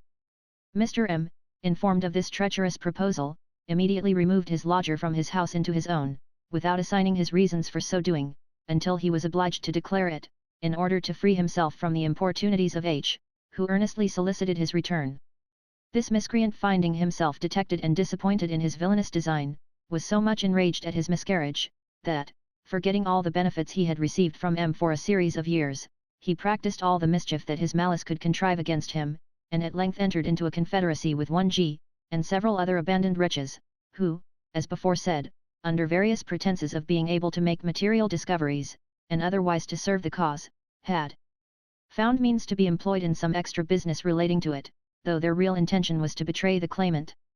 These confederates, in conjunction with some other auxiliaries of infamous character, being informed that Mr. M. was on the point of securing a considerable sum, to enable him to prosecute Mr. A.'s right, and to bring it to a happy conclusion, contrived a deep-laid scheme to disappoint him in it, and at once to ruin the cause. And, previous measures being taken for that wicked purpose, they imposed upon the young gentleman's inexperience and credulity by insinuations equally false, plausible, and malicious, to which they at length gained his belief, by the mention of some circumstances that gave what they alleged an air of probability, and even of truth. They swore that Mr. M. had taken out an action against him for a very large sum of money, that they had actually seen the writ, that the intention of it was to throw him into prison for life, and ruin his cause, in consequence of an agreement made by him with Lord A., and his other enemies, to retrieve the money that he had laid out in the cause. This plausible tale was enforced with such an air of truth, candour, and earnest concern for his safety, and was strengthened by so many imprecations and corroborating circumstances of their invention, as would have staggered one of much greater experience and knowledge of mankind than Mr. A. could be supposed at that time to possess. The notion of perpetual imprisonment, and the certain ruin they made him believe his cause was threatened with, worked upon his imagination to such a degree, that he suffered himself to be led like a lamb to the slaughter by this artful band of villains, who secreted him at the lodgings of one P, an intimate of G.S., for several days, under colour of his being hunted by bailiffs employed by Mr. M, where he was not only obliged by them to change his name, but even his wife was not suffered to have access to him. Their design was to have sold him, or drawn him into a ruinous compromise with his adversaries, for a valuable consideration to themselves. But as no ties are binding among such a knot of villains, the rest of the conspirators were jockeyed by G, who, in order to monopolize the advantage to himself, hurried his prize into the country, and secreted him even from his confederates, in a place of concealment 100 miles from London, under the same ridiculous pretence of MS having taken out a writ against him, and of bailiffs being in pursuit of him everywhere round London. He was no sooner there, than G, as a previous step to the other villainy he intended, tricked him out of a bond for £6,000, under colour of his having a person ready to advance the like sum upon it, as an immediate fund for carrying on his cause, assuring him, at the same time, that he had a set of gentlemen ready, who were willing to advance £25,000 more for the same purpose, and to allow him £500 a year for his maintenance, till his cause should be made an end of, provided that Mr. M should have no further concern with him and his cause. Mr. A, having by this time received some intimations of the deceit that had been put upon him, made answer, that he should look upon himself as a very ungrateful monster indeed, if he deserted a person who had saved his life, and so generously ventured his own, together with his fortune, in his cause, until he should first be certain of the truth of what was alleged of him, and absolutely rejected the proposal. G, who had no other view in making it, than to cover the secret villainy he meditated against him, and to facilitate the execution thereof, easily receded from it, when he found Mr. A so averse to it, and undertook nevertheless to raise the money, adding, that he might, if he pleased, return to Mr. M whenever it was secured. The whole drift of this pretended undertaking to raise the £25,000, was only to lay a foundation for a dexterous contrivance to draw Mr. A unwarily into the execution of a deed, relinquishing all his right and title, under a notion of its being a deed to secure the repayment of that sum. G having, as he imagined, so far paved the way for the execution of such a deed, enters into an agreement with an agent, employed for that purpose by Mr. A.'s adversaries, purporting that in consideration of the payment of a bond for £6,000, which he, G, had, as he pretended, laid out in Mr. A.'s cause, and of an annuity of £700 a year, he was to procure for them from Mr. A deed ready executed, relinquishing all right and title to the A estate and honours. Everything being prepared for the execution of this infernal scheme, unknown to Mr. A, G then thought proper to send for him to town from his retirement, in order, as he pretended, to execute a security of £25,000. This intended victim to that villain's avarice no sooner arrived in town, full of hopes of money to carry on his cause, and of agreeably surprising his friend and protector Mr. M, with so seasonable and unexpected a reinforcement, than an unforeseen difficulty arose, concerning the payment of G.'s £6,000 bond. That money was to have been raised out of the estate of a lunatic, which could not be done without the leave of the Court of Chancery, to whom an account must have been given of the intended application of it. While preparations were making to rectify this omission, G immediately carried Mr. A again into the country, lest he should happen to be undeceived by some means or other. In the meantime, this wicked machination was providentially discovered by Mr. M, before it could be carried into execution, by means of the jealousies that arose among the conspirators themselves, and was, at the same time, confirmed to him by a person whom the very agent for the A party had entrusted with the secret. M no sooner detected it, than he communicated his discovery to one of Mr. A.'s counsel, a man of great worth, and immediately thereupon took proper measures to defeat it. He then found means to lay open to Mr. A himself the treacherous scheme that was laid for his destruction. He was highly sensible of it, and could never afterwards reflect on the snare that he had so unwarily been drawn into, and had so narrowly escaped, without a mixture of horror, shame, and gratitude to his deliverer. The consummate assurance of the monsters who were engaged in this plot, after they had been detected, and upbraided with their treachery, is scarce to be paralleled, for they not only owned the fact of spiriting Mr. A away in the manner above mentioned, but justified their doing it as tending to his service. They also maintained, that they had actually secured the £25,000 for him, though they never could name any one person who was to have advanced the money. No man was more active in this scheme than H, nor any man more solicitous to keep Mr. A up in the false impressions he had received, or in projecting methods to ruin his protector, than he. Among many other expedients for that purpose, a most malicious attempt was made to lodge an information against him, for treasonable practices, with the Secretary of State, notwithstanding the repeated proofs he had given of his loyalty, and, as a preparatory step to his accusation, a letter, which this traitor dictated, was copied by another person, and actually sent to the Earl of C, importing, that the person who copied the letter had an affair of consequence to communicate to his lordship, if he would appoint a time of receiving the information. But that person, upon full conviction of the villainy of the scheme, absolutely refused to proceed further in it, so that his malice once more proved abortive, and before he had time to execute any other contrivance of the same nature, he was imprisoned in this very jail for debt. Here, finding his creditors inexorable, and himself destitute of all other resource, he made application to the very man whom he had injured in such an outrageous manner, set forth his deplorable case in the most pathetic terms, and entreated him, with the most abject humility, to use his influence in his behalf. The distress of this varlet immediately disarmed M of his resentment, and even excited his compassion. Without sending any answer to his remonstrances, he interceded for him with his creditors, and the person to whom he was chiefly indebted, refusing to release him without security, this unwearied benefactor joined with the prisoner in a bond for above £240, for which he obtained his release. He was no sooner discharged, however, than he entered into fresh combinations with G and others, in order to thwart his deliverer in his schemes of raising money, and otherwise to distress and deprive him of liberty, for which purpose no art or industry, perjury not excepted, hath been spared. And, what is still more extraordinary, this perfidious monster having found money to take up the bond, in consequence of which he regained his freedom, hath procured a writ against M, upon that very obligation, and taken assignments to some other debts of that gentleman, with the same Christian intention. But hitherto he hath, by surprising sagacity and unshaken resolution, baffled all their infernal contrivances, and retorted some of their machinations on their own heads. At this time, when he is supposed by some, and represented by others, as under the circumstances of oblivion and despondence, he proceeds in his design with the utmost calmness and intrepidity, meditating schemes, and ripening measures, that will one day confound his enemies, and attract the notice and admiration of mankind. Peregrine, having thanked the priest for his obliging information, expressed his surprise at the scandalous inattention of the world to an affair of such importance, observing, that, by such inhuman neglect, this unfortunate young gentleman, Mr. A, was absolutely deprived of all the benefit of society, the sole end of which is, to protect the rights, redress the grievances, and promote the happiness of individuals. As for the character of M, he said, it was so romantically singular in all its circumstances, that, though other motives were wanting, curiosity alone would induce him to seek his acquaintance.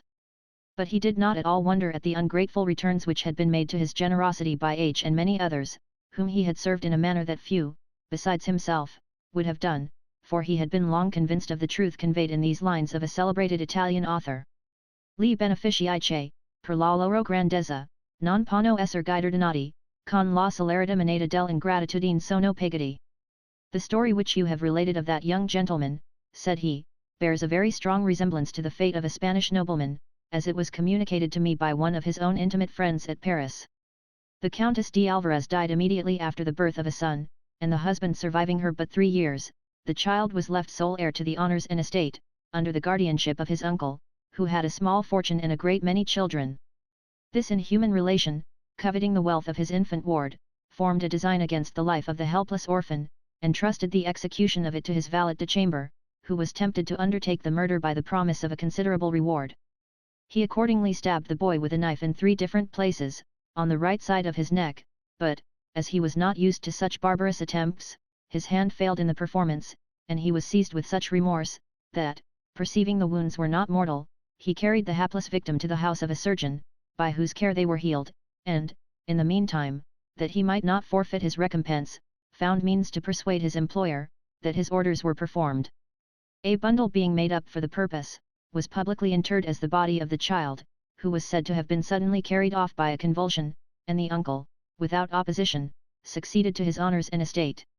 The boy being cured of his hurts, was, about the age of 6, delivered, with a small sum of money, to a merchant just embarking for Turkey, who was given to understand, that he was the bastard of a man of quality and that for family reasons, it was necessary to conceal his birth.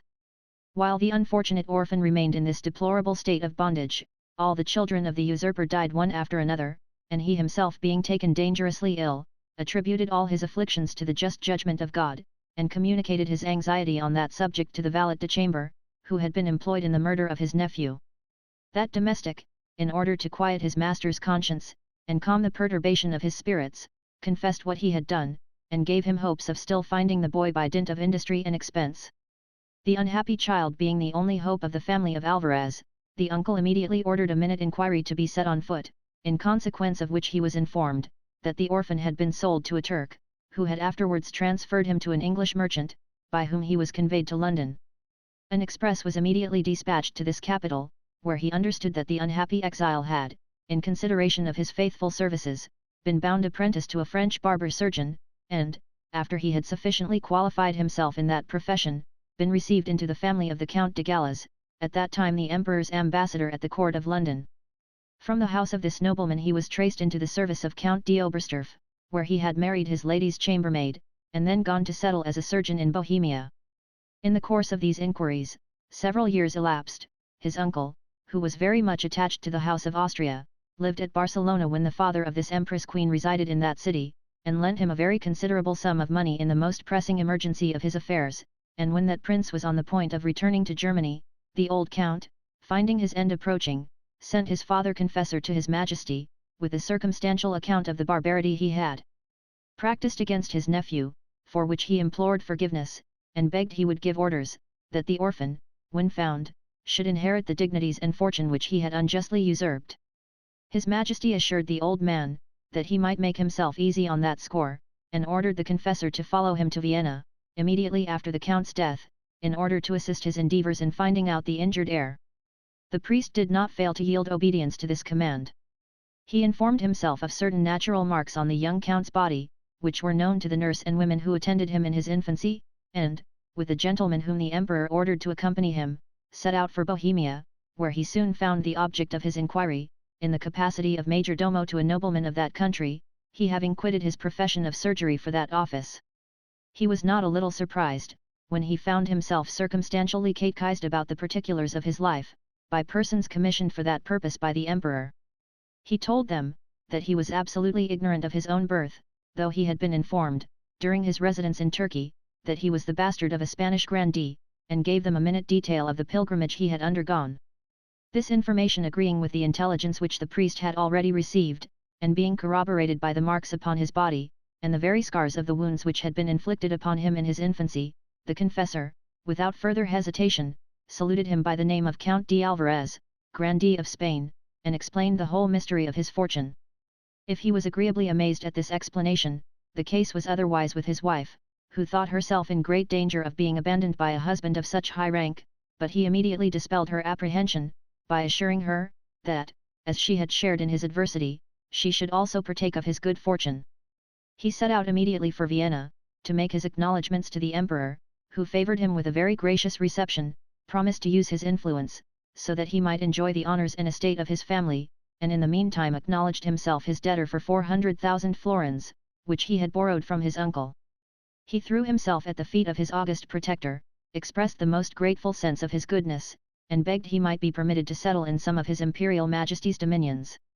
This request was immediately granted. He was allowed to purchase land in any part of the hereditary dominions of the House of Austria, to the amount of the sum I have mentioned, and made choice of the country of Ratibor, in Silesia, where, in all probability, he still resides.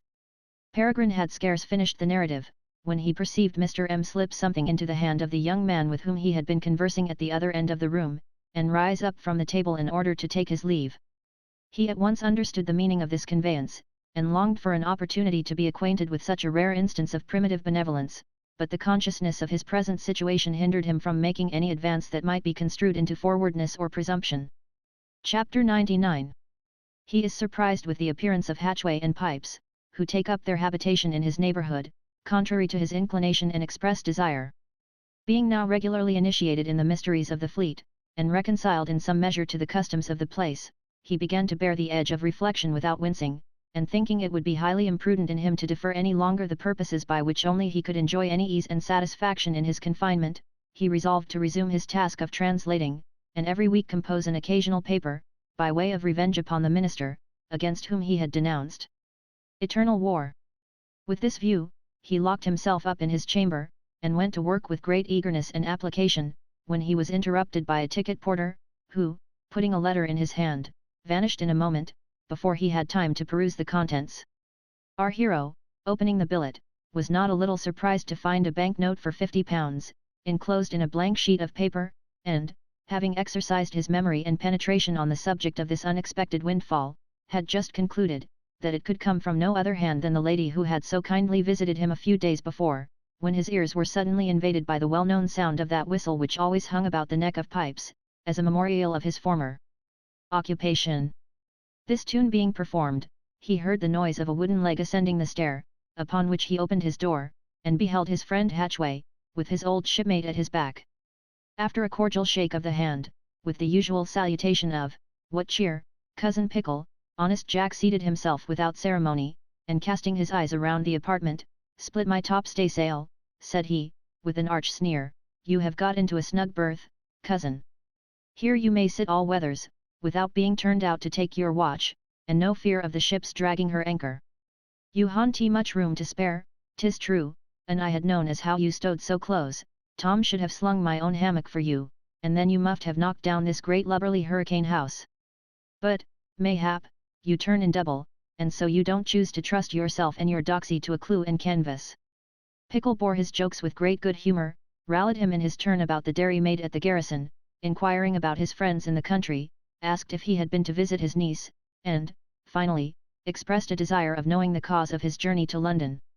The lieutenant satisfied his curiosity in all these particulars, and, in answer to the last question, observed that, from the information of Pipes, understanding he was landlocked, he had come from the country in order to tow him into the offing. "I know not how the wind sets," said he, "but if so be as £3,000 will bring you clear of the Cape, say the word, and you shan't lie windbound another glass for want of the money." This was an offer which few people in our hero's situation would have altogether refused, especially as he had all the reason in the world to believe, that, far from being a vain unmeaning compliment, it was the genuine tribute of friendship, which the lieutenant would have willingly, aye, and with pleasure, paid. Nevertheless, Peregrine peremptorily refused his assistance, though not without expressing himself in terms of acknowledgment suitable to the occasion. He told him, it would be time enough to make use of his generosity, when he should find himself destitute of all other resource. Jack employed all his rhetoric, with the view of persuading him to take this opportunity to procure his own enlargement, and, finding his arguments ineffectual, insisted upon his accepting an immediate supply for his necessary occasions, swearing with great vehemence, that he would never return to the garrison, unless he would put him upon the footing of any other tenant, and receive his rent accordingly. Our young gentleman as positively swore, that he never would consider him in that light, remonstrating, that he had long ago settled the house upon him for life, as a pledge of his own esteem, as well as in conformity with the Commodore's desire, and beseeching him to return to his usual avocations, protested that, if ever his situation should subject him to the necessity of borrowing from his friends, Mr. Hatchway should be the first man to whom he would apply himself for succour. To convince him that this was not the case at present, he produced the banknote which he had received in the letter, together with his own ready money, and mentioned some other funds, which he invented extempore, in order to amuse the lieutenant's concern. In the close of this expostulation, he desired Pipes to conduct Mr. Hatchway to the coffee house, where he might amuse himself with the newspaper for half an hour, during which he would put on his clothes, and bespeak something for dinner, that they might enjoy each other's company as long as his occasions would permit him to stay in that place. The two sailors were no sooner gone, than he took up the pen, and wrote the following letter, in which he enclosed the banknote to his generous benefactress. "Madam, your humanity is not more ingenious than my suspicion. In vain you attempt to impose upon me by an act of generosity, which no person on earth but your ladyship is capable of committing. Though your name was not subscribed on the paper, your sentiments were fully displayed in the contents, which I must beg leave to restore, with the same sense of gratitude, and for the same reasons I expressed when last I had the honour to converse with you upon this subject. Though I am deprived of my liberty by the villainy and ingratitude of mankind, I am not yet destitute of the other conveniences of life, and therefore beg to be excused for incurring an unnecessary addition to that load of obligation you have already laid upon, Madam, your ladyship's most devoted, humble servant, Peregrine Pickle." Having dressed himself, and repaired to the place of appointment, he dispatched this epistle by the hands of Pipes, who was ordered to leave it at her ladyship's house, without staying for an answer, and in the meantime gave directions for dinner, which he and his friend Hatchway ate very cheerfully in his own apartment, after he had entertained him with a sight of all the curiosities in the place. During their repast, Jack repeated his kind offers to our adventurer, who declined them with his former obstinacy, and begged he might be no more importuned on that subject, but if he insisted upon giving some fresh proofs of his friendship, he might have an opportunity of exhibiting it in taking Pipes under his care and protection, for nothing affected him so much as his inability to provide for such a faithful adherent. The lieutenant desired he would give himself no trouble upon that score, he being, of his own accord, perfectly well disposed to befriend his old shipmate, who should never want while he had a shilling to spare. But he began to drop some hints of an intention to fix his quarters in the fleet, observing, that the air seemed to be very good in that place, and that he was tired of living in the country. What he said did not amount to a plain declaration, and therefore Peregrine did not answer it as such, though he perceived his drift, and took an opportunity of describing the inconveniences of the place, in such a manner as, he hoped, would deter him from putting such an extravagant plan in execution. This expedient, however, far from answering the end proposed, had a quite contrary effect, and furnished Hatchway with an argument against his own unwillingness to quit such a disagreeable place. In all probability, Jack would have been more explicit with regard to the scheme he had proposed, if the conversation had not been interrupted by the arrival of Cadwallader, who never failed in the performance of his diurnal visit. Hatchway, conjecturing that this stranger might have some private business with his friend, quitted the apartment, on pretence of taking a turn, and meeting Pipes at the door, desired his company to the Bear, by which name the open space is distinguished, where, during a course of perambulation, these two companions held a council upon Pickle, in consequence of which it was determined, since he obstinately persisted to refuse their assistance, that they should take lodgings in his neighbourhood. With a view of being at hand to minister unto his occasions, in spite of his false delicacy, according to the emergency of his affairs.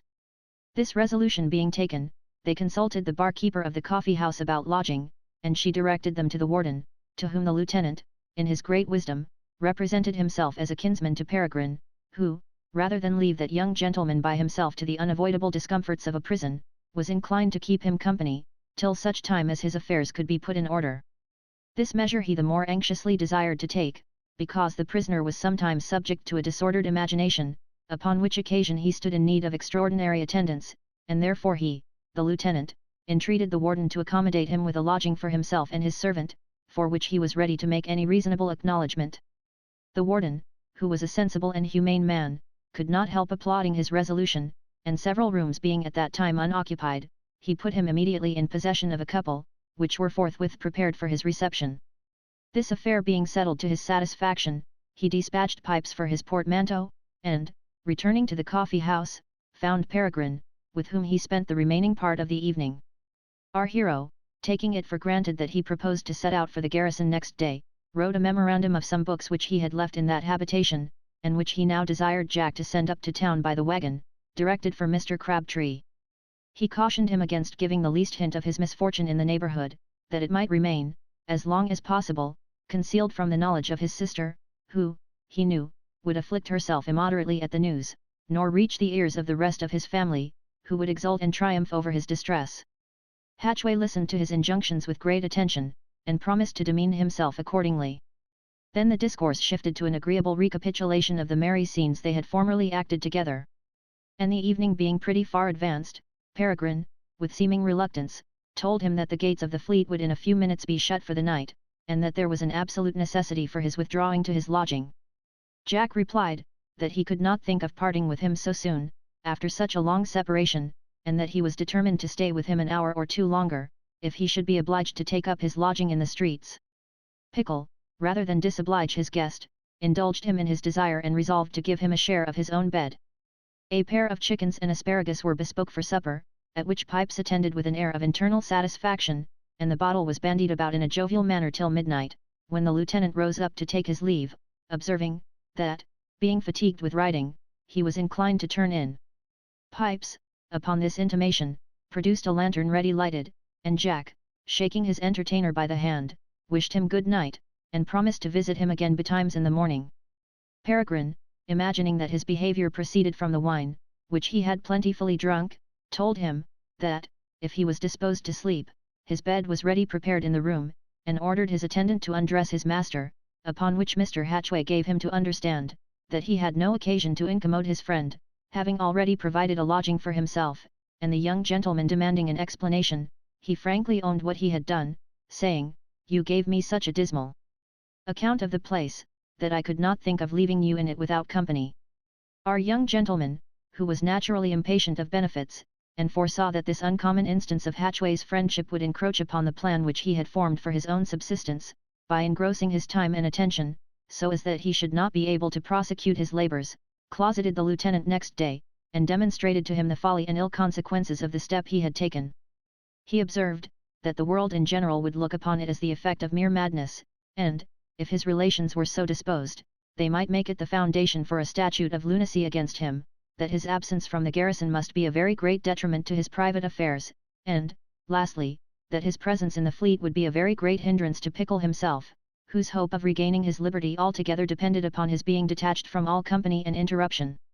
To these remonstrances Jack replied, that, as to the opinion of the world, it was no more to him than a rotten net line, and if his relations had a mind to have his upper works condemned, he did not doubt but he should be able to stand the survey, without being declared unfit for service, that he had no affairs at the garrison, but such as would keep cold, and with regard to Pickle's being interrupted by his presence, he gave him his word, that he would never come alongside of him, except when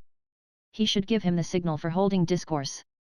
In conclusion, he signified his resolution to stay where he was, at all events, without making himself accountable to any person, whatsoever. Peregrine, seeing him determined, desisted from any further importunity, resolving, however, to tire him out of his plan by reserve and supercilious neglect, for he could not bear the thought of being so notoriously obliged by any person upon earth. With this view he quitted the lieutenant, upon some slight pretence, after having told him, that he could not have the pleasure of his company at dinner, because he was engaged with a particular club of his fellow prisoners. Jack was a stranger to the punctilios of behaviour, and therefore did not take this declaration amiss, but had immediate recourse to the advice of his counsellor, Mr. Pipes, who proposed, that he should go to the coffee-house and kitchen, and give the people to understand that he would pay for all such liquor and provisions as Mr. Pickle should order to be sent to his lodging. This expedient was immediately practised, and as there was no credit in the place, Hatchway deposited a sum of money, by way of security, to the cook and the vintner, intimating, that there was a necessity for taking that method of befriending his cousin Peregrine, who was subject to strange whims, that rendered it impossible to serve him any other way. In consequence of these insinuations, it was that same day rumoured about the fleet, that Mr. Pickle was an unhappy gentleman disordered in his understanding, and that the lieutenant was his near relation, who had subjected himself to the inconvenience of living in a jail, with the sole view of keeping a strict eye over his conduct. This report, however, did not reach the ears of our hero till the next day, when he sent one of the runners of the fleet, who attended him, to bespeak and pay for a couple of pullets, and something else for dinner, to which he had already invited his friend Hatchway, in hope of being able to persuade him to retire into the country, after he had undergone a whole day's mortification in the place. The messenger returned with an assurance, that the dinner should be made ready according to his directions, and restored the money, observing, that his kinsman had paid for what was bespoke. Peregrine was equally surprised and disgusted at this information, and resolved to chide the lieutenant severely for his unseasonable treat, which he considered as a thing repugnant to his reputation. Meanwhile, he dispatched his attendant for wine to the coffee-house, and finding his credit bolstered up in that place by the same means, was enraged at the presumption of Jack's friendship. He questioned the valet about it with such manifestation of displeasure, that the fellow, afraid of disobliging such a good master, frankly communicated the story which was circulated at his expense. The young gentleman was so much incensed at this piece of intelligence, that he wrote a bitter expostulation to the lieutenant, where he not only retracted his invitation, but declared that he would never converse with him while he should remain within the place. Having thus obeyed the dictates of his anger, he gave notice to the cook, that he should not have occasion for what was ordered. Repairing to the coffee-house, he told the landlord, that whereas he understood the stranger with the wooden leg had prepossessed him and others with ridiculous notions, tending to bring the sanity of his intellects in question, and, to confirm this imputation, had, under the pretence of consanguinity, undertaken to defray his expenses, he could not help, in justice to himself, declaring, that the same person was, in reality, the madman, who had given his keepers the slip, that, therefore, he, the landlord, would not find his account in complying with his orders, and encouraging him to frequent his house, and that, for his own part, he would never enter the door, or favour him with the least trifle of his custom, if ever he should for the future find himself anticipated in his payments by that unhappy lunatic. The vintner was confounded at this retorted charge, and, after much perplexity and deliberation, concluded, that both parties were distracted, the stranger in paying a man's debts against his will, and Pickle, in being offended at such forwardness of friendship. Chapter 100. These associates commit an assault upon Crabtree, for which they are banished from the fleet. Peregrine begins to feel the effects of confinement. Our adventurer, having dined at an ordinary, and in the afternoon retired to his own apartment, as usual, with his friend Cadwallader, Hatchway, and his associate, after they had been obliged to discuss the provision for which they had paid, renewed their conference upon the old subject. Pipes giving his messmate to understand, that Peregrine's chief confidant was the old deaf bachelor, whom he had seen at his lodging the preceding day, Mr. Hatchway, in his great penetration, discovered, that the young gentleman's obstinacy proceeded from the advice of the misanthrope, whom, for that reason, it was their business to chastise. Pipes entered into this opinion the more willingly, as he had all along believed the senior to be a sort of wizard, or some cacodemon, whom it was not very creditable to be acquainted with. Indeed, he had been inspired with this notion by the insinuations of Hadji, who had formerly dropped some hints touching Crabtree's profound knowledge in the magic art, mentioning, in particular, his being possessed of the philosopher's stone, an assertion to which Tom had given implicit credit, until his master was sent to prison for debt, when he could no longer suppose Cadwallader lord of such a valuable secret, or else he would have certainly procured the enlargement of his most intimate friend. With these sentiments, he espoused the resentment of Hatchway. They determined to seize the supposed conjurer, with the first opportunity, on his return from his visit to Peregrine, and, without hesitation, exercise upon him the discipline of the pump. This plan they would have executed that same evening, had not the misanthrope luckily withdrawn himself, by accident, before it was dark, and even before they had intelligence of his retreat. But, next day, they kept themselves upon the watch till he appeared, and Pipes lifting his hat, as Crabtree passed, "Oh yet, old Dunny," said he, "you and I must grapple by and by, and egad I shall lie so near your quarter, that your ear-ports will let in the sound, though if they are double-cocked with oakum." The misanthrope's ears were not quite so fast closed, but that they received this intimation, which, though delivered in terms that he did not well understand, had such an effect upon his apprehension, that he signified his doubts to Peregrine, observing, that he did not much like the looks of that same ruffian with the wooden leg. Pickle assured him, he had nothing to fear from the two sailors, who could have no cause of resentment against him, or, if they had, would not venture to take any step, which they knew must block up all the avenues to that reconcilement, about which they were so anxious, and, moreover, give such offence to the governor of the place as would infallibly induce him to expel them both from his territories. Notwithstanding this assurance, the young gentleman was not so confident of the lieutenant's discretion, as to believe that Crabtree's fears were altogether without foundation. He forthwith conjectured that Jack had taken umbrage at an intimacy from which he found himself excluded, and imputed his disgrace to the insinuations of Cadwallader, whom, in all likelihood, he intended to punish for his supposed advice. He knew his friend could sustain no great damage from the lieutenant's resentment, in a place which he could immediately alarm with his cries, and therefore wished he might fall into the snare, because it would furnish him with a pretence of complaint, in consequence of which, the sailors would be obliged to shift their quarters, so as that he should be rid of their company, in which he at present could find no enjoyment. Everything happened as he had foreseen. The misanthrope, in his retreat from Peregrine's chamber, was assaulted by Hatchway and his associate, who seized him by the collar without ceremony, and began to drag him towards the pump, at which they would have certainly complimented him with a very disagreeable bath, had not he exalted his voice in such a manner, as in a moment brought a number of the inhabitants, and Pickle himself, to his aid. The assailants would have persisted in their design, had the opposition been such as they could have faced with any possibility of success, nor did they quit their prey, before a dozen, at least, had come to his rescue, and Peregrine with a menacing aspect and air of authority, commanded his old valet to withdraw. Then they thought proper to sheer off, and betake themselves to close quarters, while our hero accompanied the affrighted Cadwallader to the gate, and exhibited to the warden a formal complaint against the rioters, upon whom he retorted the charge of lunacy, which was supported by the evidence of 20 persons, who had been eyewitnesses of the outrage committed against the old gentleman. The governor, in consequence of this information, sent a message to Mr. Hatchway, warning him to move his lodging next day, on pain of being expelled. The lieutenant contumaciously refusing to comply with this intimation, was in the morning, while he amused himself in walking upon the bear, suddenly surrounded by the constables of the court, who took him and his adherent prisoners, before they were aware, and delivered them into the hands of the turnkeys, by whom they were immediately dismissed, and their baggage conveyed to the side of the ditch. This expulsion was not performed without an obstinate opposition on the part of the delinquents, who, had they not been surprised, would have set the whole fleet at defiance, and, in all probability, have acted divers tragedies, before they could have been overpowered. Things being circumstanced as they were, the lieutenant did not part with his conductor without tweaking his nose, by way of farewell, and Pipes, in imitation of such a laudable example, communicated a token of remembrance, in an application to the sole eye of his attendant, who, scorning to be outdone in this kind of courtesy, returned the compliment with such good will, that Tom's organ performed the office of a multiplying glass. These were mutual hints for stripping, and, accordingly, each was naked from the waist upwards in a trice.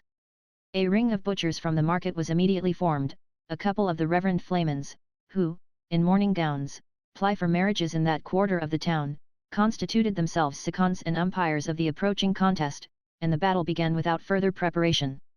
The combatants were, in point of strength and agility, pretty equally matched, but the jailer had been regularly trained in the art of bruising. He had more than once signalized himself in public, by his prowess and skill in this exercise, and lost one eye upon the stage in the course of his exploits.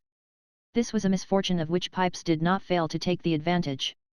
He had already sustained several hard knocks upon his temples and jaws, and found it impracticable to smite his antagonist upon the victualling office, so dexterously was it defended against assault. He then changed his battery, and being ambidexter, raised such a clatter upon the turnkey's blind side, that this hero, believing him left-handed, converted his attention that way, and opposed the unenlightened side of his face to the right hand of Pipes, which being thus unprovided against, slyly bestowed upon him a peg under the fifth rib, that in an instant laid him senseless on the pavement, at the feet of his conqueror. Pipes was congratulated upon his victory, not only by his friend Hatchway, but also by all the bystanders, particularly the priest who had espoused his cause, and now invited the strangers to his lodgings in a neighbouring alehouse, where they were entertained so much to their liking, that they determined to seek no other habitation while they should continue in town, and, notwithstanding the disgrace and discouragement they had met with, in their endeavours to serve our adventurer, they were still resolved to persevere in their good offices, or, in the vulgar phrase, to see him out. While they settled themselves in this manner, and acquired familiar connections round all the purlieus of the ditch, Peregrine found himself deprived of the company of Cadwallader, who signified, by letter, that he did not choose to hazard his person again in visiting him, while such assassins occupied the avenues through which he must pass, for he had been at pains to inquire into the motions of the seamen, and informed himself exactly of the harbour in which they were moored. Our hero had been so much accustomed to the conversation of Crabtree, which was altogether suitable to the singularity of his own disposition, that he could very ill afford to be debarred of it at this juncture, when almost every other source of enjoyment was stopped. He was, however, obliged to submit to the hardships of his situation, and as the characters of his fellow prisoners did not at all improve upon him, he was compelled to seek for satisfaction within himself.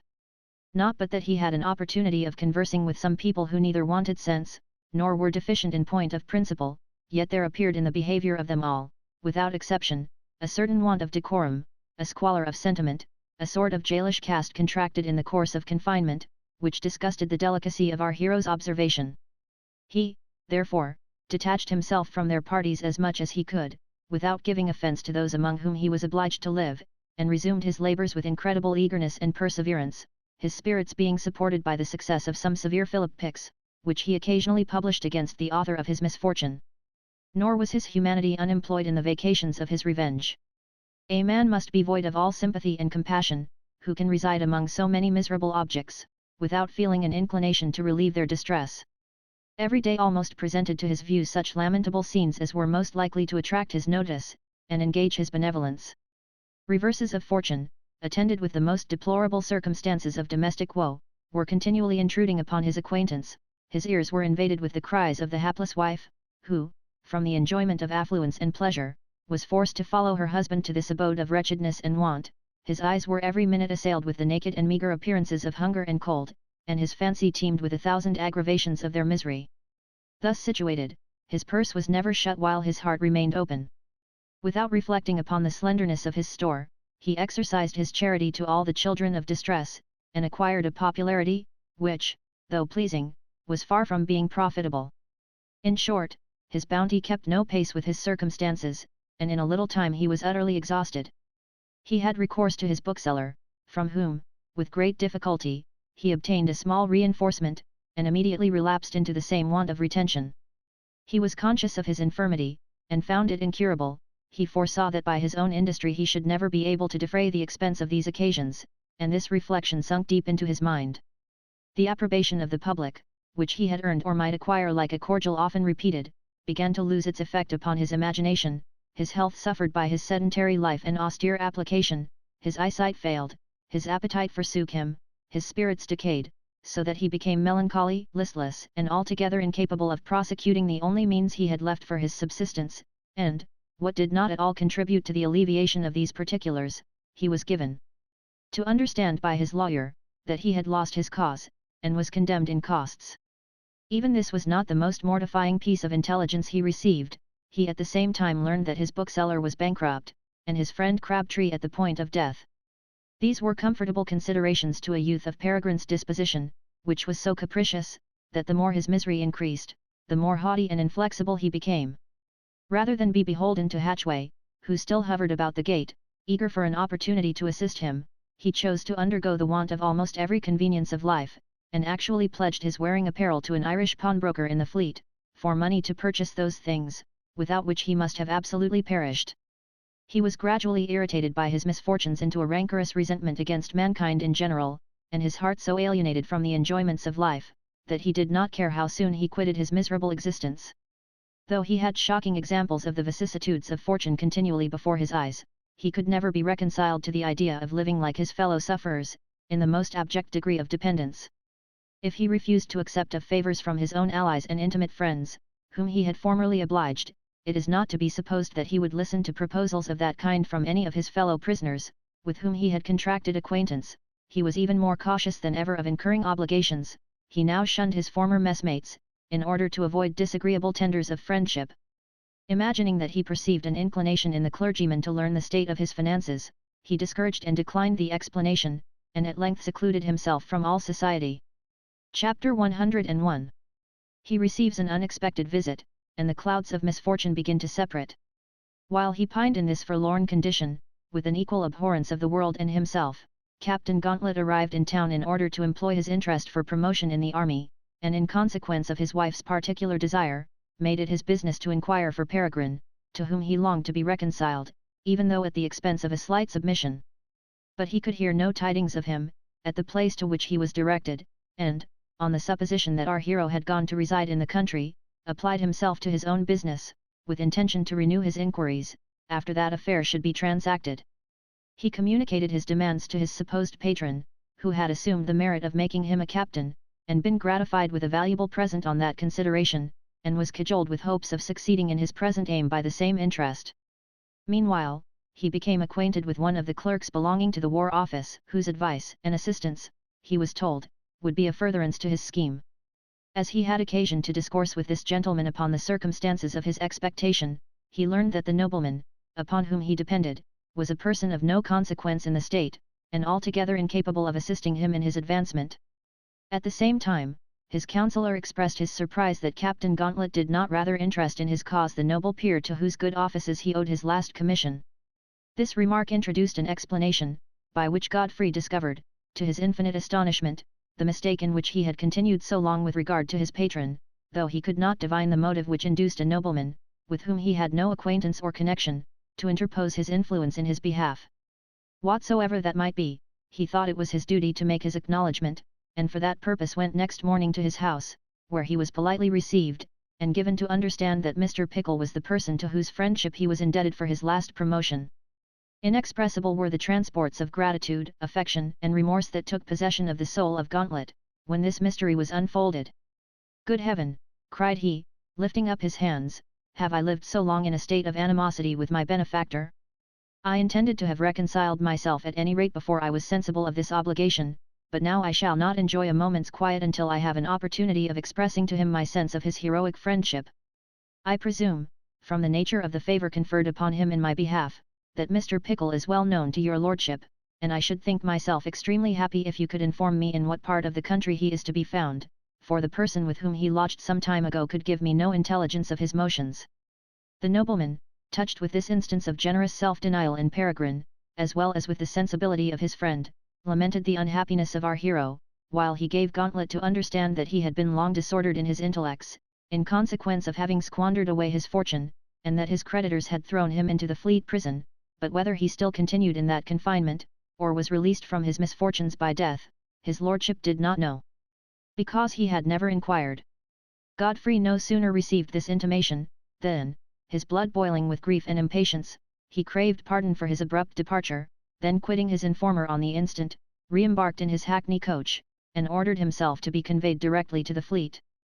As the vehicle proceeded along one side of the market, he was surprised with the appearance of Hatchway and Pipes, who stood cheapening cauliflowers at a green stall, their heads being cased in worsted nightcaps, half covered with their hats, and a short tobacco pipe in the mouth of each. He was rejoiced at sight of the two seamen, which he took for a happy omen of finding his friend, and, ordering the coachman to stop the carriage, called to the lieutenant by his name. Jack replying with an hello, looking behind him, and recognizing the face of his old acquaintance, ran up to the coach with great eagerness. Shaking the captain heartily by the hand, "Odds heart," said he, "I am glad thou hast fallen in with us, we shall now be able to find the trim of the vessel, and lay her about on t'other tack. For my own part, I have had many a consort in my time, that is, in the way of good fellowship, and I always made a shift to wear 'em at one time or another. But this headstrong toad will neither obey the helm nor the sheet, and for aught I know, will founder where lies at anchor." Gauntlet, who conceived part of his meaning, alighted immediately, and being conducted to the sailor's lodging, was informed of everything that had passed between the lieutenant and Pickle. He, in his turn, communicated to Jack the discovery which he had made, with regard to his commission, at which the other gave no signs of surprise, but, taking the pipe from his mouth, "Why look yet, captain," said he, "that's not the only good turn you have owed him. That same money you received from the Commodore as an old debt was all a sham, contrived by Pickle for your service, but a wool drive under his bare poles without sails and rigging, or a mess of provision on board, rather than take the same assistance from another man." Godfrey was not only amazed, but chagrined at the knowledge of this anecdote, which gave umbrage to his pride, while it stimulated his desire of doing something in return for the obligation. He inquired into the present circumstances of the prisoner, and understanding that he was indisposed, and but indifferently provided with the common necessaries of life, though still deaf to all offers of assistance, began to be extremely concerned at the account of this savage obstinacy and pride, which would, he feared, exclude him from the privilege of relieving him in his distress. However, he resolved to leave no expedient untried, that might have any tendency to surmount such destructive prejudice, and entering the jail, was directed to the apartment of the wretched prisoner. He knocked softly at the door, and, when it was opened, started back with horror and astonishment. The figure that presented itself to his view was the remains of his once happy friend, but so miserably altered and disguised, that his features were scarce cognoscible. The florid, the sprightly, the gay, the elevated youth, was now metamorphosed into a wan, dejected, meagre, squalid spectre, the hollow-eyed representative of distemper, indigence, and despair. Yet his eyes retained a certain ferocity, which threw a dismal gleam athwart the cloudiness of his aspect, and he, in silence, viewed his old companion with a look betokening confusion and disdain. As for Gauntlet, he could not, without emotion, behold such a woeful reverse of fate, in a person for whom he entertained the noblest sentiments of friendship, gratitude, and esteem. His sorrow was at first too big for utterance, and he shed a flood of tears before he could pronounce one word. Peregrine, in spite of his misanthropy, could not help being affected with this uncommon testimony of regard, but he strove to stifle his sensations. His brows contracted themselves into a severe frown, his eyes kindled into the appearance of live coals. He waved with his hand in signal for Godfrey to be gone, and leave such a wretch as him to the miseries of his fate, and, finding nature too strong to be suppressed, uttered a deep groan, and wept aloud.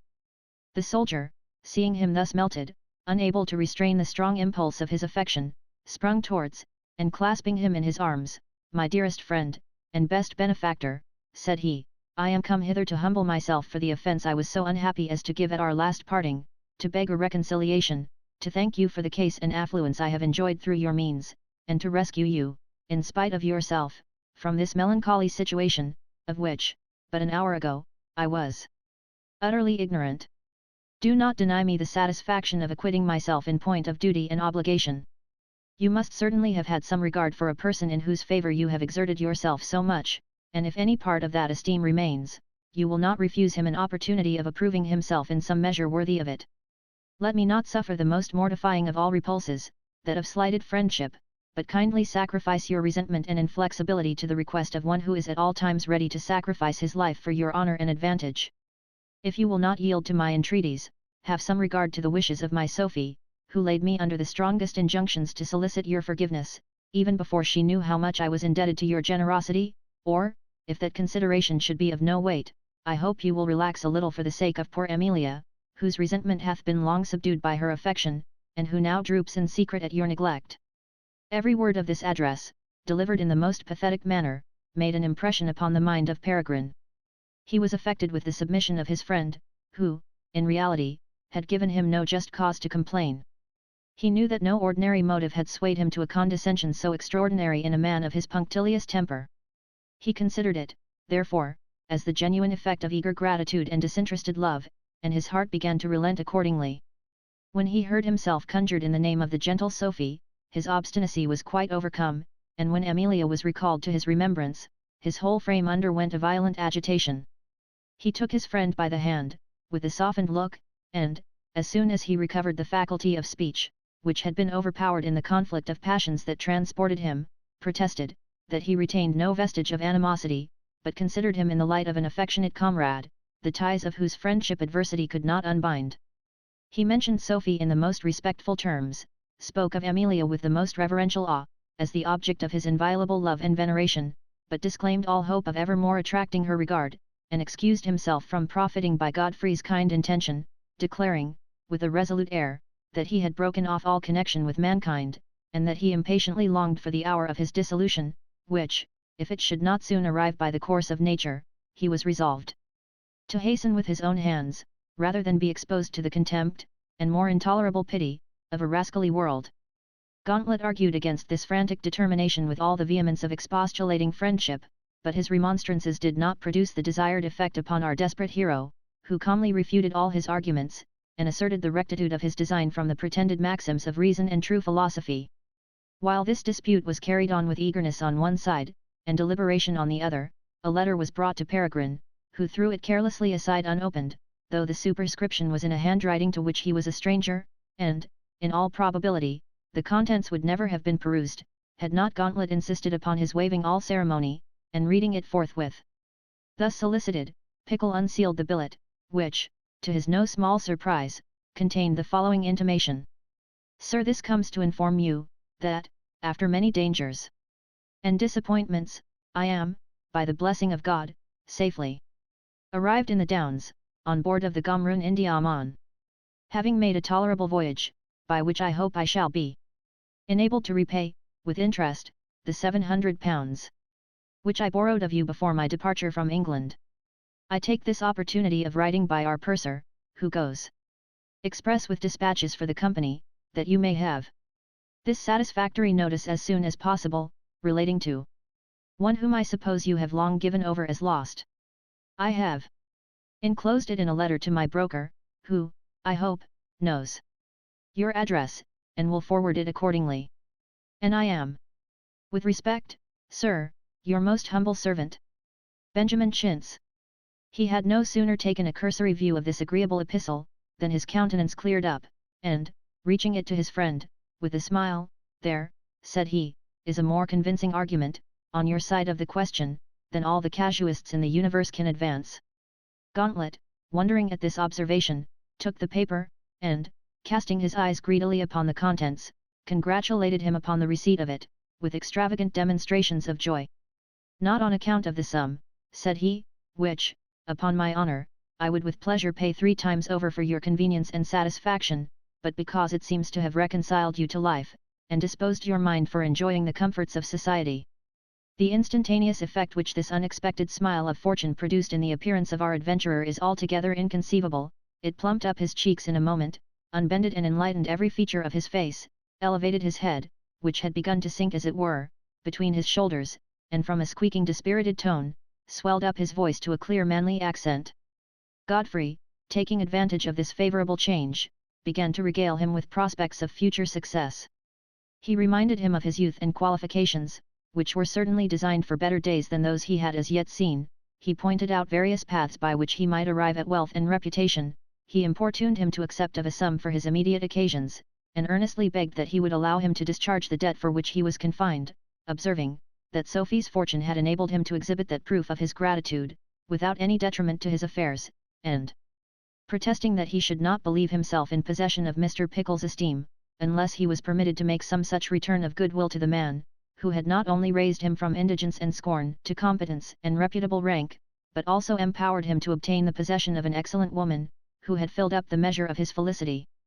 Peregrine declared himself already overpaid for all his good offices, by the pleasure he enjoyed in employing them, and the happy effects they had produced in the mutual satisfaction of two persons so dear to his affection, and assured his friend, that one time or other he would set his conscience at ease, and remove the scruples of his honour, by having recourse to his assistance, but at present he could not make use of his friendship, without giving just cause of offence to honest Hatchway, who was prior to him in point of solicitation, and had manifested his attachment with surprising obstinacy and perseverance. Chapter 102. Peregrine reconciles himself to the lieutenant, and renews his connection with society. Divers plans are projected in his behalf, and he has occasion to exhibit a remarkable proof of self-denial. The captain, with reluctance, yielded the preference in this particular to Jack, who was immediately invited to a conference, by a note subscribed with Pickle's own hand. He was found at the prison gate waiting for Gauntlet, to know the issue of his negotiation. He no sooner received this summons, than he set all his sails, and made the best of his way to his friend's apartment, being admitted by the turnkey, in consequence of Peregrine's request, communicated by the messenger who carried the billet. Pipes followed close in the wake of his shipmate, and, in a few minutes after the note had been dispatched, Peregrine and Gauntlet heard the sound of the stump, ascending the wooden staircase with such velocity, that they at first mistook it for the application of drumsticks to the head of an empty barrel. This uncommon speed, however, was attended with a misfortune. He chanced to overlook a small defect in one of the steps, and his prop plunging into a hole, he fell backwards, to the imminent danger of his life. Tom was luckily at his back, and sustained him in his arms, so as that he escaped without any other damage than the loss of his wooden leg, which was snapped in the middle, by the weight of his body in falling, and such was his impatience, that he would not give himself the trouble to disengage the fractured member. Unbuckling the whole equipage in a trice, he left it sticking in the crevice, saying, a rotten cable was not worth heaving up, and, in this natural state of mutilation, hopped into the room with infinite expedition. Peregrine, taking him cordially by the hand, seated him upon one side of his bed, and, after having made an apology for that reserve of which he had so justly complained, asked if he could conveniently accommodate him with the loan of 20 guineas. The lieutenant, without opening his mouth, pulled out his purse, and Pipes, who overheard the demand, applying the whistle to his lips, performed a loud overture, in token of his joy. Matters being thus brought to an accommodation, our hero told the captain, that he should be glad of his company at dinner, with their common friend Hatchway, if he would in the meantime leave him to the ministry of Pipes, and the soldier went away for the present, in order to pay a short visit to his uncle, who at that time languished in a declining state of health, promising to return at the appointed hour. The lieutenant, having surveyed the dismal appearance of his friend, could not help being moved at the spectacle, and began to upbraid him with his obstinate pride, which, he swore, was no better than self-murder. But the young gentleman interrupted him in the course of his moralizing, by telling him he had reasons for his conduct, which, perhaps, he would impart in due season, but, at present, his design was to alter that plan of behaviour, and make himself some amends for the misery he had undergone. He accordingly sent Pipes to redeem his clothes from the pawnbroker's wardrobe, and bespeak something comfortable for dinner. When Godfrey came back, he was very agreeably surprised to see such a favourable alteration in his externals, for, by the assistance of his valet, he had purified himself from the dregs of his distress, and now appeared in a decent suit, with clean linen, while his face was disencumbered of the hair that overshadowed it, and his apartment prepared for the reception of company. They enjoyed their meal with great satisfaction, entertaining one another with a recapitulation of their former adventures at the garrison. In the afternoon, Gauntlet taking his leave, in order to write a letter to his sister, at the desire of his uncle who, finding his end approaching, wanted to see her without loss of time, Peregrine made his appearance on the Bear, and was complimented on his coming abroad again, not only by his old messmates, who had not seen him for many weeks, but by a number of those objects whom his liberality had fed, before his funds were exhausted. Hatchway was, by his interest with the warden, put in possession of his former quarters, and Pipes dispatched to make inquiry about Crabtree at his former lodging, where he learned that the misanthrope, after a very severe fit of illness, was removed to Kensington gravel pits, for the convenience of breathing a purer air than that of London.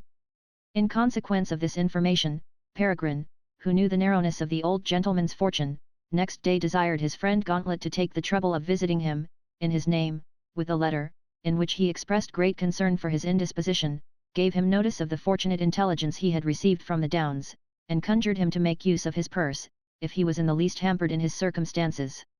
The captain took coach immediately, and set out for the place, according to the direction which Pipes had procured. Cadwallader, having seen him at Bath, knew him again at first sight, and, though reduced to a skeleton, believed himself in such a fair way of doing well, that he would have accompanied him to the Fleet immediately, had he not been restrained by his nurse, who was, by his physician, invested with full authority to dispute and oppose his will in everything that she should think prejudicial to his health, for he was considered, by those who had the care of him, as an old humorist, not a little distempered in his brain. He inquired particularly about the sailors, who, he said, had deterred him from carrying on his usual correspondence with Pickle, and been the immediate cause of his indisposition, by terrifying him into a fever. Understanding that the breach between Pickle and Hatchway was happily cemented, and that he was no longer in any danger from the lieutenant's resentment, he promised to be at the Fleet with the first convenient opportunity, and, in the meantime, wrote an answer to Peregrine's letter, importing, that he was obliged to him for his offer, but had not the least occasion for his assistance. In a few days, our adventurer recovered his vigour, complexion, and vivacity, he mingled again in the diversions and parties of the place, and he received, in a little time, the money he had lent upon Bottomry, which, together with the interest, amounted to upwards of £1,100. The possession of this sum, while it buoyed up his spirits, involved him in perplexity. Sometimes he thought it was incumbent on him, as a man of honour, to employ the greatest part of it in diminishing the debt for which he suffered. On the other hand, he considered that obligation effaced, by the treacherous behaviour of his creditor, who had injured him to 10 times the value of the sum, and, in these sentiments, entertained thoughts of attempting his escape from prison, with a view of conveying himself, with the shipwreck of his fortune, to another country, in which he might use it to better advantage. Both suggestions were attended with such doubts and difficulties, that he hesitated between them, and for the present laid out £1,000 in stock, the interest of which, together with the fruits of his own industry, he hoped, would support him above want in his confinement, until something should occur that would point out the expediency of some other determination. Gauntlet still insisted upon having the honour of obtaining his liberty, at the expense of taking up his notes to Glenham, and exhorted him to purchase a commission with part of the money which he had retrieved. The lieutenant affirmed, that it was his privilege to procure the release of his cousin Pickle, because he enjoyed a very handsome sum by his aunt, which of right belonged to the young gentleman, to whom he was, moreover, indebted for the use of his furniture, and for the very house that stood over his head, and that, although he had already made a will in his favour, he should never be satisfied, nor easy in his mind, so long as he remained deprived of his liberty, and wanted any of the conveniences of life. Cadwallader, who by this time assisted at their councils, and was best acquainted with the peculiarity and unbending disposition of the youth, proposed, that, seeing he was so averse to obligations, Mr. Hatchway should purchase of him the garrison with its appendages, which, at a moderate price, would sell for more money than would be sufficient to discharge his debts, that, if the servile subordination of the army did not suit his inclinations, he might, with his reversion, buy a comfortable annuity, and retire with him to the country, where he might live absolutely independent, and entertain himself, as usual, with the ridiculous characters of mankind.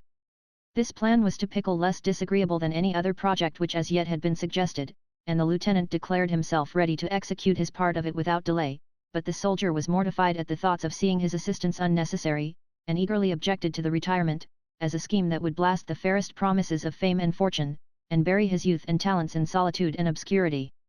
This earnest opposition on the part of Gauntlet hindered our adventurer from forming any immediate resolution, which was also retarded by his unwillingness to part with the garrison upon any terms, because he looked upon it as a part of his inheritance, which he could not dispose of without committing an insult upon the memory of the deceased Commodore.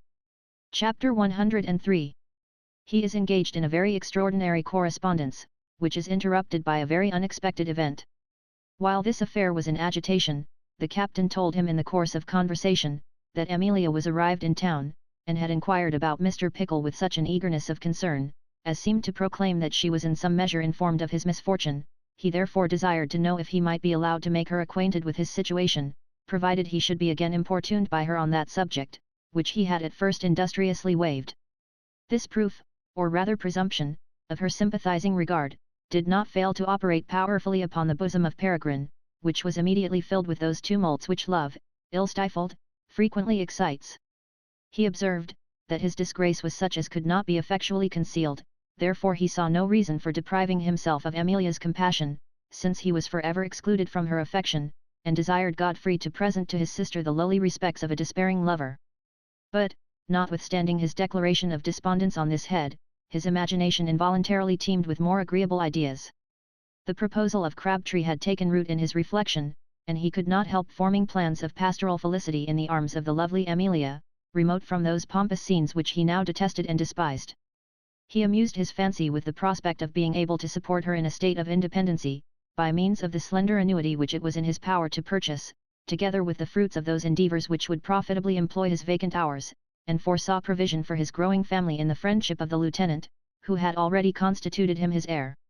He even parcelled out his hours among the necessary cares of the world, the pleasures of domestic bliss, and the enjoyments of a country life, and spent the night in ideal parties with his charming bride, sometimes walking by the sedgy bank of some transparent stream, sometimes pruning the luxuriant vine, and sometimes sitting in social converse with her in a shady grove of his own planting. These, however, were no more than the shadowy phantoms of imagination, which, he well knew, would never be realized, not that he believed such happiness unattainable by a person in his circumstances, but because he would not stoop to propose a scheme which might, in any shape, seem to interfere with the interest of Amelia, or subject himself to a repulse from that young lady, who had rejected his addresses in the zenith of his fortune. While he diverted himself with these agreeable reveries, an unexpected event intervened, in which she and her brother were deeply interested. The uncle was tapped for the dropsy, and died in a few days after the operation, having bequeathed, in his will, £5,000 to his nephew, and twice that sum to his niece, who had always enjoyed the greatest share of his favour. If our adventurer, before this occurrence, looked upon his love for Amelia as a passion which it was necessary, at any rate, to conquer or suppress, he now considered her accession of fortune as a circumstance which confirmed that necessity, and resolved to discourage every thought on that subject which should tend to the propagation of hope.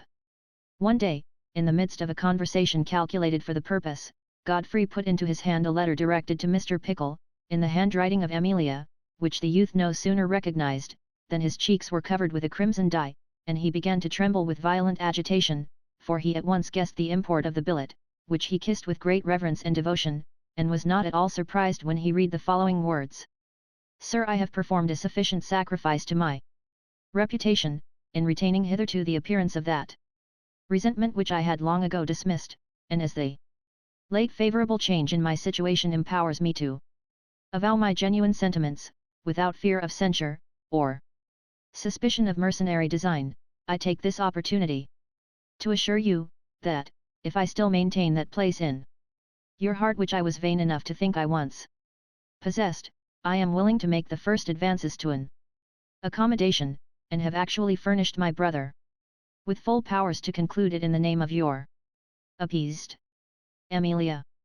Pickle, having kissed the subscription with great ardour, fell upon his knees, and lifting up his eyes, Thank heaven, cried he, with an air of transport, I have not been mistaken in my opinion of that generous maid.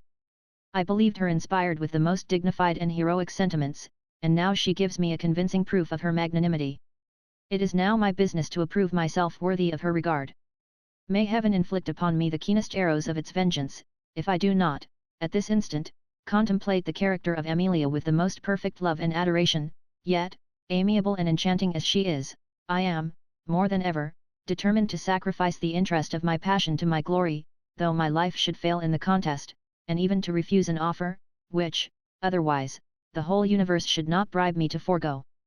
This declaration was not so unexpected as unwelcome to his friend Gauntlet, who represented that his glory was not at all interested in the affair, because he had already vindicated his generosity in repeated proffers to lay his whole fortune at Amelia's feet, when it was impossible that anything selfish could enter into the proposal, but that, in rejecting her present purpose, he would give the world an opportunity to say, that his pride was capricious, his obstinacy invincible, and his sister would have undeniable reason to believe, that either his passion for her was dissembled, or the ardour of it considerably abetted. In answer to these remonstrances, Pickle observed, that he had long set the world at defiance, and, as to the opinion of Amelia, he did not doubt that she would applaud in her heart the resolution he had taken, and do justice to the purity of his intention. It was not an easy task to divert our hero from his designs at any time of life, but, since his confinement, his inflexibility was become almost insurmountable. The captain, therefore, after having discharged his conscience, in assuring him that his sister's happiness was at stake, that his mother had approved of the step she had taken, and that he himself should be extremely mortified at his refusal, forbore to press him with further argument, which served only to rivet him the more strongly in his own opinion, and undertook to deliver this answer to Amelia's letter. Madam, that I revere the dignity of your virtue with the utmost veneration, and love you infinitely more than life. I am at all times ready to demonstrate, but the sacrifice to honour it is now my turn to pay, and such is the rigour of my destiny, that, in order to justify your generosity, I must refuse to profit by your condescension. Madam, I am doomed to be forever wretched, and to sigh without ceasing for the possession of that jewel, which, though now in my offer, I dare not enjoy. I shall not pretend to express the anguish that tears my heart, whilst I communicate this fatal renunciation, but appeal to the delicacy of your own sentiments, which can judge of my sufferings, and will, doubtless, do justice to the self-denial of your forlorn Pickle. Amelia, who knew the nicety of our hero's pride, had foreseen the purport of this epistle before it came to her hands. She did not, therefore, despair of success, nor desist from the prosecution of her plan, which was no other than that of securing her own happiness, in espousing the man upon whom she had fixed her unalterable affection. Confident of his honour, and fully satisfied of the mutual passion with which they were inspired, she gradually decoyed him into a literary correspondence, wherein she attempted to refute the arguments on which he grounded his refusal, and, without doubt, the young gentleman was not a little pleased with the enjoyment of such delightful commerce, in the course of which he had, more than ever, an opportunity of admiring the poignancy of her wit, and the elegance of her understanding. The contemplation of such excellency, while it strengthened the chains with which she held him enslaved, added emulation to the other motives that induced him to maintain the dispute, and much subtlety of reasoning was expended upon both sides of this very particular question, without any prospect of conviction on either part, till, at last, she began to despair of making him a proselyte to her opinion by dint of argument, and resolved for the future to apply herself chiefly to the irresistible prepossessions of his love, which were not at all diminished or impaired by the essays of her pen. With this view she proposed a conference, pretending that it was impossible to convey all her reflections upon this subject in a series of short letters, and Godfrey undertook to bail him for the day. But, conscious of her power, he would not trust himself in her presence, though his heart throbbed with all the eagerness of desire to see her fair eyes disrobed of that resentment which they had worn so long, and to enjoy the ravishing sweets of a fond reconciliation. Nature could not have held out against such powerful attacks, had not the pride and caprice of his disposition been gratified to the full in the triumph of his resistance. He looked upon the contest as altogether original, and persevered with obstinacy, because he thought himself sure of favourable terms, whenever he should be disposed to capitulate. Perhaps he might have overshot himself in the course of his perseverance. A young lady of Amelia's fortune and attractions could not fail to find herself surrounded by temptations, which few women can resist. She might have misinterpreted the meaning of some paragraph or taken umbrage at an unguarded expression in one of Peregrine's letters.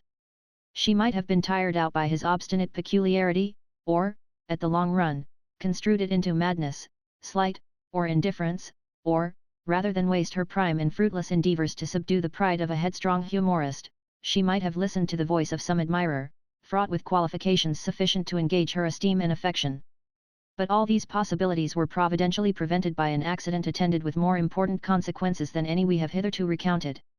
Early one morning Pipes was disturbed by the arrival of a messenger, who had been sent express from the country by Mr. Clover, with a packet for the lieutenant, and arrived in town overnight, but as he was obliged to have recourse to the information of Jack's correspondent in the city, touching the place of his abode, before he demanded entrance at the Fleet the gate was shut, nor would the turnkeys admit him, although he told them that he was charged with a message of the utmost consequence.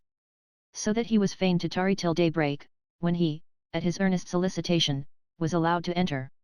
Hatchway, opening the packet, found a letter enclosed for Peregrine, with an earnest request that he should forward it to the hands of that young gentleman with all possible dispatch. Jack, who could not dive into the meaning of this extraordinary injunction, began to imagine that Mrs. Clover lay at the point of death, and wanted to take a last farewell of her brother, and this conceit worked so strongly upon his imagination, that, while he huddled on his clothes, and made the best of his way to the apartment of our hero, he could not help cursing, within himself, the folly of the husband in sending such disagreeable messages to a man of Peregrine's impatient temper, already soured by his own uneasy situation. This reflection would have induced him to suppress the letter, had not he been afraid to tamper with the ticklish disposition of his friend, to whom, while he delivered it, "As for my own part," said he, "mayhap I may have as much natural affection as another, but when my spouse parted, I bore my misfortune like a British man, and a Christian. For why? He's no better than a fresh-water sailor, who knows not how to stem the current of mischance." Pickle being waked from a pleasant dream, in which the fair Amelia was principally concerned, and hearing this strange preamble, sat up in his bed, and unsealed the letter, in a state of mortification and disgust. But what were the emotions of his soul, when he read the following intimation: "Dear brother, it hath pleased God to take your father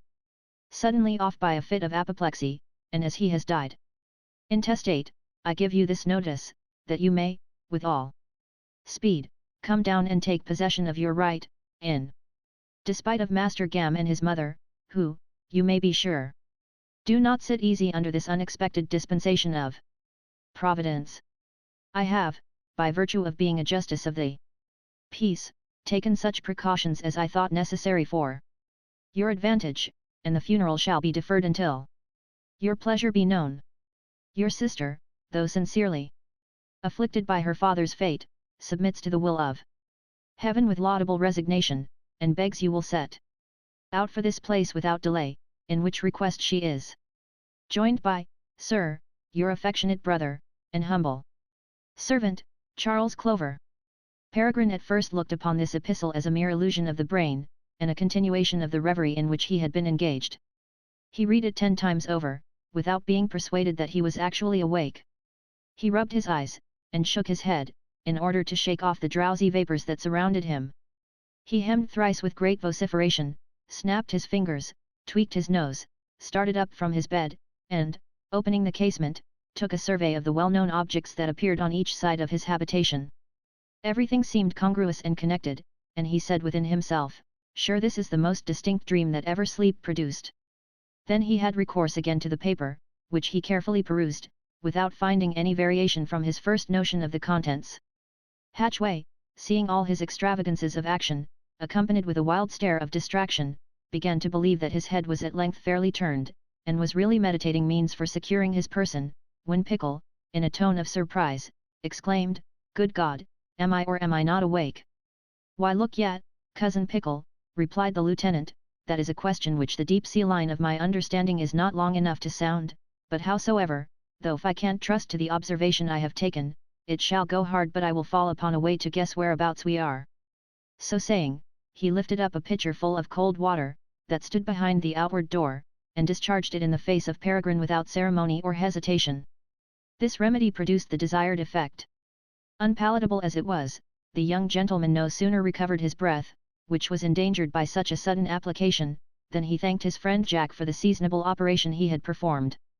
Having no longer any just reason to doubt the reality of what appeared so convincingly to his senses, he shifted himself on the instant, not without hurry and trepidation, and, putting on his morning dress, sallied forth to the bear, in order to deliberate with himself on the important intelligence he had received.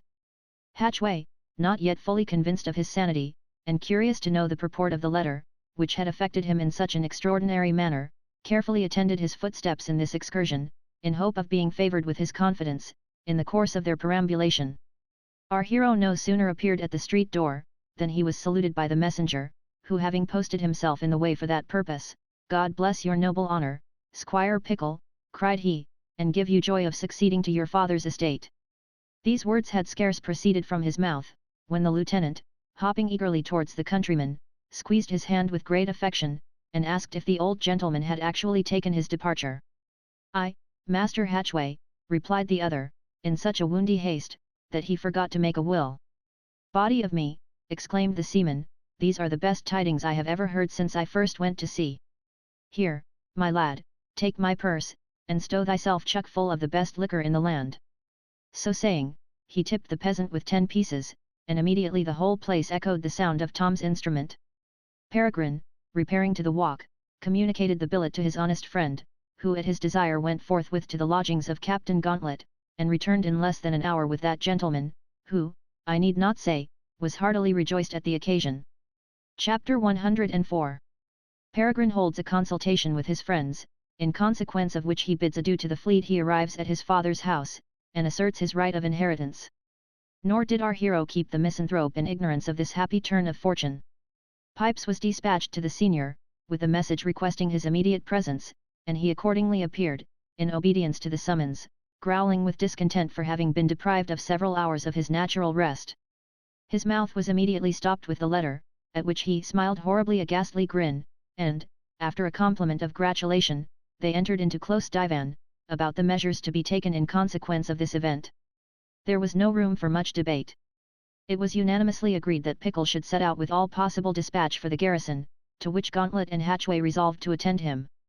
Pipes was accordingly ordered to prepare a couple of post-chaises, while Godfrey went to procure bail for his friend, and provide them with money for the expense of the expedition, but not before he was desired by Peregrine to conceal this piece of news from his sister, that our youth might have an opportunity to surprise her in a more interesting manner, after he should have settled his affairs.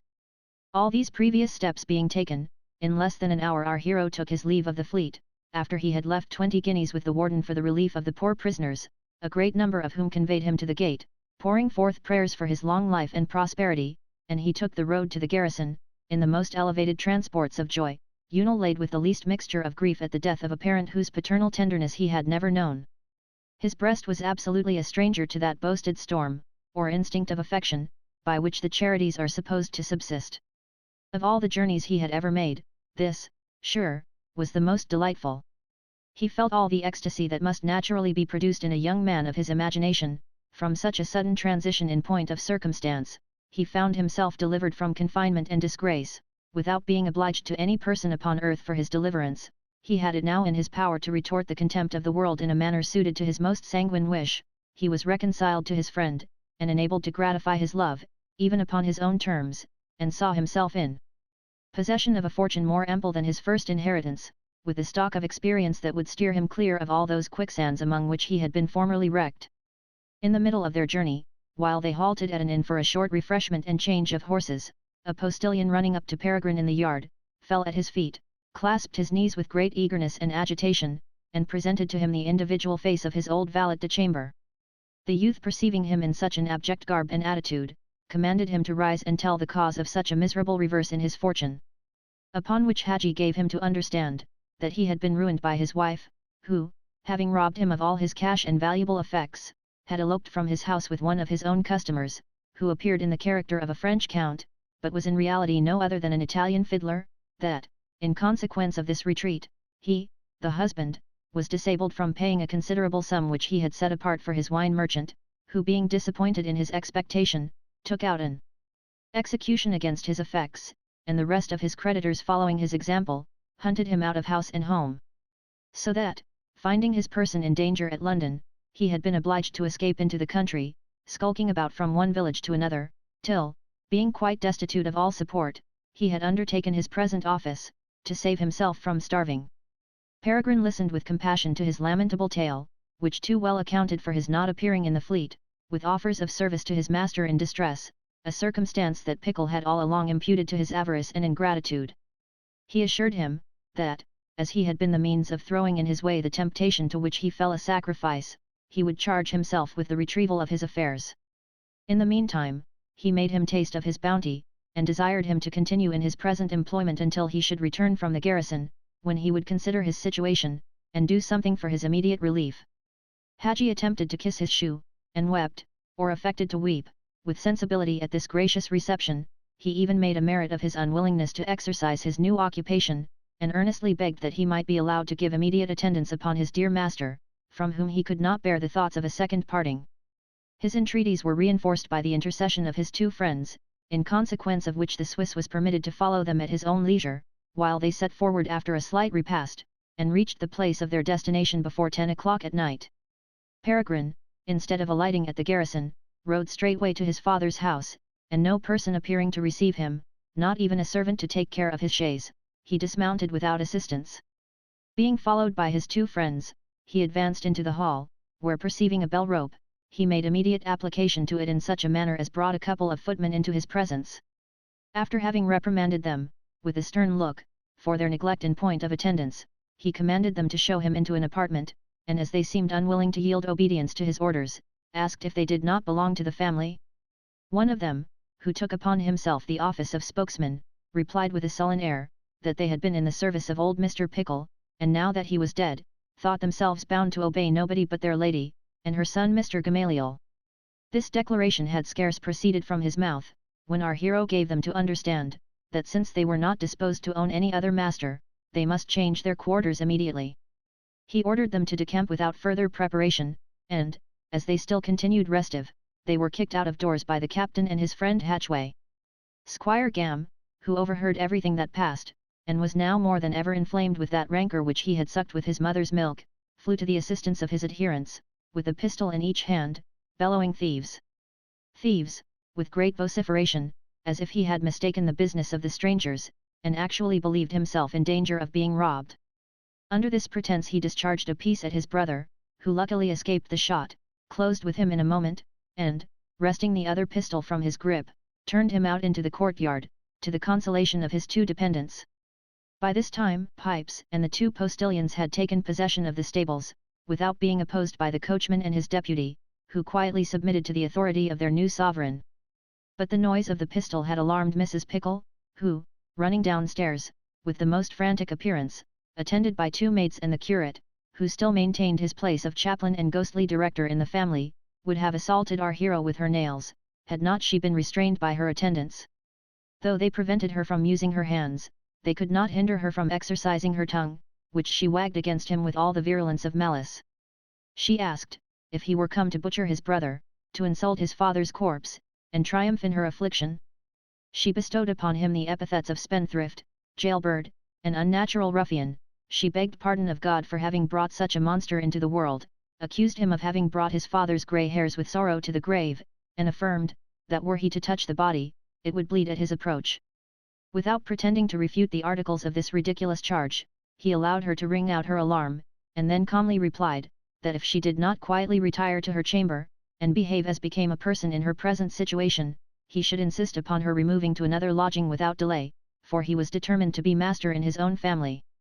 The lady, who, in all probability, expected that he would endeavour to appease her with all the tenderness of filial submission, was so much exasperated at his cavalier behaviour, that her constitution could not support the transports of her spirits, and she was carried off by her women in a fit, while the officious clergyman was dismissed after his pupil, with all the circumstances of disgrace. Our hero, having thus made his quarters good, took possession of the best apartment in the house, and sent notice of his arrival to Mr. Clover, who, with his wife, visited him in less than an hour, and was not a little surprised to find him so suddenly settled in his father's house. The meeting of Julia and her brother was extremely pathetic.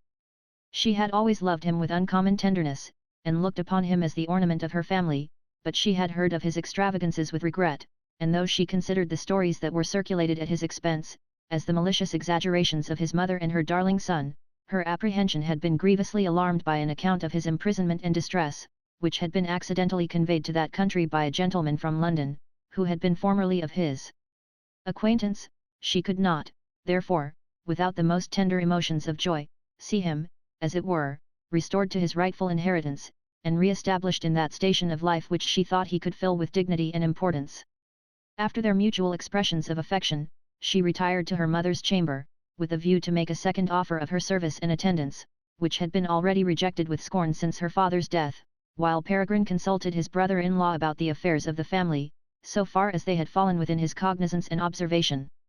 Mr. Clover told him, that, though he was never favoured with the confidence of the defunct, he knew some of his intimates, who had been tampered with by Mrs. Pickle, and even engaged to second the remonstrances by which she had often endeavoured to persuade her husband to settle his affairs by a formal will, but that he had from time to time evaded their importunities with surprising excuses of procrastination, that plainly appeared to be the result of invention and design, far above the supposed pitch of his capacity, a circumstance from which Mr. Clover concluded, that the old gentleman imagined his life would not have been secure, had he once taken such a step as would have rendered it unnecessary to the independence of his second son. He moreover observed, that, in consequence of this information, he no sooner heard of Mr. Pickle's death, which happened at the club, than he went directly with a lawyer to his house, before any cabal or conspiracy could be formed against the rightful heir, and, in presence of witnesses provided for the purpose, sealed up all the papers of the deceased, after the widow had, in the first transports of her sorrow and vexation, fairly owned that her husband had died intestate. Peregrine was extremely well satisfied with this intelligence, by which all his doubts were dispelled, and, having cheerfully supped with his friends on a cold collation, which his brother-in-law had brought in his chariot, they retired to rest, in different chambers, after Julia had met with another repulse from her capricious mother, whose overflowing rage had now subsided into the former channel of calm inveteracy. Next morning the house was supplied with some servants from the garrison, and preparations were made for the funeral of the deceased. Gam, having taken lodgings in the neighbourhood, came with a chaise and cart to demand his mother, together with his own clothes, and her personal effects. Our hero, though he would not suffer him to enter the door, allowed his proposal to be communicated to the widow, who eagerly embraced the opportunity of removing, and was, with her own baggage, and that of her beloved son, conveyed to the place which he had prepared for her reception. Thither she was followed by her woman, who was desired by Peregrine to assure her mistress, that, until a regular provision could be settled upon her, she might command him, in point of money, or any other accommodation in his power. Chapter 105. He performs the last offices to his father, and returns to London, upon a very interesting design. Suits of mourning being provided for himself, his friends and adherents, and every other previous measure taken suitable to the occasion, his father was interred, in a private manner, in the parish church, and his papers being examined, in presence of many persons of honour and integrity, invited for that purpose, no will was found, or any other deed, in favour of the second son, though it appeared by the marriage settlement, that the widow was entitled to a jointure of £500 a year. The rest of his papers consisted of East India bonds, South Sea annuities, mortgages, notes, and assignments, to the amount of £4,760, exclusive of the house, plate and furniture, horses, equipage, and cattle, with the garden and park adjacent, to a very considerable extent. This was a sum that even exceeded his expectation, and could not fail to entertain his fancy with the most agreeable ideas. He found himself immediately a man of vast consequence among his country neighbours, who visited him with compliments of congratulation, and treated him with such respect as would have effectually spoiled any young man of his disposition, who had not the same advantages of experience as he had already purchased at a very extravagant price. Thus shielded with caution, he bore his prosperity with surprising temperance. Everybody was charmed with his affability and moderation. When he made a circuit round the gentlemen of the district, in order to repay the courtesy which he owed, he was caressed by them with uncommon assiduity, and advised to offer himself as a candidate for the county at the next election, which, they supposed, would soon happen, because the present member was in a declining state of health. Nor did his person and address escape unheeded by the ladies, many of whom did not scruple to spread their attractions before him, with a view of captivating such a valuable prize. Nay, such an impression did this legacy make upon a certain peer, who resided in this part of the country, that he cultivated Pickle's acquaintance with great eagerness, and, without circumlocution, offered to him in marriage his only daughter, with a very considerable fortune. Our hero expressed himself upon this occasion as became a man of honour, sensibility, and politeness, and frankly gave his lordship to understand, that his heart was already engaged. He was pleased with the opportunity of making such a sacrifice of his passion for Amelia, which, by this time, inflamed his thoughts to such a degree of impatience, that he resolved to depart for London with all possible speed, and for that purpose industriously employed almost every hour of his time in regulating his domestic affairs. He paid off all his father's servants, and hired others, at the recommendation of his sister, who promised to superintend his household in his absence. He advanced the first half-yearly payment of his mother's jointure, and as for his brother Gam, he gave him divers opportunities of acknowledging his faults, so that he might have answered to his own conscience for taking any step in his favour, but that young gentleman was not yet sufficiently humbled by misfortune, and not only forbore to make any overtures of peace, but also took all occasions to slander the conduct and revile the person of our hero, being in this practice comforted and abetted by his righteous mamma. Everything being thus settled for the present, the triumvirate set out on their return to town in the same manner with that in which they had arrived in the country, except in this small variation, that Hatchway's chaise companion was now the valet de chambre refitted, instead of Pipes, who, with another lackey, attended them on horseback. When they had performed 2/3 of their way to London, they chanced to overtake a country squire, on his return from a visit to one of his neighbours, who had entertained him with such hospitality, that, as the lieutenant observed, he rolled himself almost gunwale to every motion of his horse, which was a fine hunter, and when the chaise passed him at full speed, he set up the sportsman's halloo, in a voice that sounded like a French horn, clapping spurs to sorrel at the same time, in order to keep up with the pace of the machine. Peregrine, who was animated with an uncommon flow of spirits, ordered his postilion to proceed more softly, and entered into conversation with the stranger, touching the make and mettle of his horse, upon which he descanted with so much learning, that the squire was astonished at his knowledge. When they approached his habitation, he invited the young gentleman and his company to halt, and drink a bottle of his ale, and was so pressing in his solicitation, that they complied with his request. He accordingly conducted them through a spacious avenue, that extended as far as the highway, to the gate of a large chateau, of a most noble and venerable appearance, which induced them to alight and view the apartments, contrary to their first intention of drinking a glass of his October at the door. The rooms were every way suitable to the magnificence of the outside, and our hero imagined they had made a tour through the whole sweep, when the landlord gave him to understand that they had not yet seen the best apartment of the house, and immediately led them into a spacious dining room, which Peregrine did not enter without giving manifest signs of uncommon astonishment. The panels all round were covered with portraits at full length by Van Dyck, and not one of them appeared without a ridiculous tie periwig, in the style of those that usually hang over the shops of twopenny barbers. The straight boots in which the figures had been originally painted, and the other circumstances of attitude and drapery, so inconsistent with this monstrous furniture of the head, exhibited such a ludicrous appearance, that Pickle's wonder, in a little time, gave way to his mirth, and he was seized with a violent fit of laughter, which had well nigh deprived him of his breath. The squire, half pleased and half offended at this expression of ridicule, "I know," said he, "what makes you laugh so woefully. You think it strange to see my forefathers booted and spurred, with huge three-tailed periwigs on their pates. The truth of the matter is this: I could not abide to see the pictures of my family with a parcel of loose hair hanging about their eyes, like so many colts, and so I employed a painter fellow from London to clap decent periwigs upon their skulls, at the rate of 5 shillings a head, and offered him 3 shillings apiece to furnish each with a handsome pair of shoes and stockings, but the rascal, thinking I must have 'em done at any price after their heads were covered, haggled with me for 4 shillings a picture, and so, rather than be imposed upon, I turned him off, and shall let 'em stand as they are, till some more reasonable brother of the brush comes round the country." Pickle commended his resolution, though in his heart, he blessed himself from such a barbarous Goth, and, after they had dispatched 2 or 3 bottles of his beer, they proceeded on their journey, and arrived in town about 11 at night. Chapter 106. He enjoys an interview with Amelia, and makes himself ample amends for all the mortifications of his life.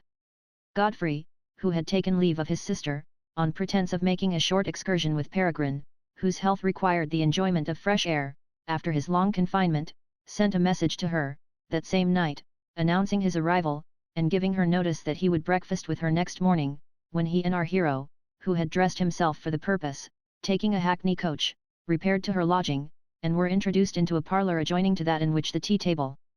was set. Here they had not waited many minutes when they heard the sound of feet coming downstairs, upon which our hero's heart began to beat the alarm. He concealed himself behind the screen, by the direction of his friend, whose ears being saluted with Sophie's voice from the next room, he flew into it with great ardour, and enjoyed upon her lips the sweet transports of a meeting so unexpected, for he had left her in her father's house at Windsor. Amidst these emotions, he had almost forgotten the situation of Peregrine, when Amelia, assuming her enchanting air, "Is not this," said she, "a most provoking scene to a young woman like me, who am doomed to wear the willow, by the strange caprice of my lover? Upon my word, brother, you have done me infinite prejudice, in promoting this jaunt with my obstinate correspondent, who, I suppose, is so ravished with this transient glimpse of liberty, that he will never be persuaded to incur unnecessary confinement for the future."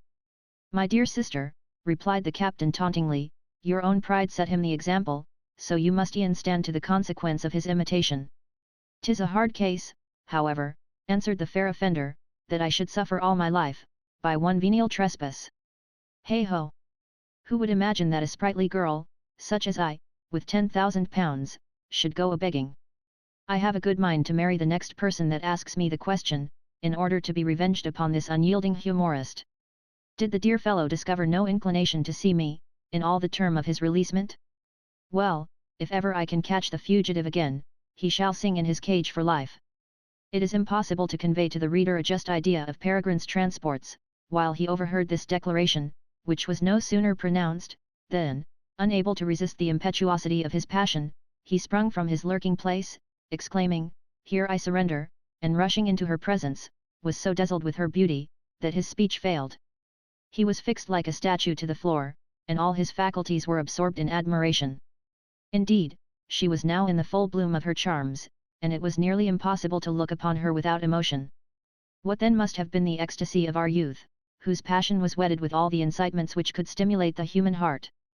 The ladies screamed with surprise at his appearance, and Amelia underwent such agitation as flushed every charm with irresistible energy, her cheeks glowed with a most delicate suffusion, and her bosom heaved with such bewitching undulation, that the cambric could not conceal or contain the snowy hemispheres, that rose like a vision of paradise to his view. While he was almost fainting with unutterable delight, she seemed to sink under the tumults of tenderness and confusion, when our hero, perceiving her condition, obeyed the impulse of his love, and circled the charmer in his arms, without suffering the least frown or symptom of displeasure. Not all the pleasures of his life had amounted to the ineffable joy of this embrace, in which he continued for some minutes totally entranced. He fastened upon her pouting lips with all the eagerness of rapture, and, while his brain seemed to whirl round with transport, exclaimed, in a delirium of bliss, "Heaven and earth, this is too much to bear." His imagination was accordingly relieved, and his attention in some measure divided, by the interposition of Sophie, who kindly chid him for his having overlooked his old friends. Thus accosted, he quitted his delicious armful, and, saluting Mrs. Gauntlet, asked pardon for his neglect, observing that such rudeness was excusable, considering the long and unhappy exile which he had suffered from the jewel of his soul. Then turning to Amelia, "I am come, madam," said he, "to claim the performance of your promise, which I can produce under your own fair hand.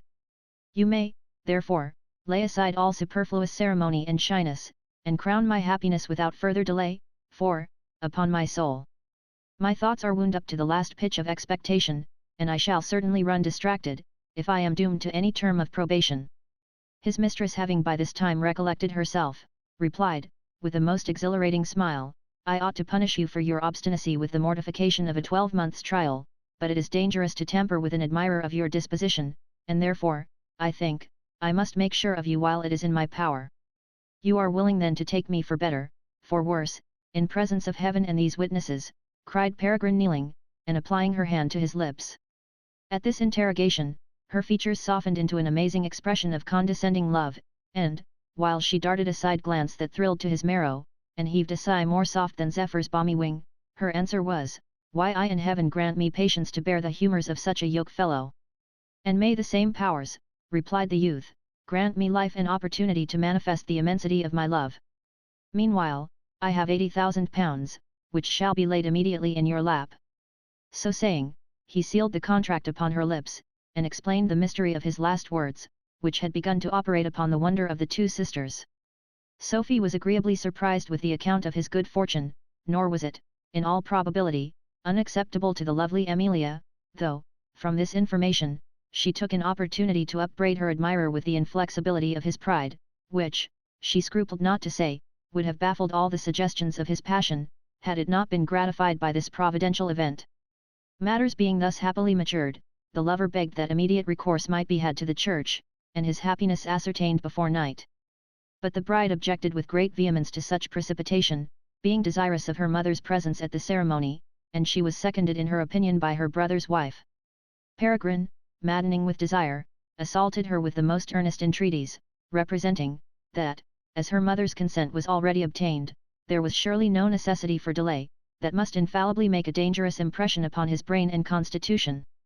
He fell at her feet in all the agony of impatience, and swore his life and intellects would actually be in jeopardy by her refusal, and, when she attempted to argue him out of his demand, began to rage with such extravagance, that Sophie was frightened into conviction, and Godfrey, enforcing the remonstrances of his friend, the amiable Amelia, was teased into compliance.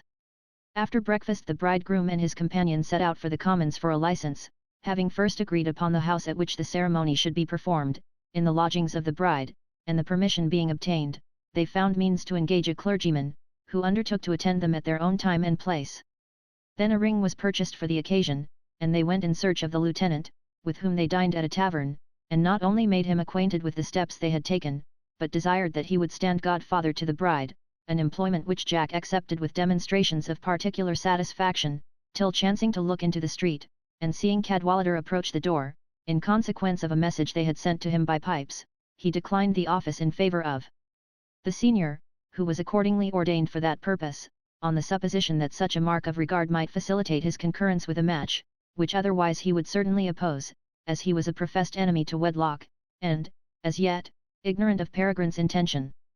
After having congratulated Pickle upon his succession, and shook his two friends by the hand, the misanthrope asked whose mare was dead, that he was summoned in such a plaguy hurry from his dinner, which he had been fain to gobble up like a cannibal.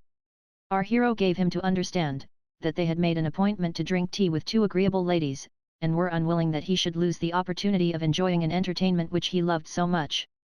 Crabtree, shrivelling up his face like an autumn leaf at this intimation, cursed his complaisance, and swore they should keep their assignation without him, for he and lechery had shaken hands many years ago. The bridegroom, however, likening him unto an old coachman who still delights in the smack of the whip, and dropping some flattering hints of his manhood, even at these years, he was gradually prevailed upon to accompany them to the place of rendezvous, where, being ushered into a dining room, they had not waited 3 minutes, when they were joined by the parson, who had observed the hour with great punctuality. This gentleman no sooner entered the room, than Cadwallader, in a whisper to Gauntlet, asked if that was not the cock-bd, and, before the captain could make any reply, what an unconscionable master the rogue is, said he, scarce discharged from confinement, and sweetened with a little fresh air, when he wenches with a pimp in canonicals in his pay.